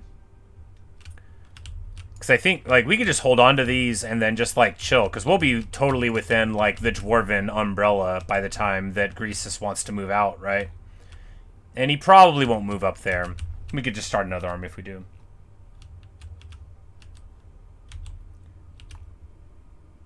You say you searched up Target on Geometry Dash? I don't know what you mean. If you mean like a username, no. I don't have an account. My username in the game is just Tizzy. Like my my normal my normal gamer name is. Hey! Well, if he's got Zarnagrun now, do I have trade good access? Yeah, I do. He just is wrecking Greasus, and hey, look at that! You guys may not know this, but this is Balthazar Gelt. Balthazar Gelt has 42... Balthazar Gelt has 42 settlements. Balthazar Gelt has been putting a whooping on Grimgor. It must have been him that took all these lands. Man, the tide of order. I like to think it's because of how good we did taking out Throt at the very beginning. I think this is all from that, right? Because with Kislev making sure that these guys can't mess around, you know, in Mouvan here, the Empire can deal with everything. The vampires fall. The orcs mostly fall. Oh, Crocky G lost. We're going to be having a fight down there before too long. Sure, and we are.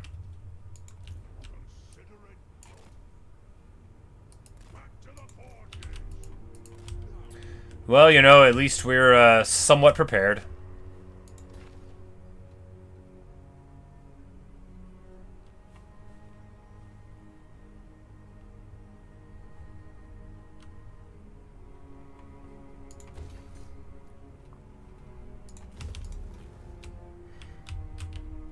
But, you know, our forces will do fine. They'll do fine. It's just, we're gonna get a real bloody nose when Wartsog declares on us. But, you know, there's nothing he can do. Hey, I can take this one up here now.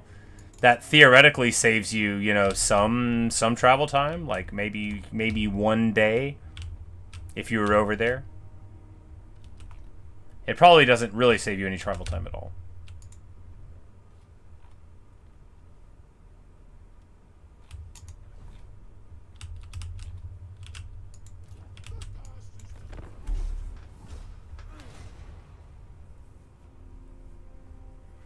But yeah, so the next thing that'll happen is in a couple of turns, the ultimate crisis will happen, and there'll be a bunch of new foes to fight. Now, it can be dwarves. It's not going to be because we disabled it. It can be vampires. It can be chaos dwarves. I think it can be chaos. Might be able to be Norska. Might be Tomb Kings. But anyway, like, there's a lot of factions, and they can, like, become the big bad guy, essentially. Etain got eliminated. Who is rocking out on the donut? The Dark Elves are taking over the donut.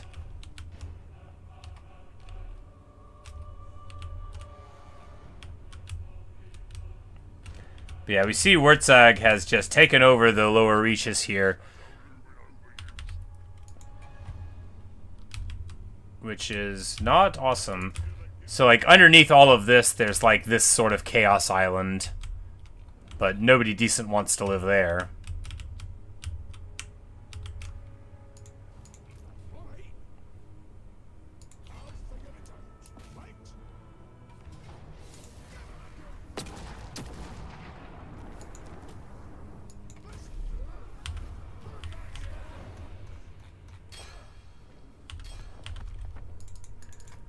How much more do these jerks have? 3 more. Well, you know.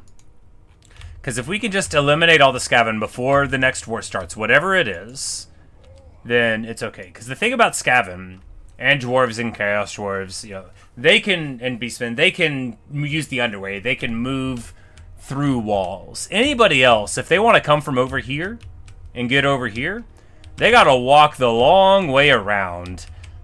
And so, and of course, with Clan Angrund having like 7 or 8 full stacks that are quite strong,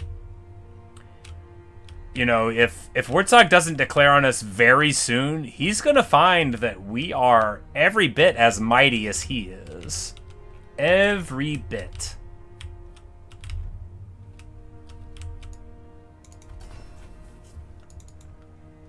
And I guess I don't get access to Obsidian just because the Empire has it.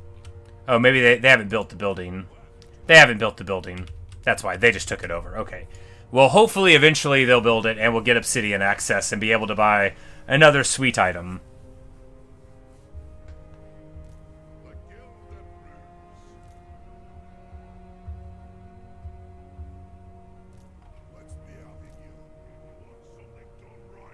You know, I've got all those extra heroes also, and we don't really need them anymore.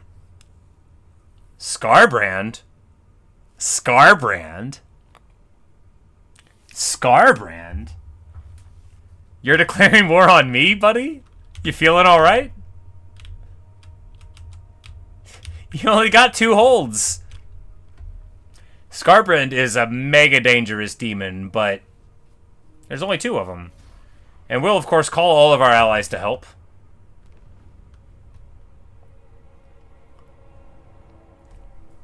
I thought he had been eliminated. He must have taken over with the rebellion. Because specific rebellions can become the real faction again, depending on where it's at.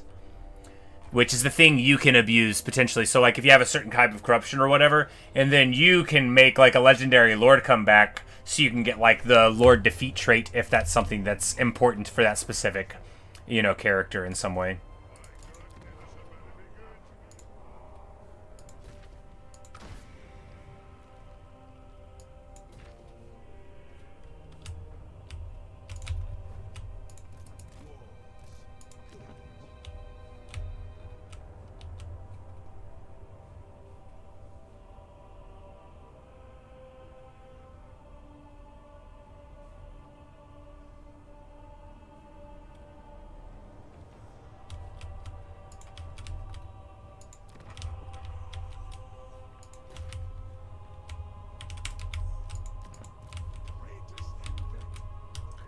Alright, so what we want to do now is...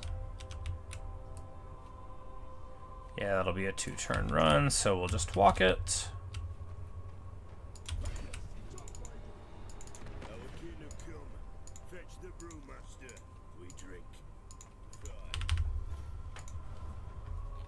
Alright, good stuff. So now we have, like, a solid Karak presence here, and a solid Dwarven presence here. And of course, even though Skargrin just declared on us, I almost think he's just doing it because Khorne reasons, right? Like, is he even going to be able to prosecute any sort of fight against us? Is he not at war with Wartzag? Oh, he's friends with him. Yeah, he must have just came back. Skarbrand is a very dangerous fighter in his own right. I mean, he's a terror. He's awful. He's hardcore. I shouldn't downplay him. He's rough, but you know, we'll probably be fine.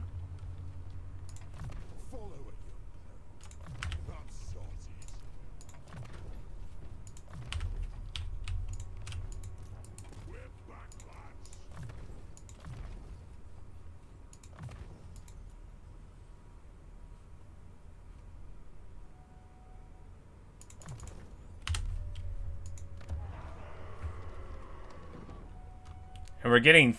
yeah, oh, that's right, because Thoric doubles it, and then the other guy here. Yeah, so we're getting so much Oath Gold now, which is excellent. You know, that's another thing. You know, it's turn 100. Often by the time you get to turn 100, look, if you aren't, like, basically winning the game... okay. You know, sure, we're not winning. Our allies are winning, but we're helping. No, I mean, you could play slower. So if you've been watching since the beginning of the campaign, you know that, like, we've been basically moving incredibly aggressively the whole time. If you don't do that, if you just, like, wait, like, 4 turns at the beginning of the game and build, like, an army and then try to go out and attack, like, dude, it ain't gonna work. You're gonna have the worst time. The Redhorn tribe is moving against us. Elspeth is... definitely moving to take lands here, so it's like we're racing against our friends now to try to carve up these lands and see who will hold sway ultimately, right?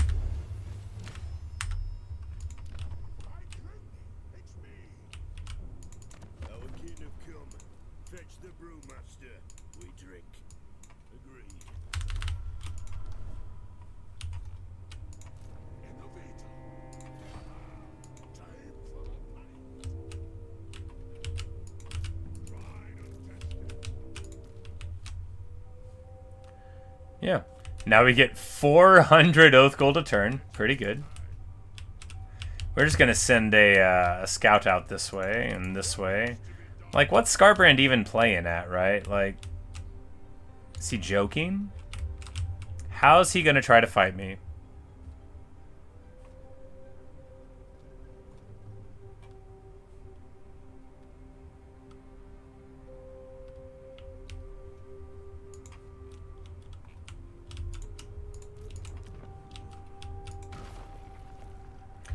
And then there we go.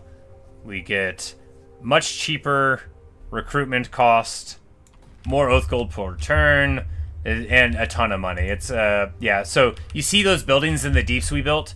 Just that one that we built last turn, right, where it goes here, it put the buildings, the values of this place from, you know, some money to 9,000. So now, like, that's what you have to do. If you just live for a while and then you get your deeps going, like, all the dwarves need is a place to live. And you will have enough to fund all of your dreams.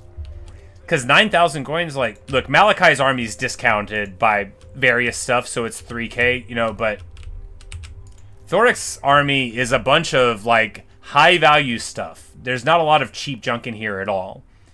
And it's just 4,300. So Karak Gaul, even at this point, can support 2 full, basically elite dwarven armies. And that's why I love the deeps. I haven't played with them, but I knew that they existed and that they were cool. And yeah, pretty awesome. We're going to go ahead and spend our money now that we've got so much of it, and we're not upside down for the first time in absolutely ages. And we're just going to be waiting for Call Friends to build his obsidian thing there. Or actually, Gelt has obsidian as well, but he is not so willing to consider us friends yet. You know, he doesn't know our abilities and reliability, so that's okay. But yeah, they're going to be taking Howling Rock here, but we should be able to swim up here and take that for Karakadrin. And of course, I don't... The Mantide very, very rarely will turn on you. Like, you got to do some weird stuff, right? I don't think, even if you, like, stabilize the world between the two of you, like, if they're, like, super cool with everyone in your faction, like, I don't even think they get mad. I think they're just like, okay, yeah, we win. Good job, everyone. Because the Empire has basically no enemies. They're really far away from them, so they can be free to, you know, move all the way over here. Harit Grausch was wounded. Poor guy.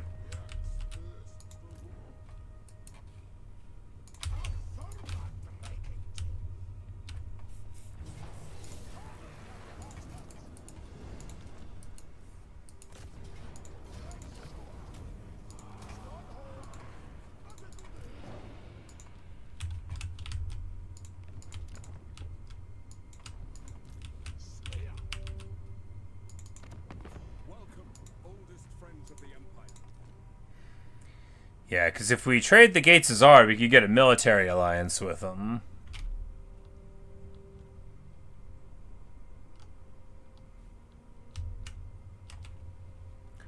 But if we give them to Karakadrin, then they'll have the Gates of Zar.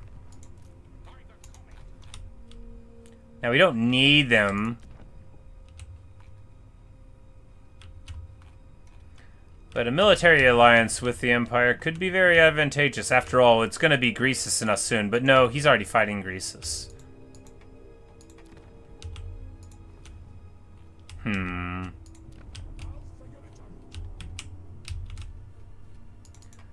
know, let's just stick to not trusting the realms of men anymore.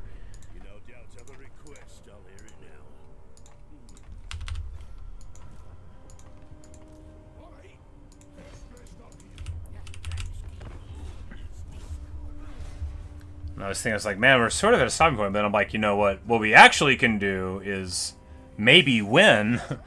Maybe defeat all the Skaven here. And that would be a wonderful video. Malakai Skavenhammer indeed. That final battle was crazy. Like, man, we got so tuned up by that Skaven, but of course, like, moving Malakai off of the point for some time didn't help at all.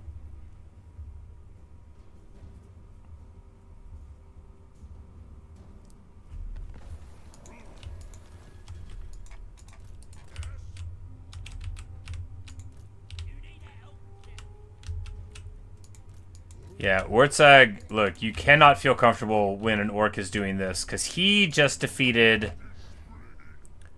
the last defenders. No, there's a little bit left of them, but yeah, he's got some worries around here, but you got to assume that we're going to have to deal with him eventually. Of course, Greasus is not at... He's not as scary as he used to be. He's got 32 settlements, but now we know that he's right on the doorstep with the Mantide, and they're all at war with him already. So he probably won't move to us, and if he does, it probably won't go super well. I think Wartzog's who we're going to have to go to war with. But after we deal with the Skaven, well, really what'll happen is the end game crisis will happen, and that'll be what determines how we behave. Tretch is trying to run away. It is not going to work. We have so much Oath Gold. That's how it goes. You have a little bit of resources, and then you have way too much resources, and then you don't spend them anymore. Scrag wants a defensive alliance. I don't think so. Oh, he's upgraded it to a full military alliance with Clan Engrind.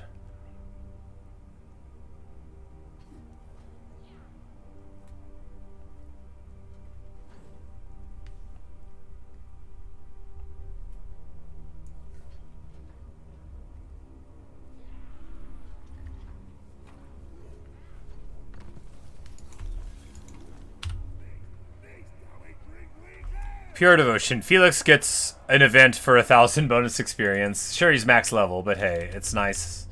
It's nice as a gesture, right? Tretch Craventail has one place left here at Howling Rock, and we are going to be the one who puts him in the ground.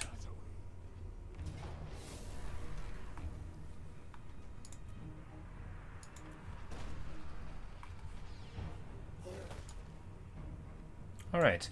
We're going to do the battle, not least because this is likely to be the last one in the video. But, yeah. And because it's just been a while since we've done a video, a battle, it feels like. That can happen, too. Like, you get to a certain point, and battles where it's even interesting to have them, like, you can get to a certain campaign point where it's like, all right, now we're going to auto-resolve 10 or 12 in a row, especially if you have allies.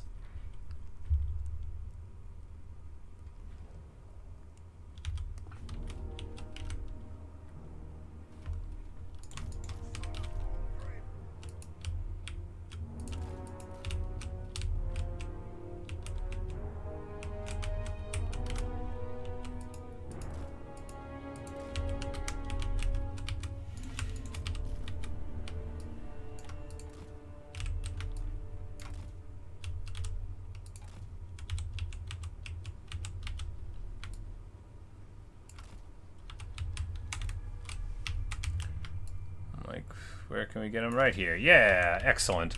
So they're just going to be walking right into the murdering here.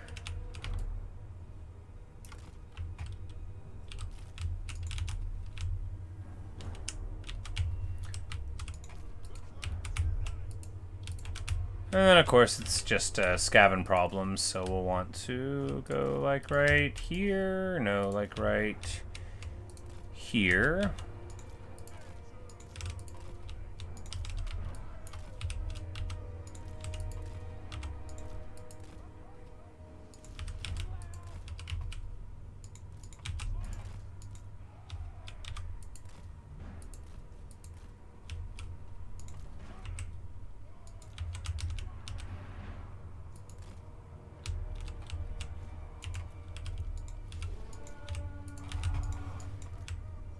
And then, yep, there we go.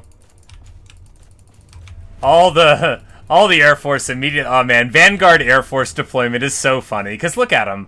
Look at what they're trying to do now. They can't do anything about it. Like, you just get in on their artillery immediately. Oh no, now they're shooting with their little slingers at my... Ah, dude. Ah, this is the greatest. No wonder people don't use a real army with Malakai. Because you could just use your heroes in a big air force and, like, thunder barges. You wouldn't even need... You wouldn't even need anything...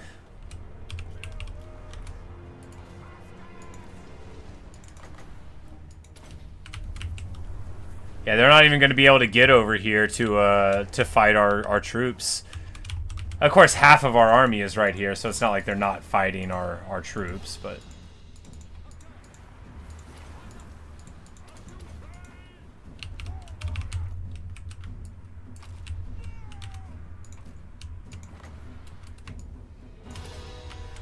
But yeah, just an absolutely burdensome destruction.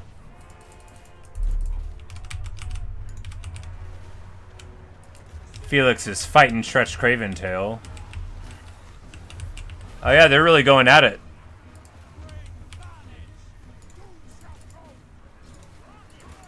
Don't worry, Manlane! He always calls Felix Manlane. Don't worry, Manlane! Tretch is running now. Because Gotrek is hot in pursuit. He knows he doesn't want to get hit by that. But yeah, this is so funny. Once you get the souped up... Because Thunder Barges, when you first get them, they're not that crazy. They're very good. They're not that crazy. But once you get, like, a couple technologies and things, like... Because they go from, you know, 15% missile resist to 70 with 95 armor and 30,000 hit points. Like, it's so hard. It's so hard to even put a dent in them. These guys have been taking missile fire the whole time, and they're going to walk out of this basically unscathed.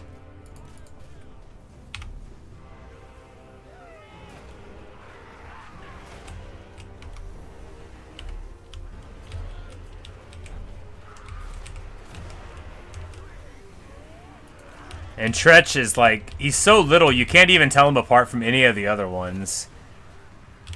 Tretch has this thing where if he's losing, he gets like a 40% ward save. He is so hard to kill. He's not like good. I mean, he's fine. He's an anti-large fighter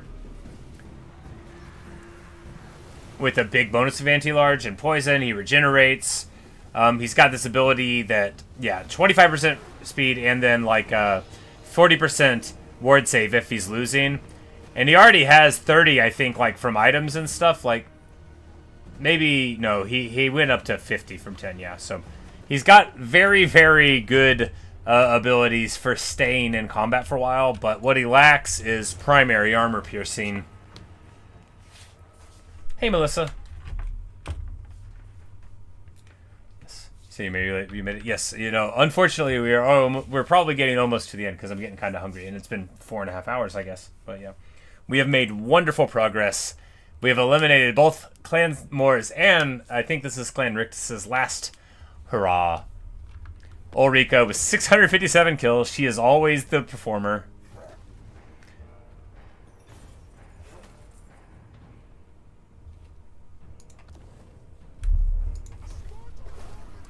Clan Rictus revealed.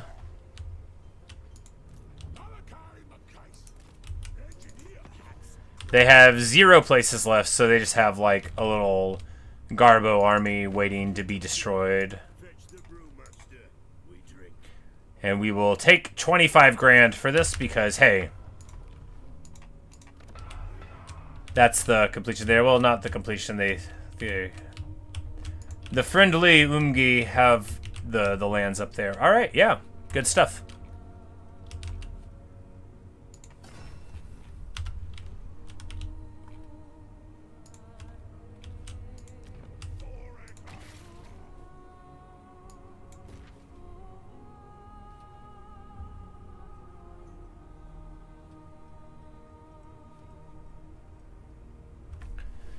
So if we have a ton of Oath Gold, then we can melt it down for even more money, which seems...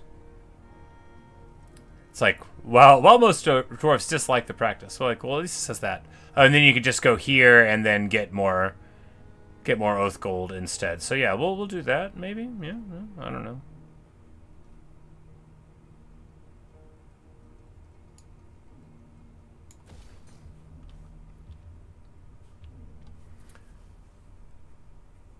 And this improves all of our stuff from everywhere. Yeah, we'll take that. It takes decrees to make it. Well, we don't have those to spare, really.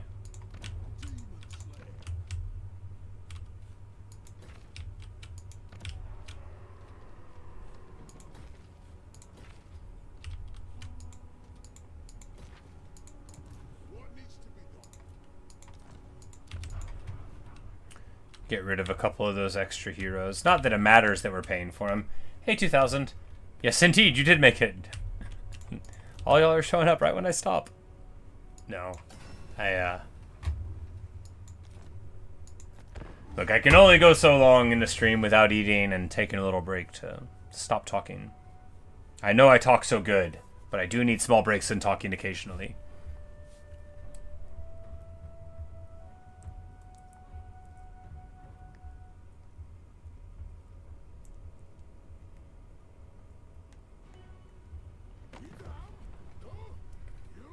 Oh, the Lady of Gnome!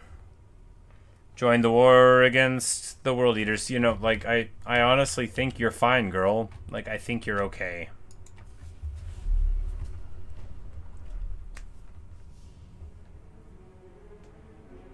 Time to go. There we have it. Thorgrim, the High King, has assembled all the throngs against the greenskins beneath us. And we will, of course, heed the call. This is gonna be rough. This is gonna be rough. Oh, well, it starts and we immediately are gonna lose.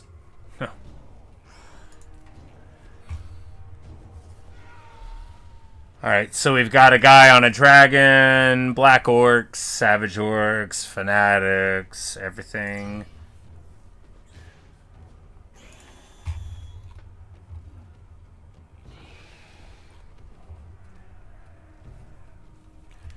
Well,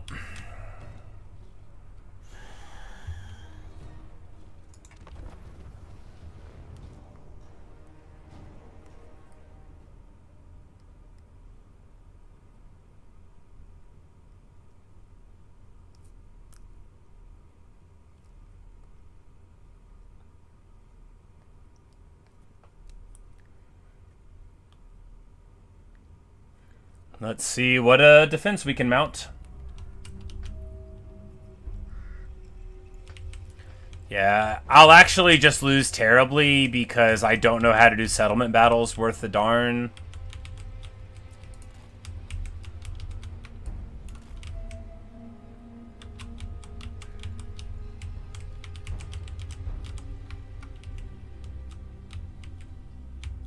Like, where do you even set up cannons? And these cannons have grape shot? Like, I don't understand at all.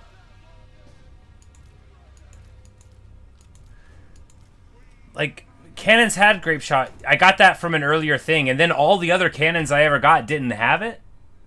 And they had dig in instead, and now these don't have it? I don't know.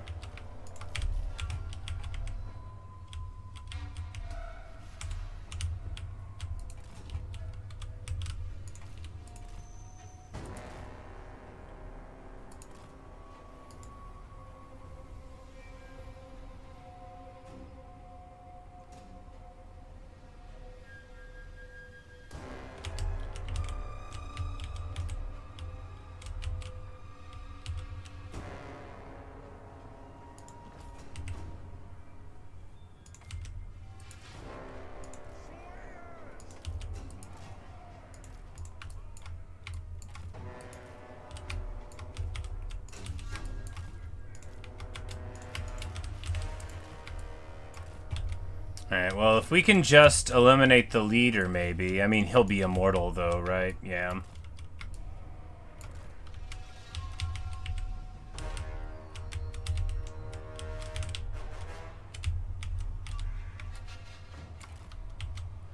He'll fly over and we can hit him there. The grudge bearer we can have right here, and that'll be able to put some fire in when they start.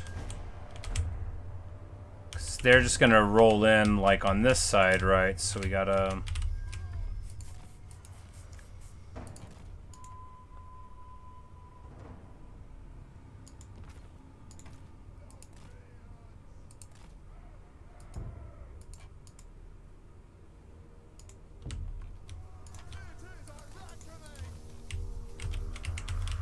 But anyway, yeah, so it's, we're gonna get mauled so bad. It's gonna be terrible. You're gonna see why I say that I'm bad at the game. Like, I literally can't defend a siege to save my life. I'm the worst.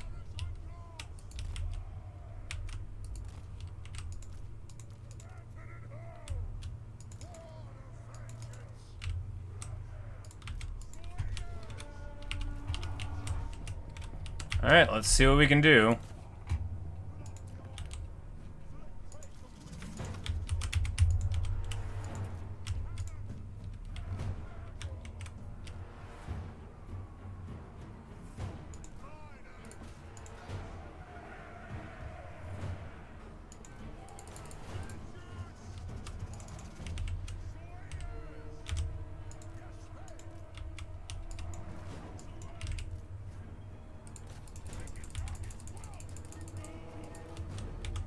Alright, so the Wyvern is doing stuff. He's trying to attack these guys. It's working super well for him. We're going to get the Slayers on here.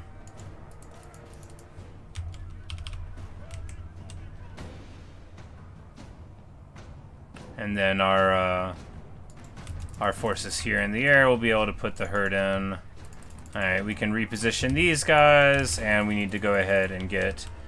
You know, it's not going super terribly yet, except for over here, where it's going super terribly. Oh, yeah.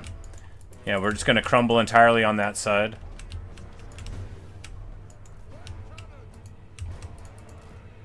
And the flame cannons can't see anyone to shoot them, which is not ideal, but their leader is totally set afire now. Rogue Idol, yep, that's what we gotta focus on now, I guess. No, there's no range stuff over here. We need to go over here, or there's less range stuff over there, because, you know, we've already dealt with the big baddie on that side, so now we just need to get in here on the Black Orcs and start punching them, I guess.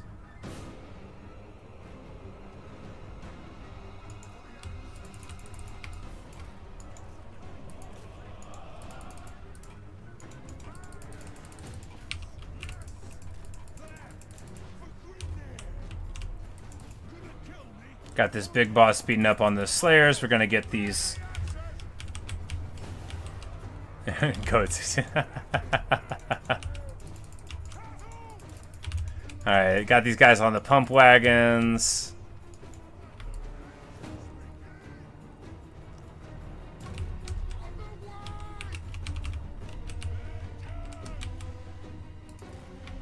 I'm like, you know, I bet they're shooting right into that thing. We need to get up here.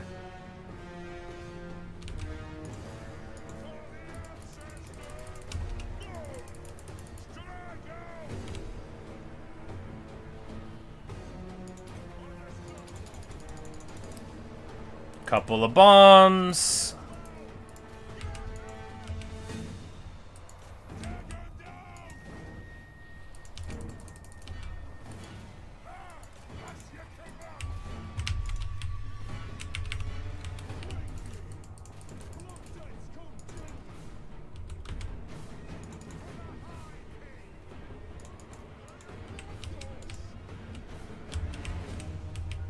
Alright, at least our reinforcing army is coming in now.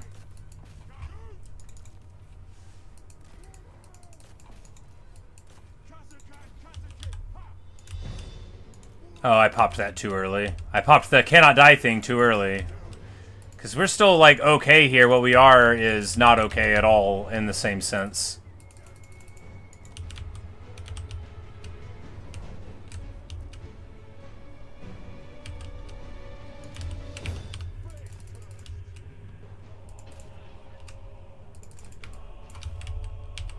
Because they're just going to try to move up here. Our ally should try to defend-ish. I mean, it probably won't work very well. It'd be better than if I were in control. Because I, again, do not know what I'm doing at all. Man, we are getting trucked here. But we're surrounded by armor-piercing, magical weapon Black Orcs. Yeah, it's bad news. Of course, this guy does have 215 armor and heals. Because these guys have the sister swords. Or one of them did, anyway.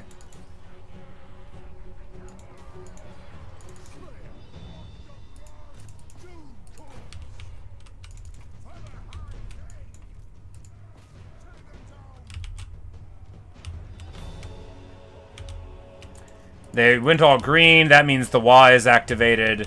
Oh, yeah. And never mind. There's another army there. What am I even thinking? I'm like, I think we're almost stabilized. We're not.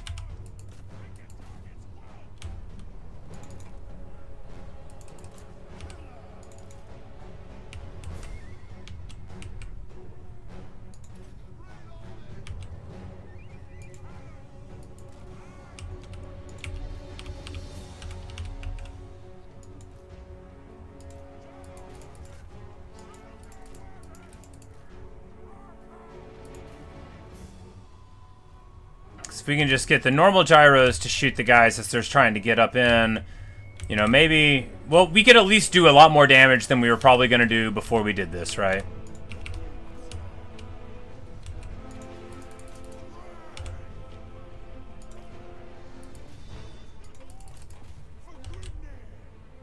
Yes, for Grimnir! But that was a... Oh yeah, that was a good salvo. It's not gonna be enough. Alright, that was a good salvo though.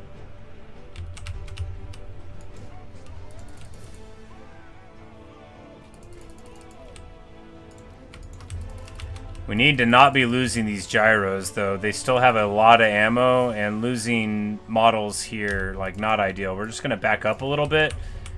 Because these guys, I don't even know where they're trying to go. But if we like go here, then maybe we can support our guys a little bit better. Finally dealt with the rogue idol.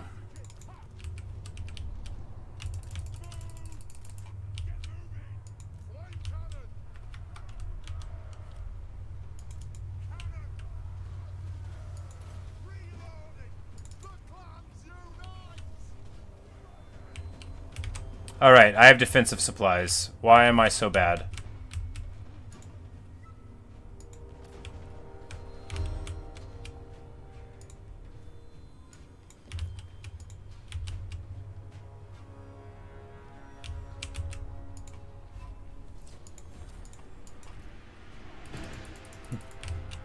I basically never defend sieges because I'm bad.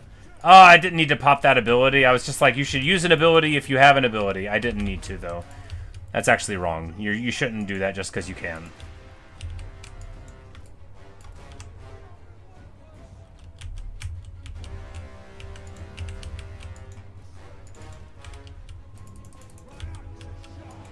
Oh, there's one single Slayer here. He's stuck in the wall.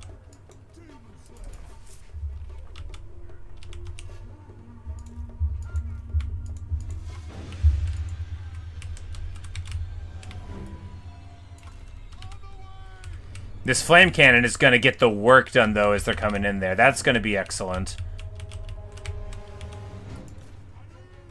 And if we can get a bunch of these trolls down, we just need to move away. We're taking missile fire. That's very careless. We're going to put these guys on the Black Orcs, since they are not anti-large, but are armor-piercing.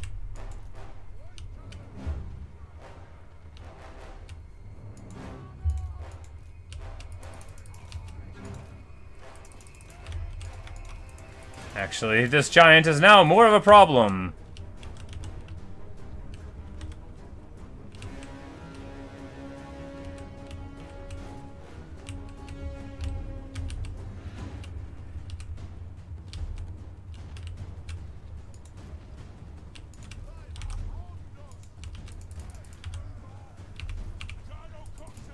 Boom, baby. Oh, yeah, this giant's going down. These Black Orcs go... You know, I'm glad I did this fight. I don't think we're going to win it, but we definitely... Look, I learned a little bit, and I definitely got better.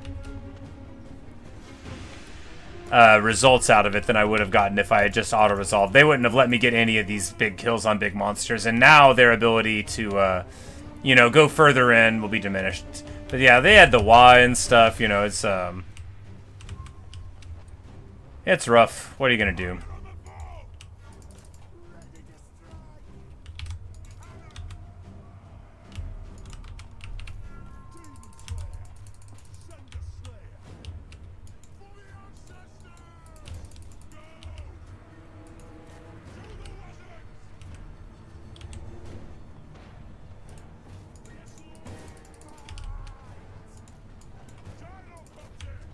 But at least, you know, we've got our internal stuff. And can I build another tower somewhere?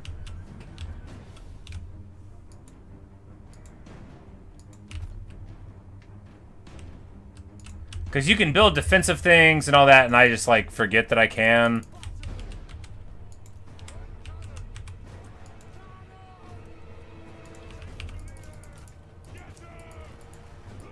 And, you know, maybe I should have tried to defend further back where these guys could have supported me. I don't know.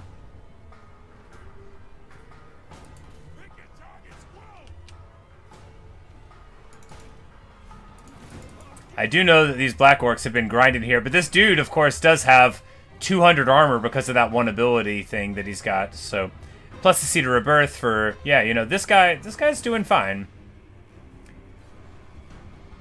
He's got his ward save. He's got huge armor. Sure, they aren't running away, and he's not, you know, doing anything. But he also, look, Slayers don't run.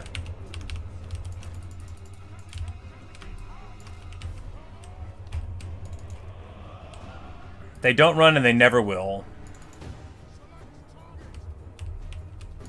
And that means he can still get a bunch of really good damage in here, because again, he has 200 freaking armor and regenerates.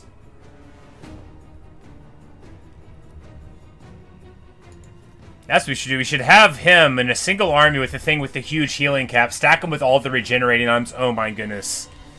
That's the way. You get a guy with that 500% healing cap. You put him in a single army. You name him Vlad Karstein. Why won't they run, man?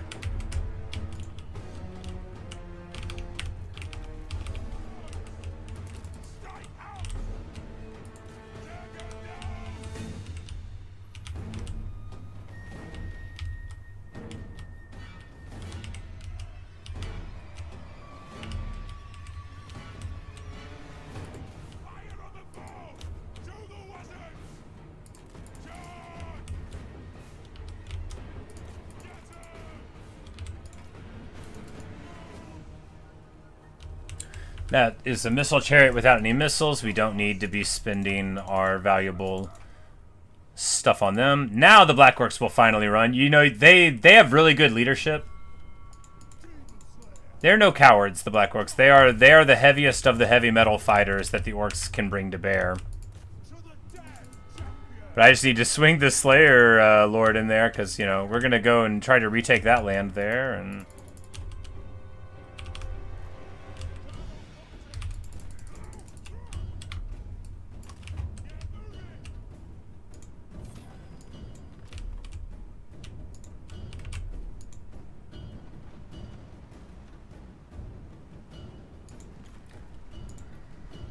And this will also hopefully make it difficult for our foes to figure out what they're doing. I should have thought of that in the past. I'm like, you know, they're really bad at doing AI stuff. Maybe we could take advantage of that to confuse their motion.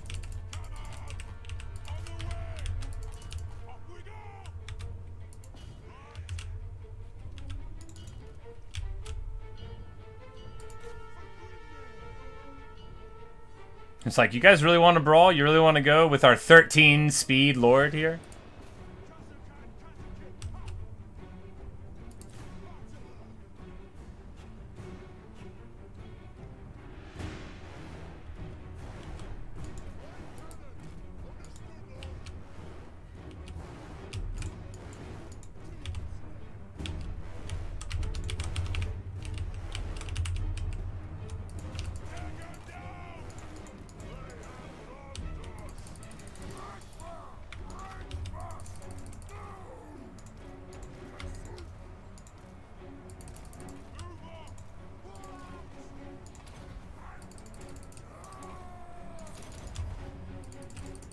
Little bombing run there, and now it's time for the Trollhammer Grud Settler bombing run.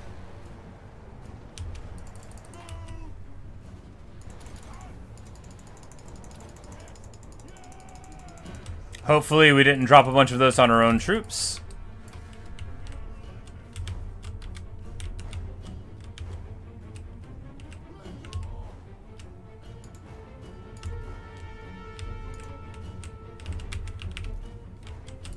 Oh no, don't follow them. No, get into the fight. Get into the fight.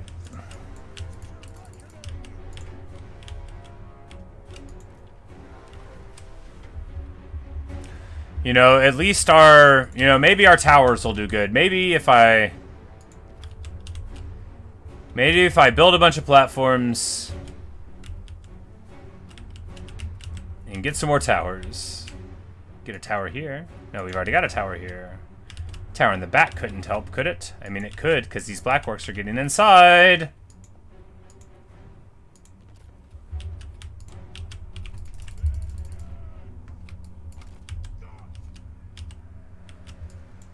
No, I mean, it's all falling apart here. But, importantly, like, we did super good on this defense. I mean, we didn't win. I don't think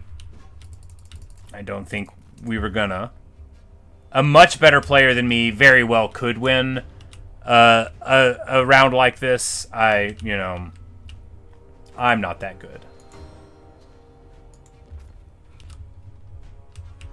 But they're going to take this. Now these black orcs are, and these towers are going to fall, and all these other towers are going to fall down, and then they'll win.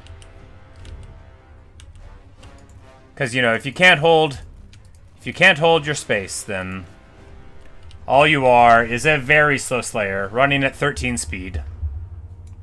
A valiant defeat. Others will call this valiant or even courageous. It is still a defeat. But, you know, look, it was a ragtag army. If we had filled it up with gyros, maybe it could have worked.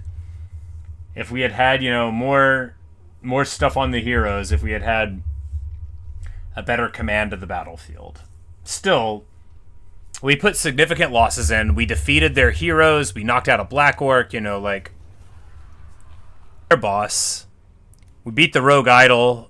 We knocked out some heavy cavalry and a giant. Like, none of these things are nothing. They're all very, very good accomplishments. They just, you know,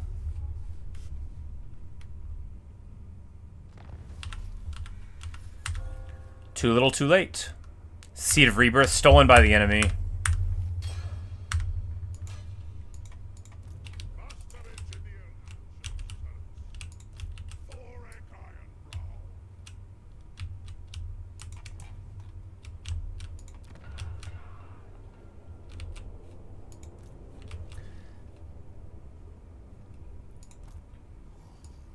Yeah, that's like, you know, we gave them a bloody nose, but they're still right back. Well, what we're going to do, though, is pull old Vikram out.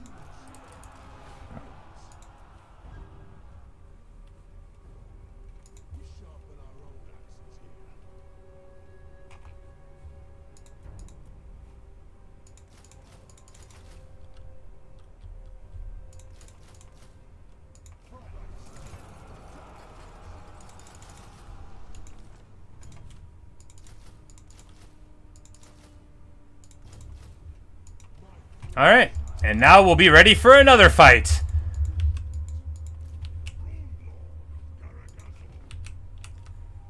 Yeah, most of the main armor's defeated was great. Well, thank you. Yeah, you know, it's like, sometimes when I'm like, oh, I can't win, I forget that often defeating a lot of your enemies is good too.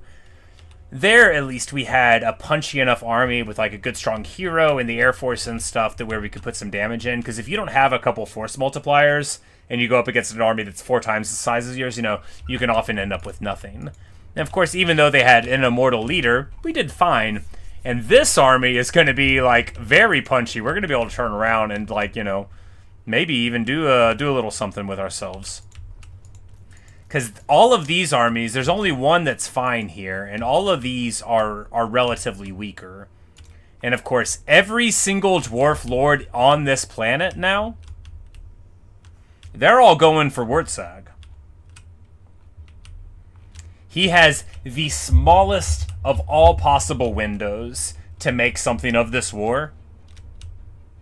Do you know how small the window is? It's pretty small. Do you know why? Because Malakai Makaisen is somewhere on this map. I don't know where. Right here. And it ain't gonna take him too long to get down here.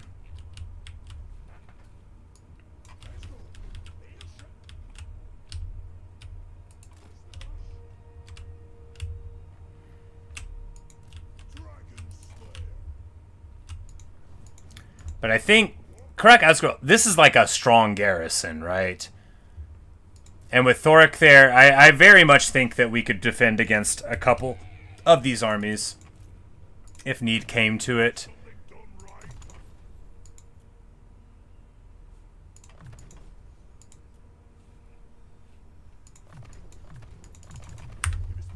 Alright, and now he's got Lightning Strike. So Lightning Strike is really, really good against orcs, because it will prevent the Wa from even reinforcing them. And that's just like attached to their army, and that's very nice indeed. Alright, so cheaper upkeep or stuff. What'd that say?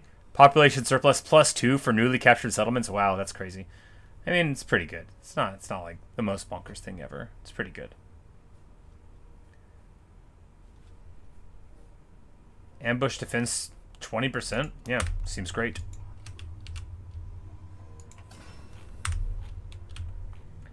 But, you know, somebody down here has got obsidian access, and I'll get it from there if I have to.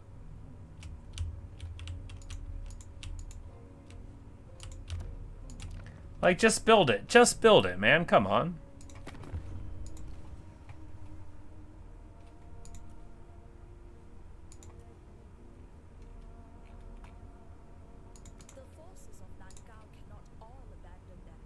There we go. She's got obsidian. No.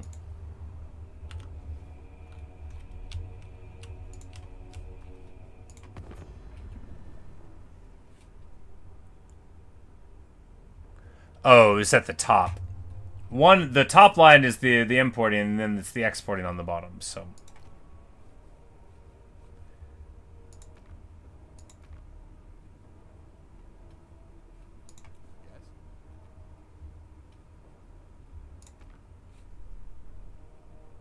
They're exporting obsidian. Anyway, maybe I just don't understand how trade works. I would be willing to believe that. But yeah, a glorious little battle.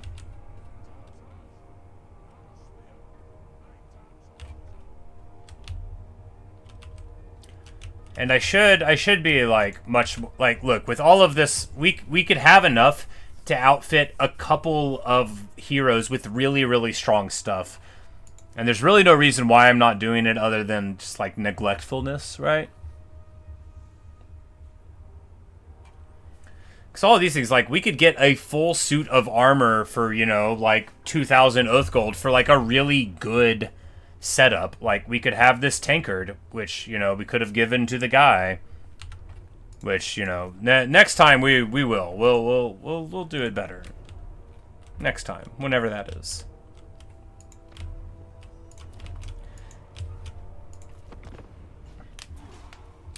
But yeah, really good against that main army. You know, if that Dragon Slayer Lord or Demon Slayer Lord had the Master Rune of Spite, like Gotrek did, which of course you can just move them around match to match, but I would never remember, and I would just fail to put it on.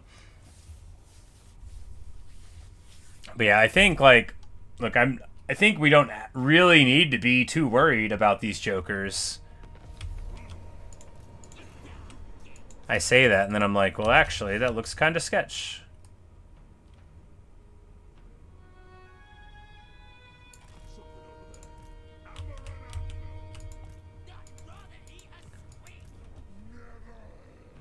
This is quite an army. That's a bit rough. The Wa is useless. At least only one of them has a Wa army with them.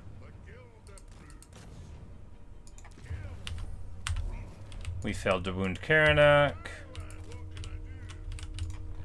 I mean, the good thing is, I keep saying it, but like the good thing is well, I guess they're up here. Where's their Y even at? Even set to? I don't know. But anyway, the good news is that the arrayed forces of all of dwarfdom are about to be knocking on their door, and we just had time to deal with the Skaven, which means we're gonna deal with them. You know, like there it is. There's my obsidian. There's my Starbreaker.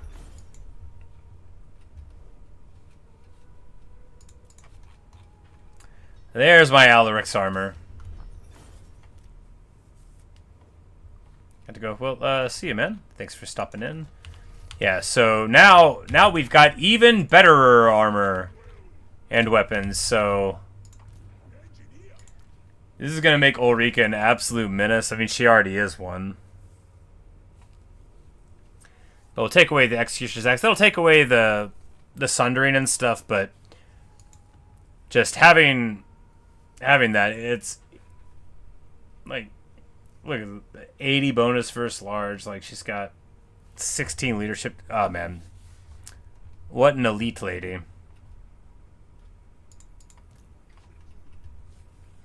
We'll give him that.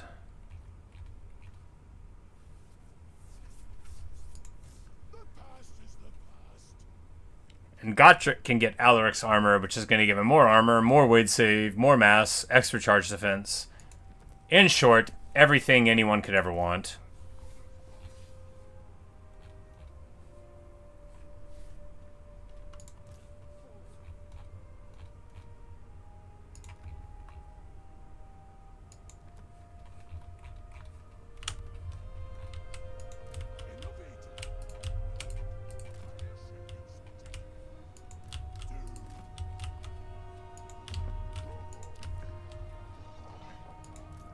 Yeah, because this guy's probably going to move towards Crudtummen, but Thorgrim might just go and crack him, right? Because we hurt him really bad. We'll see what happens.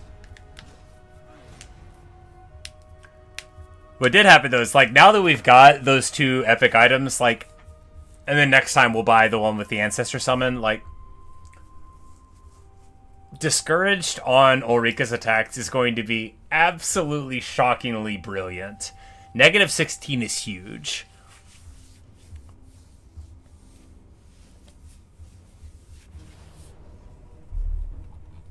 Alright, they are attacking us. And we're going to be able to do the best thing ever, which is let the AI control our reinforcing armies. I said I was going to end this. This will be the last battle. We either are going to lose our Karak, or gloriously preserve it. Find out which on today's episode. After all, we could auto-resolve it and win, but isn't this better? Isn't this better? Alright, so, what do we have arrayed against us? First army, Wizard Lord, this guy's garbage. He's got nothing. This dude is weak. He's level 12. He doesn't have anything. Gaze of Mork, Brain Burst, you know, like he can do a couple spells. Won't be anything to worry about. Black Orcs, Great Warbriggans, no more Black Orcs. Both of those are bad. Biggins. We've got 4 Savage Orc Warbriggans. Those are armor-piercing guys. And then, so there's 7, 8, a lot. And then a Arachnarok Spider Flinger. This is a Arachnarok Giant Spider with artillery on the back. Didn't even know those existed. How cool. You never see them in multiplayer. Yeah, and then a ton of Mangler Squigs. Well, we're going to assume that Thoric's reinforcing army is going to be great, right? So we're going to have all of this artillery and stuff, and this one is going to be, the settlement garrison will be punchy. Yeah, yeah. Hopefully the game won't crash. Let's go.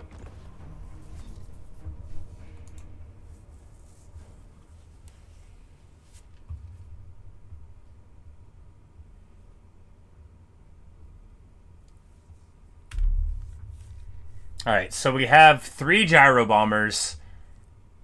They all drop very, very damaging bombs. And then 1 gyrocopter and a gyrocopter brimstone. We've got artillery. We've got, like, this is This is more what I would think of like a more normal Dawi build. It's not like normal, but...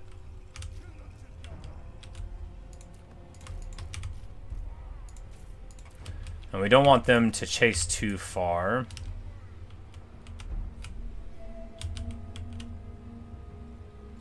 Alright, and these guys will be on the map very soon. Everyone's going to come in. So our guys will be here, and they will be a minute and a half or so later.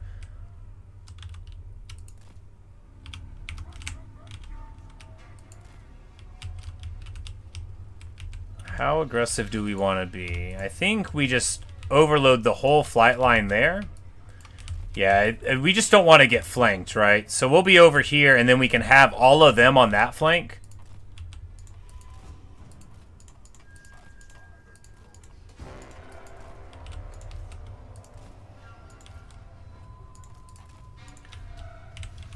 Slayer's far there.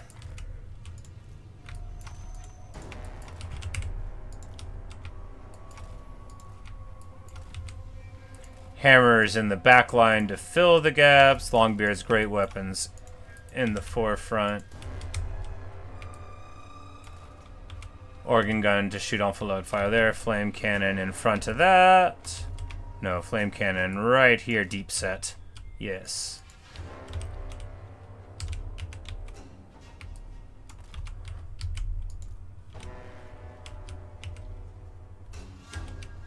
All right.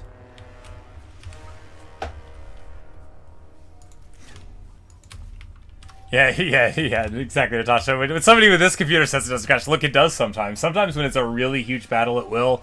I think what we find here, because it's like orcs and not Skaven, goblins are very, very voluminous, however. So we, it might happen. If it does, that'll be why. So it'll lock up the whole machine, dude.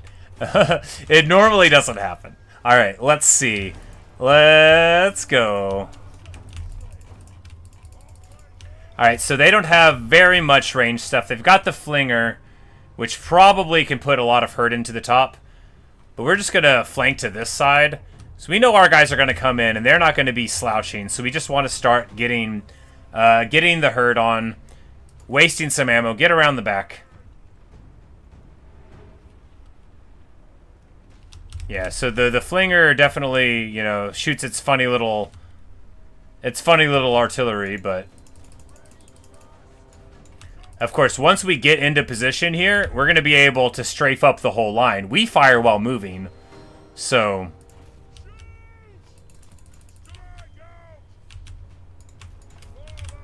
Like, and actually what we'll do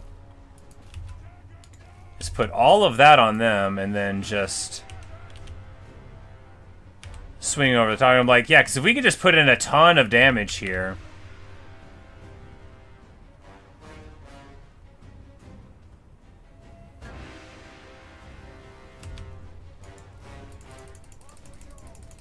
Oof. Yeah, we don't want to be that spread open. Yeah, I think this is kind of dumb. Yeah, we definitely never mind. You know, this is fine. It's okay. Cuz while it might be sort of wasteful, now they're all looking at us. And of course, our enemy is happy for the Royal Dawi Air Force of their forces to come in.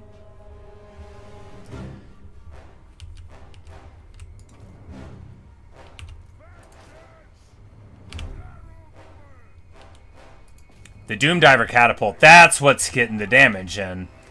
Alright, Doom Divers, they are hilarious. They shoot goblins with, like, they have wings on them, and they literally catapult goblins, like, that fly through the air and then that crash land into their enemies.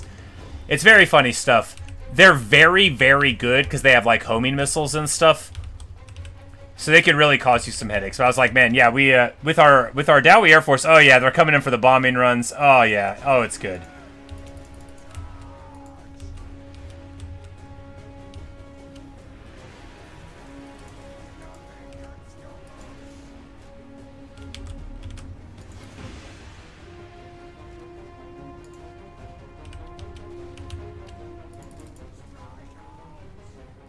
And actually, these Black Orcs, that's going to be a great thing, but if we get clumped here, then we can just... Alright, their allies are coming in now. That's going to be more like random goblins to to interfere with our plans. So we're just going to get here. We're going to start targeting the biggest problems. We already dealt with all of their artillery besides the flinger. But now, like, a lot of these annoying members of their army are going to come in. And, of course, we have our massive Dawi force arrayed. And this is what it's all about. This is pure Total War right here. You know, just like an unfathomably massive battle. Alright, it's not too hot yet.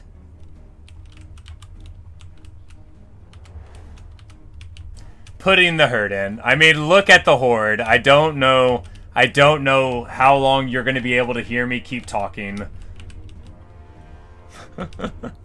Alright, we don't need to keep shooting the brimstone guns at this guy. It's nice to get the leadership down. Actually, we'd probably need to back up entirely. Yeah, we want to get back over here now. So, this is a crucial part to swing what we're doing. We go over here, and then we'll be able to put fire into our enemies as they're trying to charge in on the side, right? And that's going to be very important.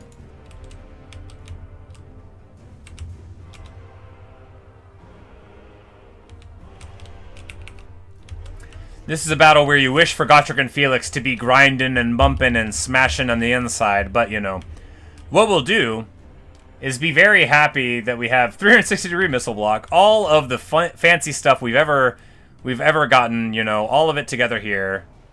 Unfortunately, we never got magical attacks for gyro bombers, which would be so good in this fight. Savage Orcs have 30% physical resist out of the box, which is very good. And magical attacks would, you know, prevent all of that from affecting us, but...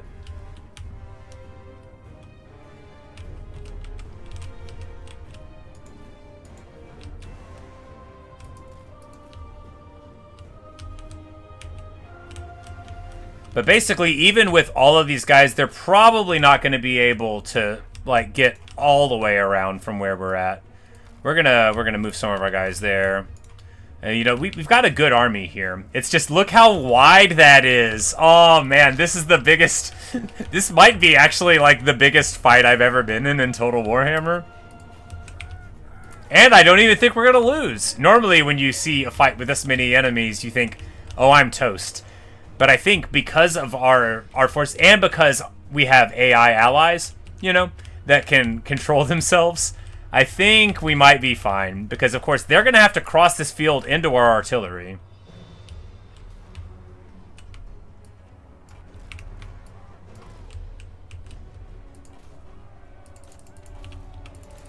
And now we get to transition into flank guarding, right? So instead of the Air Force like causing all these problems, man, that direct arc flinger, I wish we could have got it down, but I think we're just going to have to eat all the shots. Like, now that we've gotten this down,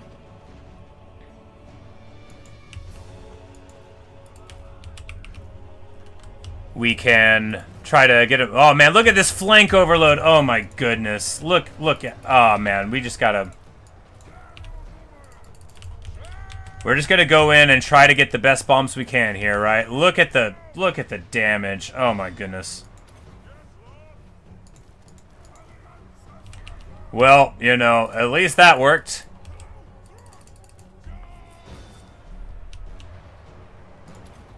Oh no, my guys in the back were there. I just bombed my own moods.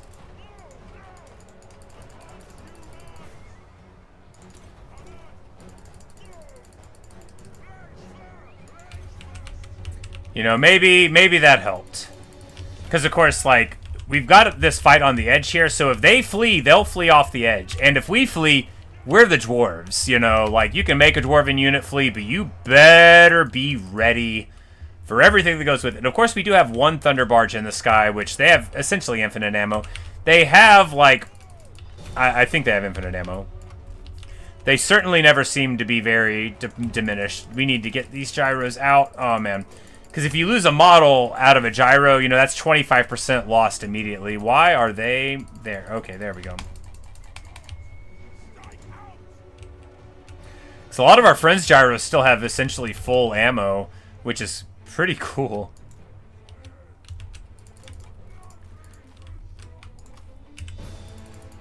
But I think we're going to go ahead. We're going to get all of our Slayers to that side. The reason for that being we don't need to guard this flank very much with anti-large anymore, I don't think.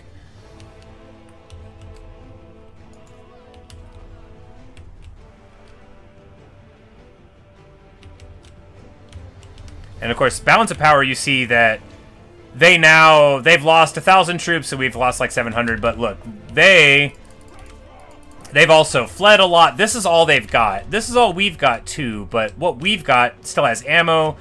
They're not going to be able to flank around us, you know. And when we...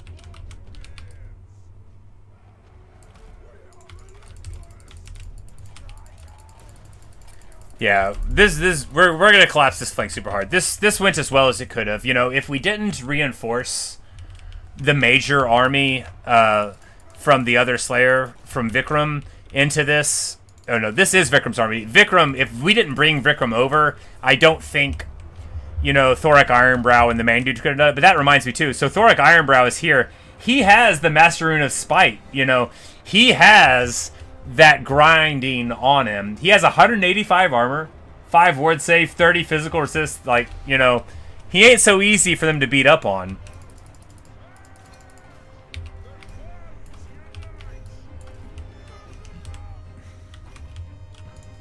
And the thing about Longbeard, so Hammerers really put a hurting on. They don't have shields, but they have 100 models, and they do a ton of AP damage. These guys have Frenzy, they've got Frostbite, they have magical attacks. Like, they are actually the best bumping and grinding I can think of against these foes, so we need to get them in. They are not going to get to our guys.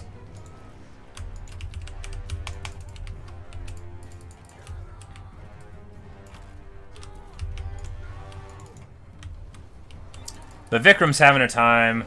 I don't even know if he's hit anybody this whole game, but he's going to now. This has been the greatest battle. Look, you know, the other one where we lost was probably more epic, but this one in scale is very epic indeed, right? Because yeah, they're in full route now. Did just what we needed to do, right? This Thunder Barge might get taken out. Where are your emergency repairs?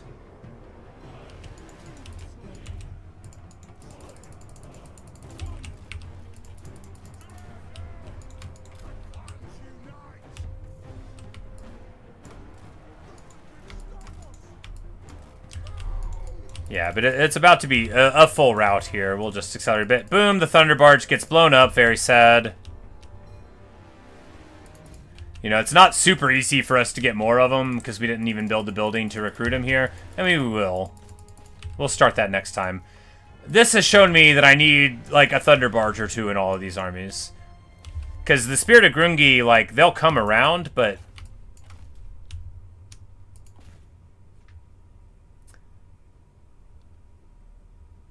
These gyros, how do they have so much ammo still? Like, who are they even shooting at this whole time? Anyway, yeah, there we go. A rousing success. My PC didn't melt at all. Who's a good girl? Who's a good strong machine? Who's the best boat? It takes me through all of the oceans in the world, this computer. Uncompromising and wonderful. If it was a ship, it would be called the Unsinkable. If it was an airship, it would be called the Uncrashable. Sorry, Malakai, I don't mean to bring up old stuff. Yep. And so, importantly, not only do we put a murdering on, we have a lot of our army still remaining. Settlement garrison, you know, Thorak took some losses. Vikram's army is still almost unhurt, because, you know, we were controlling it, which means we should even be able to mop up some. So what do we lose from Thorak's army? A miner and a Thunder Barge. Yeah, you know, that is how you get it done, right? That is how a good army composition and intelligent, you know, placement can defend against the Wa. And we're going to drink to victory. Huzzah. Which is great too, right? Because...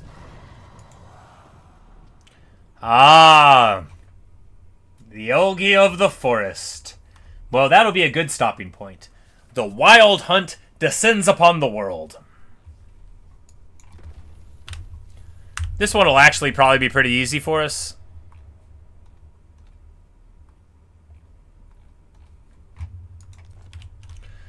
Why, you might ask? Aren't the Wood Elves incredibly difficult? Isn't this the worst thing you've ever seen? Well, yeah, but... Oh, never mind. They're not at war with the Empire. I'm like, they'll just be at war with everybody. No, they're at war with me. Some of them are at war with Clan Angren and the other dwarf realms. Some of them, yeah, you know, we'll work it out.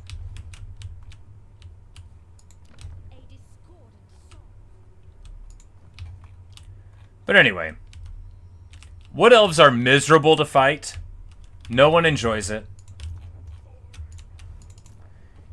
But yeah, that's so all the Wood Elf places in the world just flipped out and decided that they are gonna like have a time with everybody else and just like punch everyone in the face. And now, and that's the final problem. But you know, like I said, I'm not gonna deal with that today. I may not deal with it at all. We might just let Clan Angren suffer, because that's the problem too. Is like they're gonna overrun all of my allies when we're trying to win this reasonable war. But I mean, in a very real sense, I already feel like I've won the game.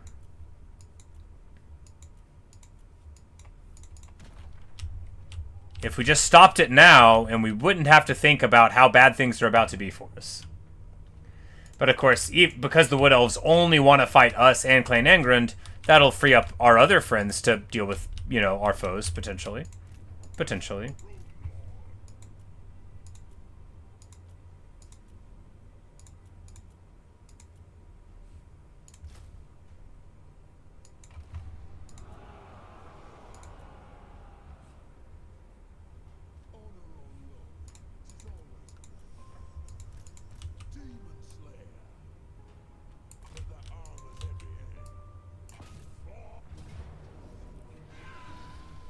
What do we lose here? A couple of things. I mean, yeah, what are you gonna do? It'd be fine.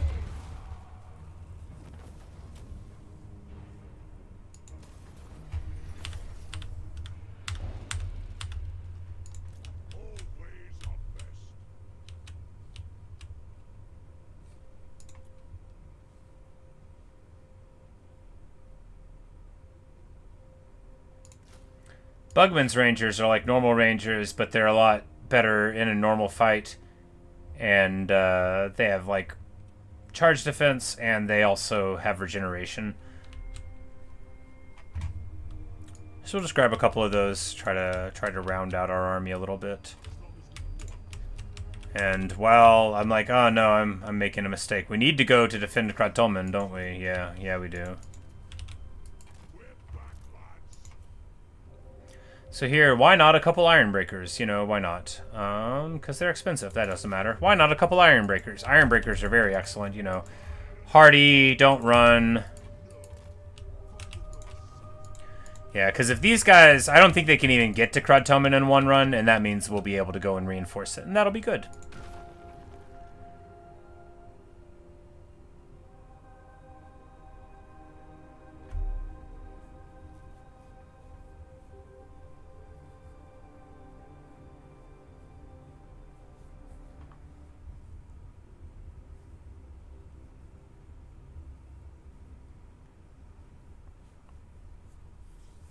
Yep. Wonderful. Wonderful stuff.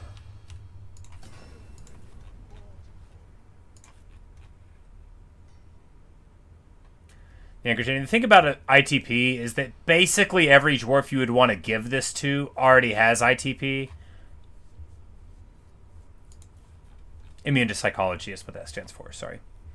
Right, so we'll take the Horn of the Ancestors here.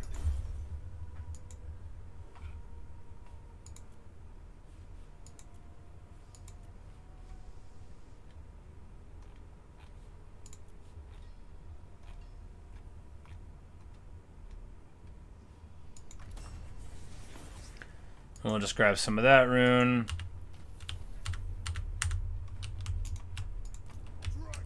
Like, where's Malakai at?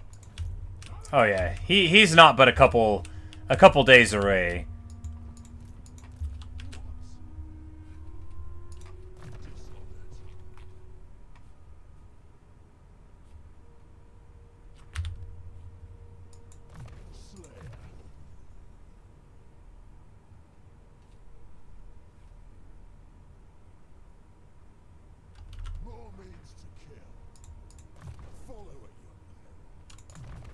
No, not there. Tradition innovation. There we go. So here at this Karak, we'll start building our Thunder Barge recruitment buildings. After all, we'll want them eventually. All right, all right. Yeah, because of course, even with the annoyance of the Wood Elves, which they're going to be a menace, but they live so far away from where I do that even if they, like, march this way, like, it would take them a long time to get here. But I don't really think the endgrain crises are fun. I should just play with them turned off. I just often forget to. It's like, they give a ton of armies, so you either, like, can't beat them, or you use Lightning Strike, in which case, like, what? Like, I get it often, you know, it'll happen right when you're sort of feeling like, you don't have anything to do, so it's like another something you can do at the end of it. But yeah, so a couple already get eliminated. They might have been knocked out by someone already, right? So, like, now all of these guys are going to raid their way here. Orion's going to cut in through. Clan Angren's going to have to try to, you know, get back to its guys. But it's annoying, too, because, like, they only declare war on you or, like, anyone where, like, if they automatically take over some land. So if you used to have it, they, like, take it away and then they declare war on you.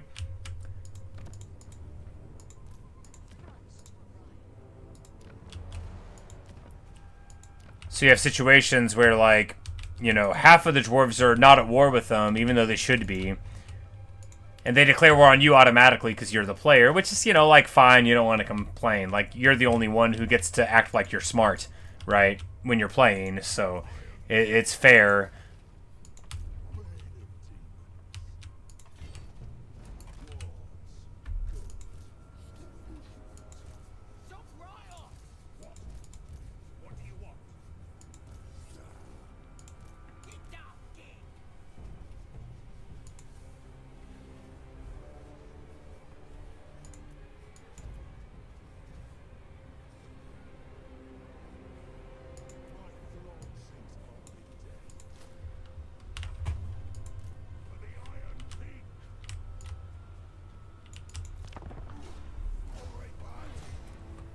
Oh, Herrick Grausch. He's finally with us again. And I forgot to move him down.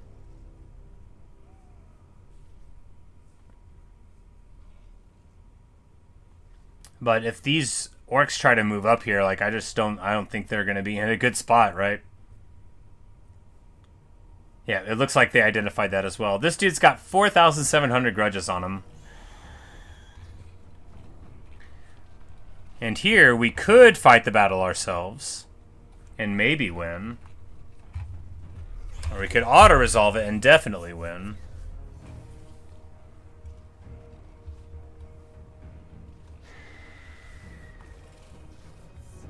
Well, you know, maybe we could do it. I mean, with this army, right, we've got... be surrounded on all sides. We've got 3 gyro bombers, 2 regular gyros, artillery. We've got ranged guys. It would take them a while to get in, maybe. The reinforcements will be a while out. They've got almost no ranged here besides the bolt throwers. Yeah, you know, this will be a fun way to end the video. I think I've said that a couple times already. Now it's 5.5 hours. I was just talking about how I needed to eat. Anyway, this happens to be all the time when I play this game. More than any other game I play, I'm like, just one turn, just one turn. Oh, it happens with Civilization as well. That's where the meme is from, after all. Just one more turn, just one more turn. But yeah, this will be fine. So, of course, when they are lower in model count, they have lower leadership before they'll break, so it's easier for you to deal with them. But yeah, we'll fight this battle here.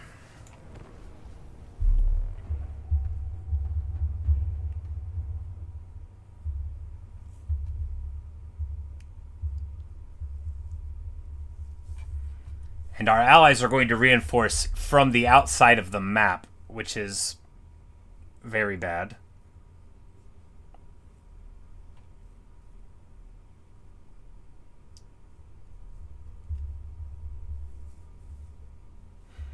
But we can change where they come onto the map from. So they'll be here in 0.4 seconds. If we put them over here, they'll be here in 4 minutes. So we can put them over here, and they'll come onto the map the same time as they do.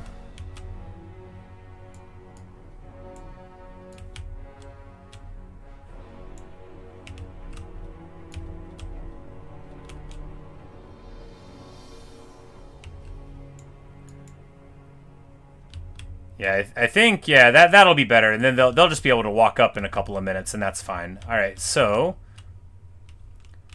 they are split into 3 groups. Smart.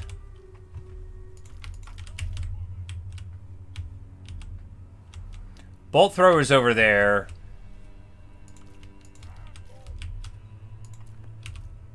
Skirmish mode on.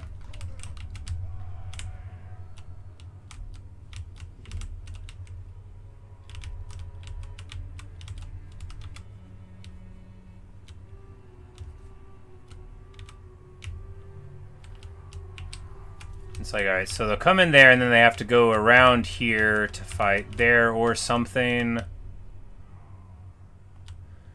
Yeah, because we just have to have a couple fights. All their troops are going to come in that way, so maybe just let them come up here.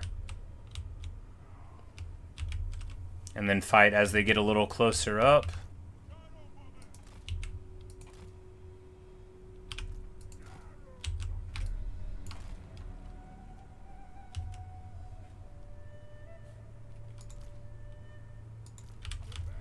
This brimstone gun can't fire while moving. It would be better suited to be over here. Sort of overwatch down this way whenever they move in.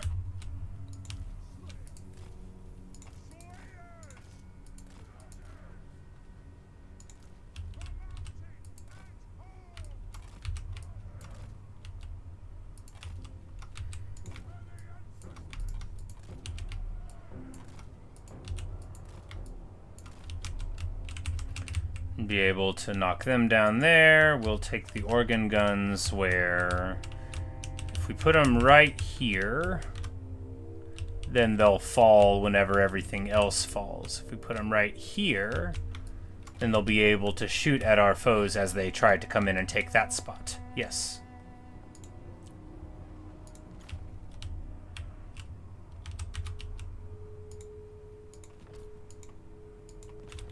We'll build those platforms there. That'll make it very annoying for our enemies to try to move around. The platform is like the smartest thing you can do in this game to remove the ability of your foes to mess with you.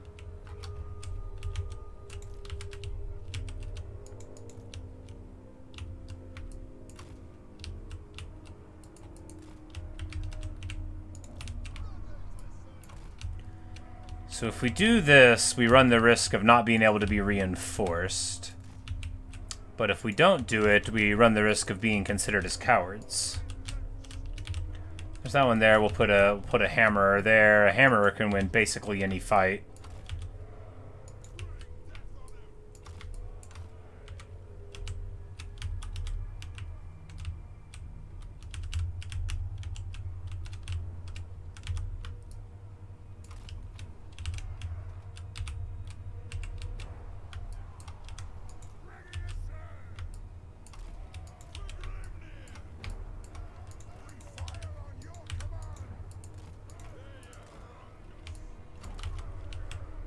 Alright, is that everybody? Seems like most of everybody. Ah, yes, the Goblin Hewers. We will put them right here because, of course, they are fantastic at murking people that peek out their heads too poorly. Alright, so what we want to do is be over here, so that they will have to shift in order to shoot with the archers. And once we get our first salvo off here, we'll just back up.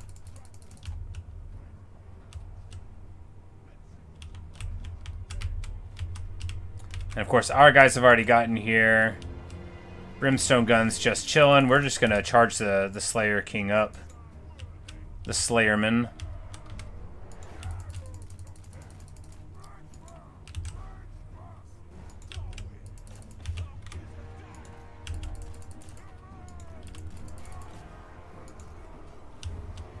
And he's already having a time, you know. He is fighting trolls. He wants to be fighting trolls, though, right? Like, we can't even look at that. He's chunking them enough. We got to get in here. Goblin Hewers, shoot at the war boss. Please work. Please be able to shoot from here. If it does, they are going to light him up. The Goblin Hewers do so much damage, like y'all don't even know. You'll see it if they're shooting, because he's going to disappear. Yep, they're shooting him. Probably a little bit of friendly fire too, but hey, what are you going to do?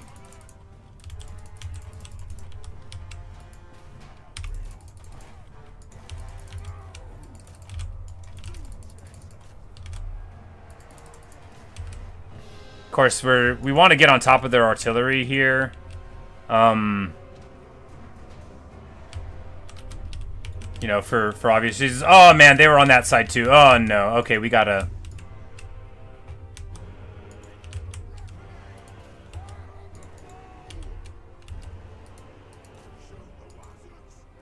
I think the Longbeards are just gonna win those fights, but you know, it's still, we gotta. Yeah, let's go ahead and get the Grudge Bearers up here. Okay, they're gonna run all the way around this way to take that point. That's smart. I don't think that point controls.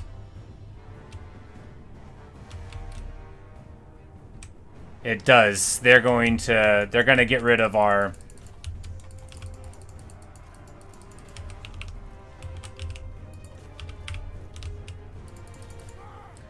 Of our amazing moves here. All right, let's just. Man, I'm really messing up. I mean, it's fine. It's fine. After all, we're in a fine spot, and we have a big group of people that are going to reinforce us. Our lord's in okay shape, you know, like, and for some reason we still have not gotten anyone on these rock lobbers. Amazing.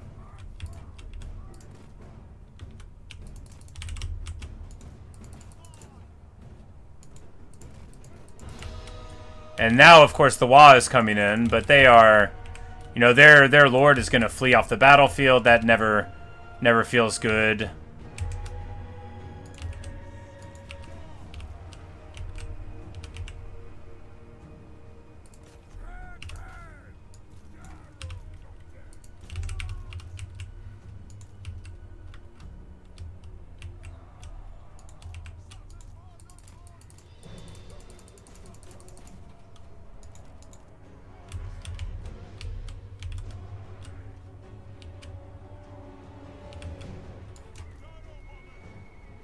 Alright, so we're just gonna nuke those arrow boys there.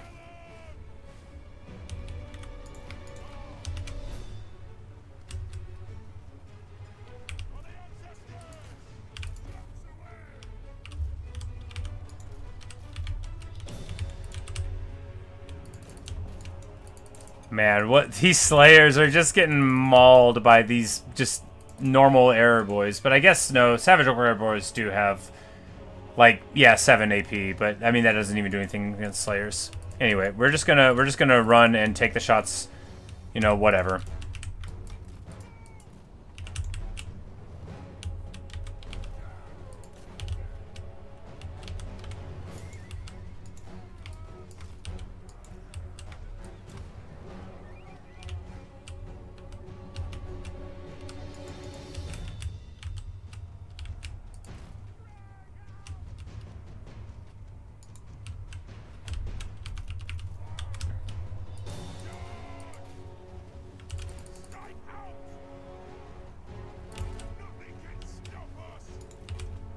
And who are these Black Orcs even fighting? Oh, my Rangers. I just need to get around the back of these Black Orcs, so because they have shields. Because Black Orcs have shields now. It's the Black Orcs' great weapons that don't. And yeah, this whole wah coming in. Of course, they're coming in slow. And of course, they're coming in mostly injured. And of course, my guys are now very slowly trying to make their way into the place. So maybe we'll be fine. What on earth? Oh my goodness. Oh god. Oh man. I'm the worst player of all time. Anyway, our flame cannons are absolutely destroying our own men. I cannot be trusted with anything. Oh my god. The friendly fire. They hadn't shot a single enemy the whole time.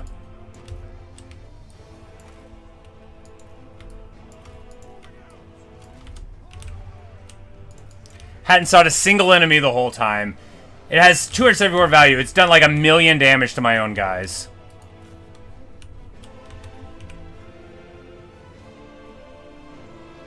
Yeah, Civ is, it's really hard to turn the game off, and sometimes you're supposed to.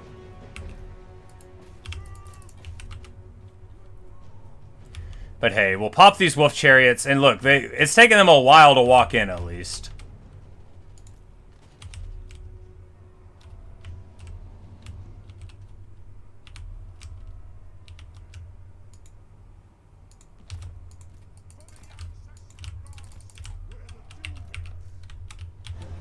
Yes, very, very friendly flame cannons. It's like, just like, don't. You could not.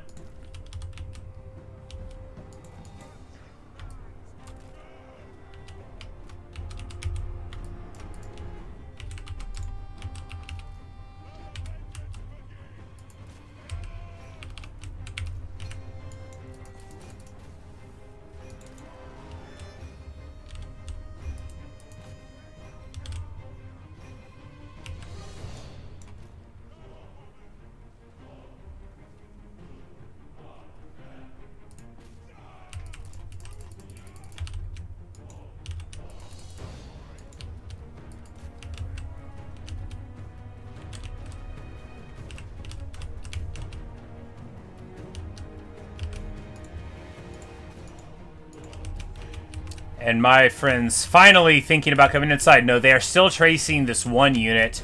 Okay, so AI doesn't always do very good things for you, right? Maybe we should have put them on the far side.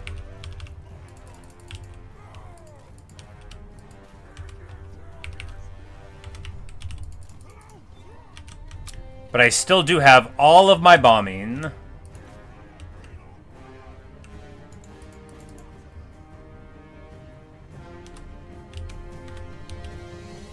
And the Slayer is happy to fight here. He's not that happy though. He's probably gonna die.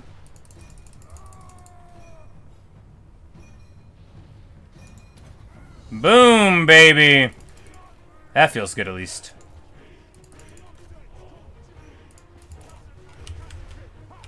This Night Goblin War Boss is coming in, but look at the carnage.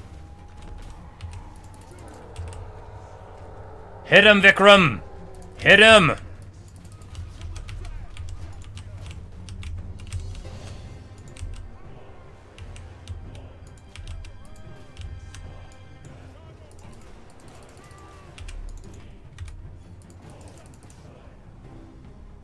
And he's in execution range, or about to be. He is in execution range, and now he's getting executored.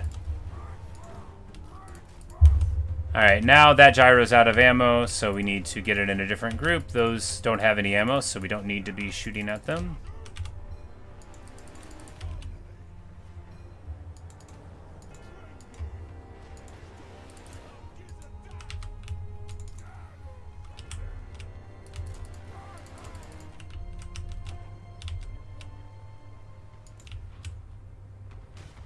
Well, at least our explosive tower is exploderating here a little bit. And we do know that they're not going to be able to, like, super easily crack our towers this time. We'll be more defended.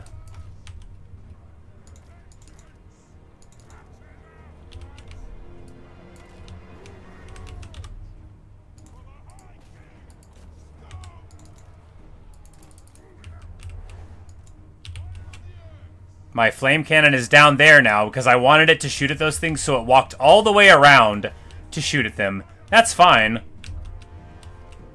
I'm legit not upset.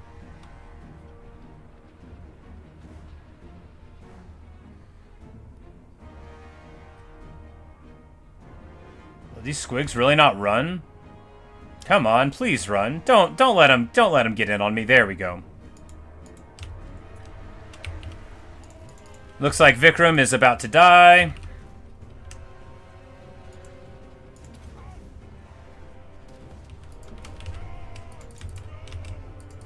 We'll go over here and drop one last bomb on his head. That's what he would have wanted.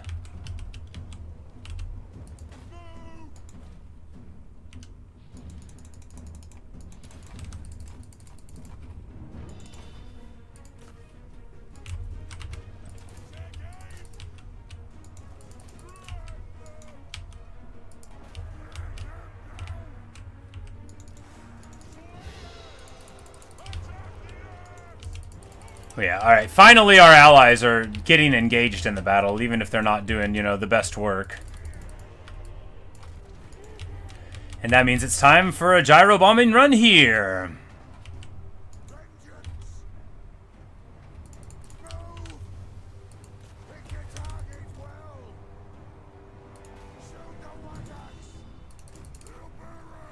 Because if we can drop a bomb, like, real good here, this is going to be awesome. Oh, yeah, that's going to melt that whole position. And now, you know, I guess my friends did know what was up because, you know, they got here just in time. See what I get for slandering them.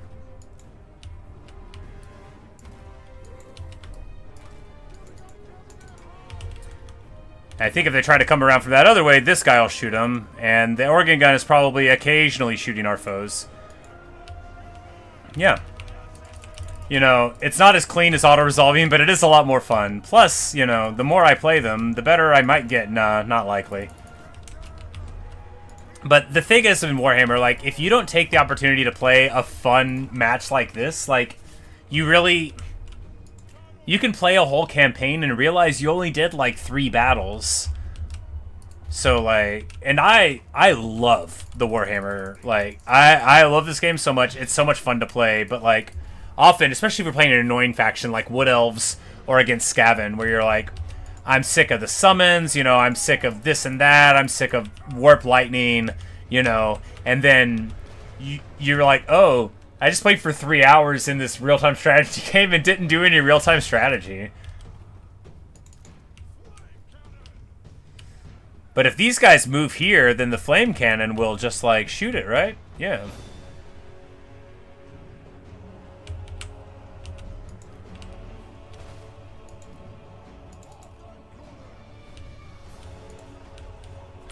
But yeah, and that'll just about do it. They will fall before us, and, yeah, wonderful. Of course, Vikram Stinger didn't make it, but... maybe he's merely wounded in battle and will return to service on a later date. They should be getting army lost, like, right now.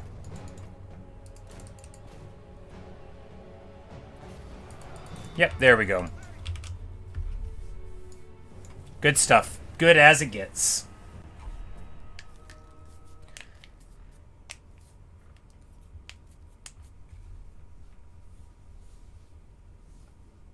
Garrison settlement's fine. We're still fine, you know. We lost a bunch of units, but I don't... like, maybe we'll use that one Longbeard, you know. And then, of course, Vikram, who, if he died in battle, look, that is the Slayer way. Never look back.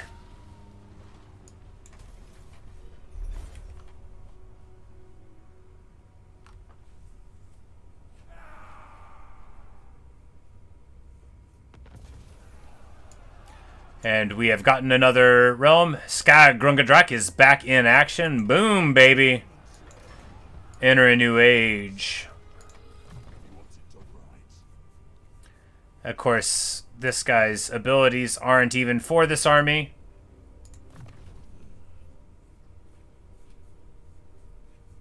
You know, what are you going to do?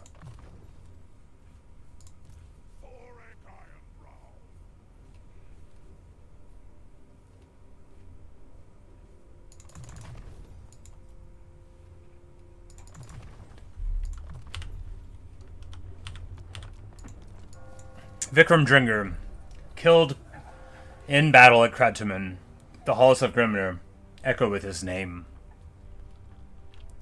For a slayer seeks only one thing, his doom in glorious combat, his redemption in blood and fire and steel. Vikram is fallen. We shall never see his like again.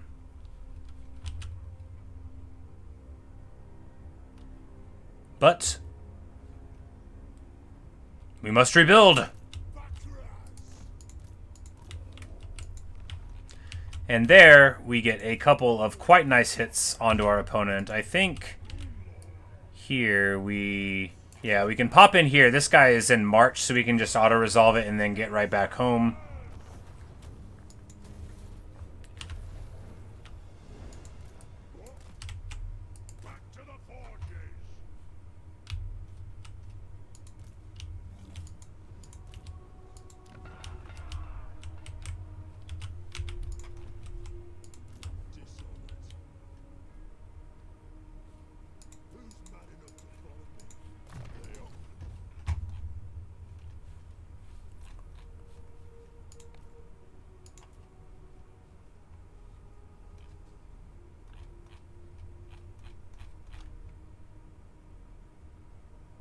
Oh yeah, the runes. We got the old runes of iron. They don't have any space.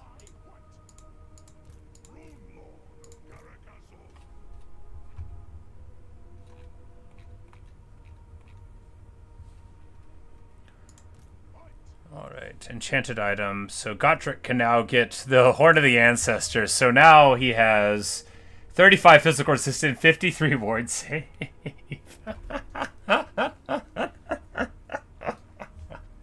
And 50 armor. Oh, man.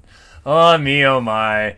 If ever there was an example of how you can totally make a campaign hilarious, this has got to be it.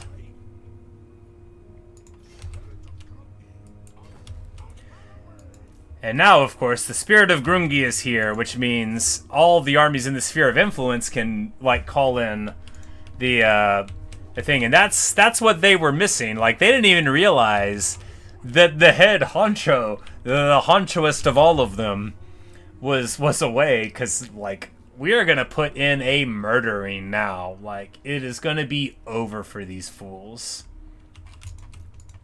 And we were already doing pretty good.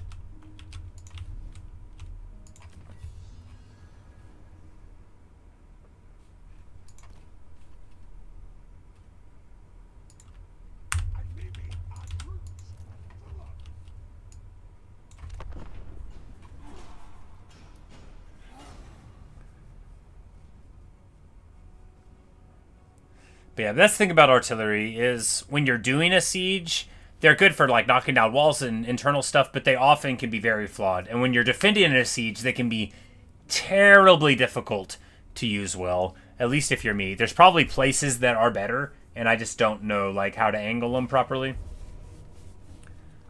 Yeah, and they are attacking us and our settlement garrison.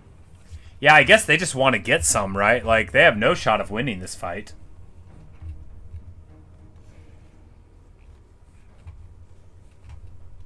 Yeah, I'm just going to auto it. I mean, it would be a fun fight, but... Actually, I'm going to save it. We're going to end here, right? We're going to... Yeah, so when we come back next time, we'll return from here and we'll probably do the battle. It's been almost 6 hours, and I really must call it quits for now. But anyway, thanks for watching. Thanks for listening. I really hope you've enjoyed. And I've been having a great time. But I'm going to get something to eat, take a little break, shower, or whatever, and then I'll be back on later tonight to play something. So if you're watching in the future, disregard all the time-sensitive information. Thanks for hanging out, everyone that was here. Bye, Natasha. Bye, Local. Bye, French Fries. Bye, Luke. Bye, Melissa. Bye, ADK, if you're still around. I appreciate all of you watching me as we take the forces of the Dawi further than I ever thought we could take them. Man, I'm having a blast on this campaign. It's really so much fun. But anyway, that's all I've got for you right now. See you guys later on, maybe.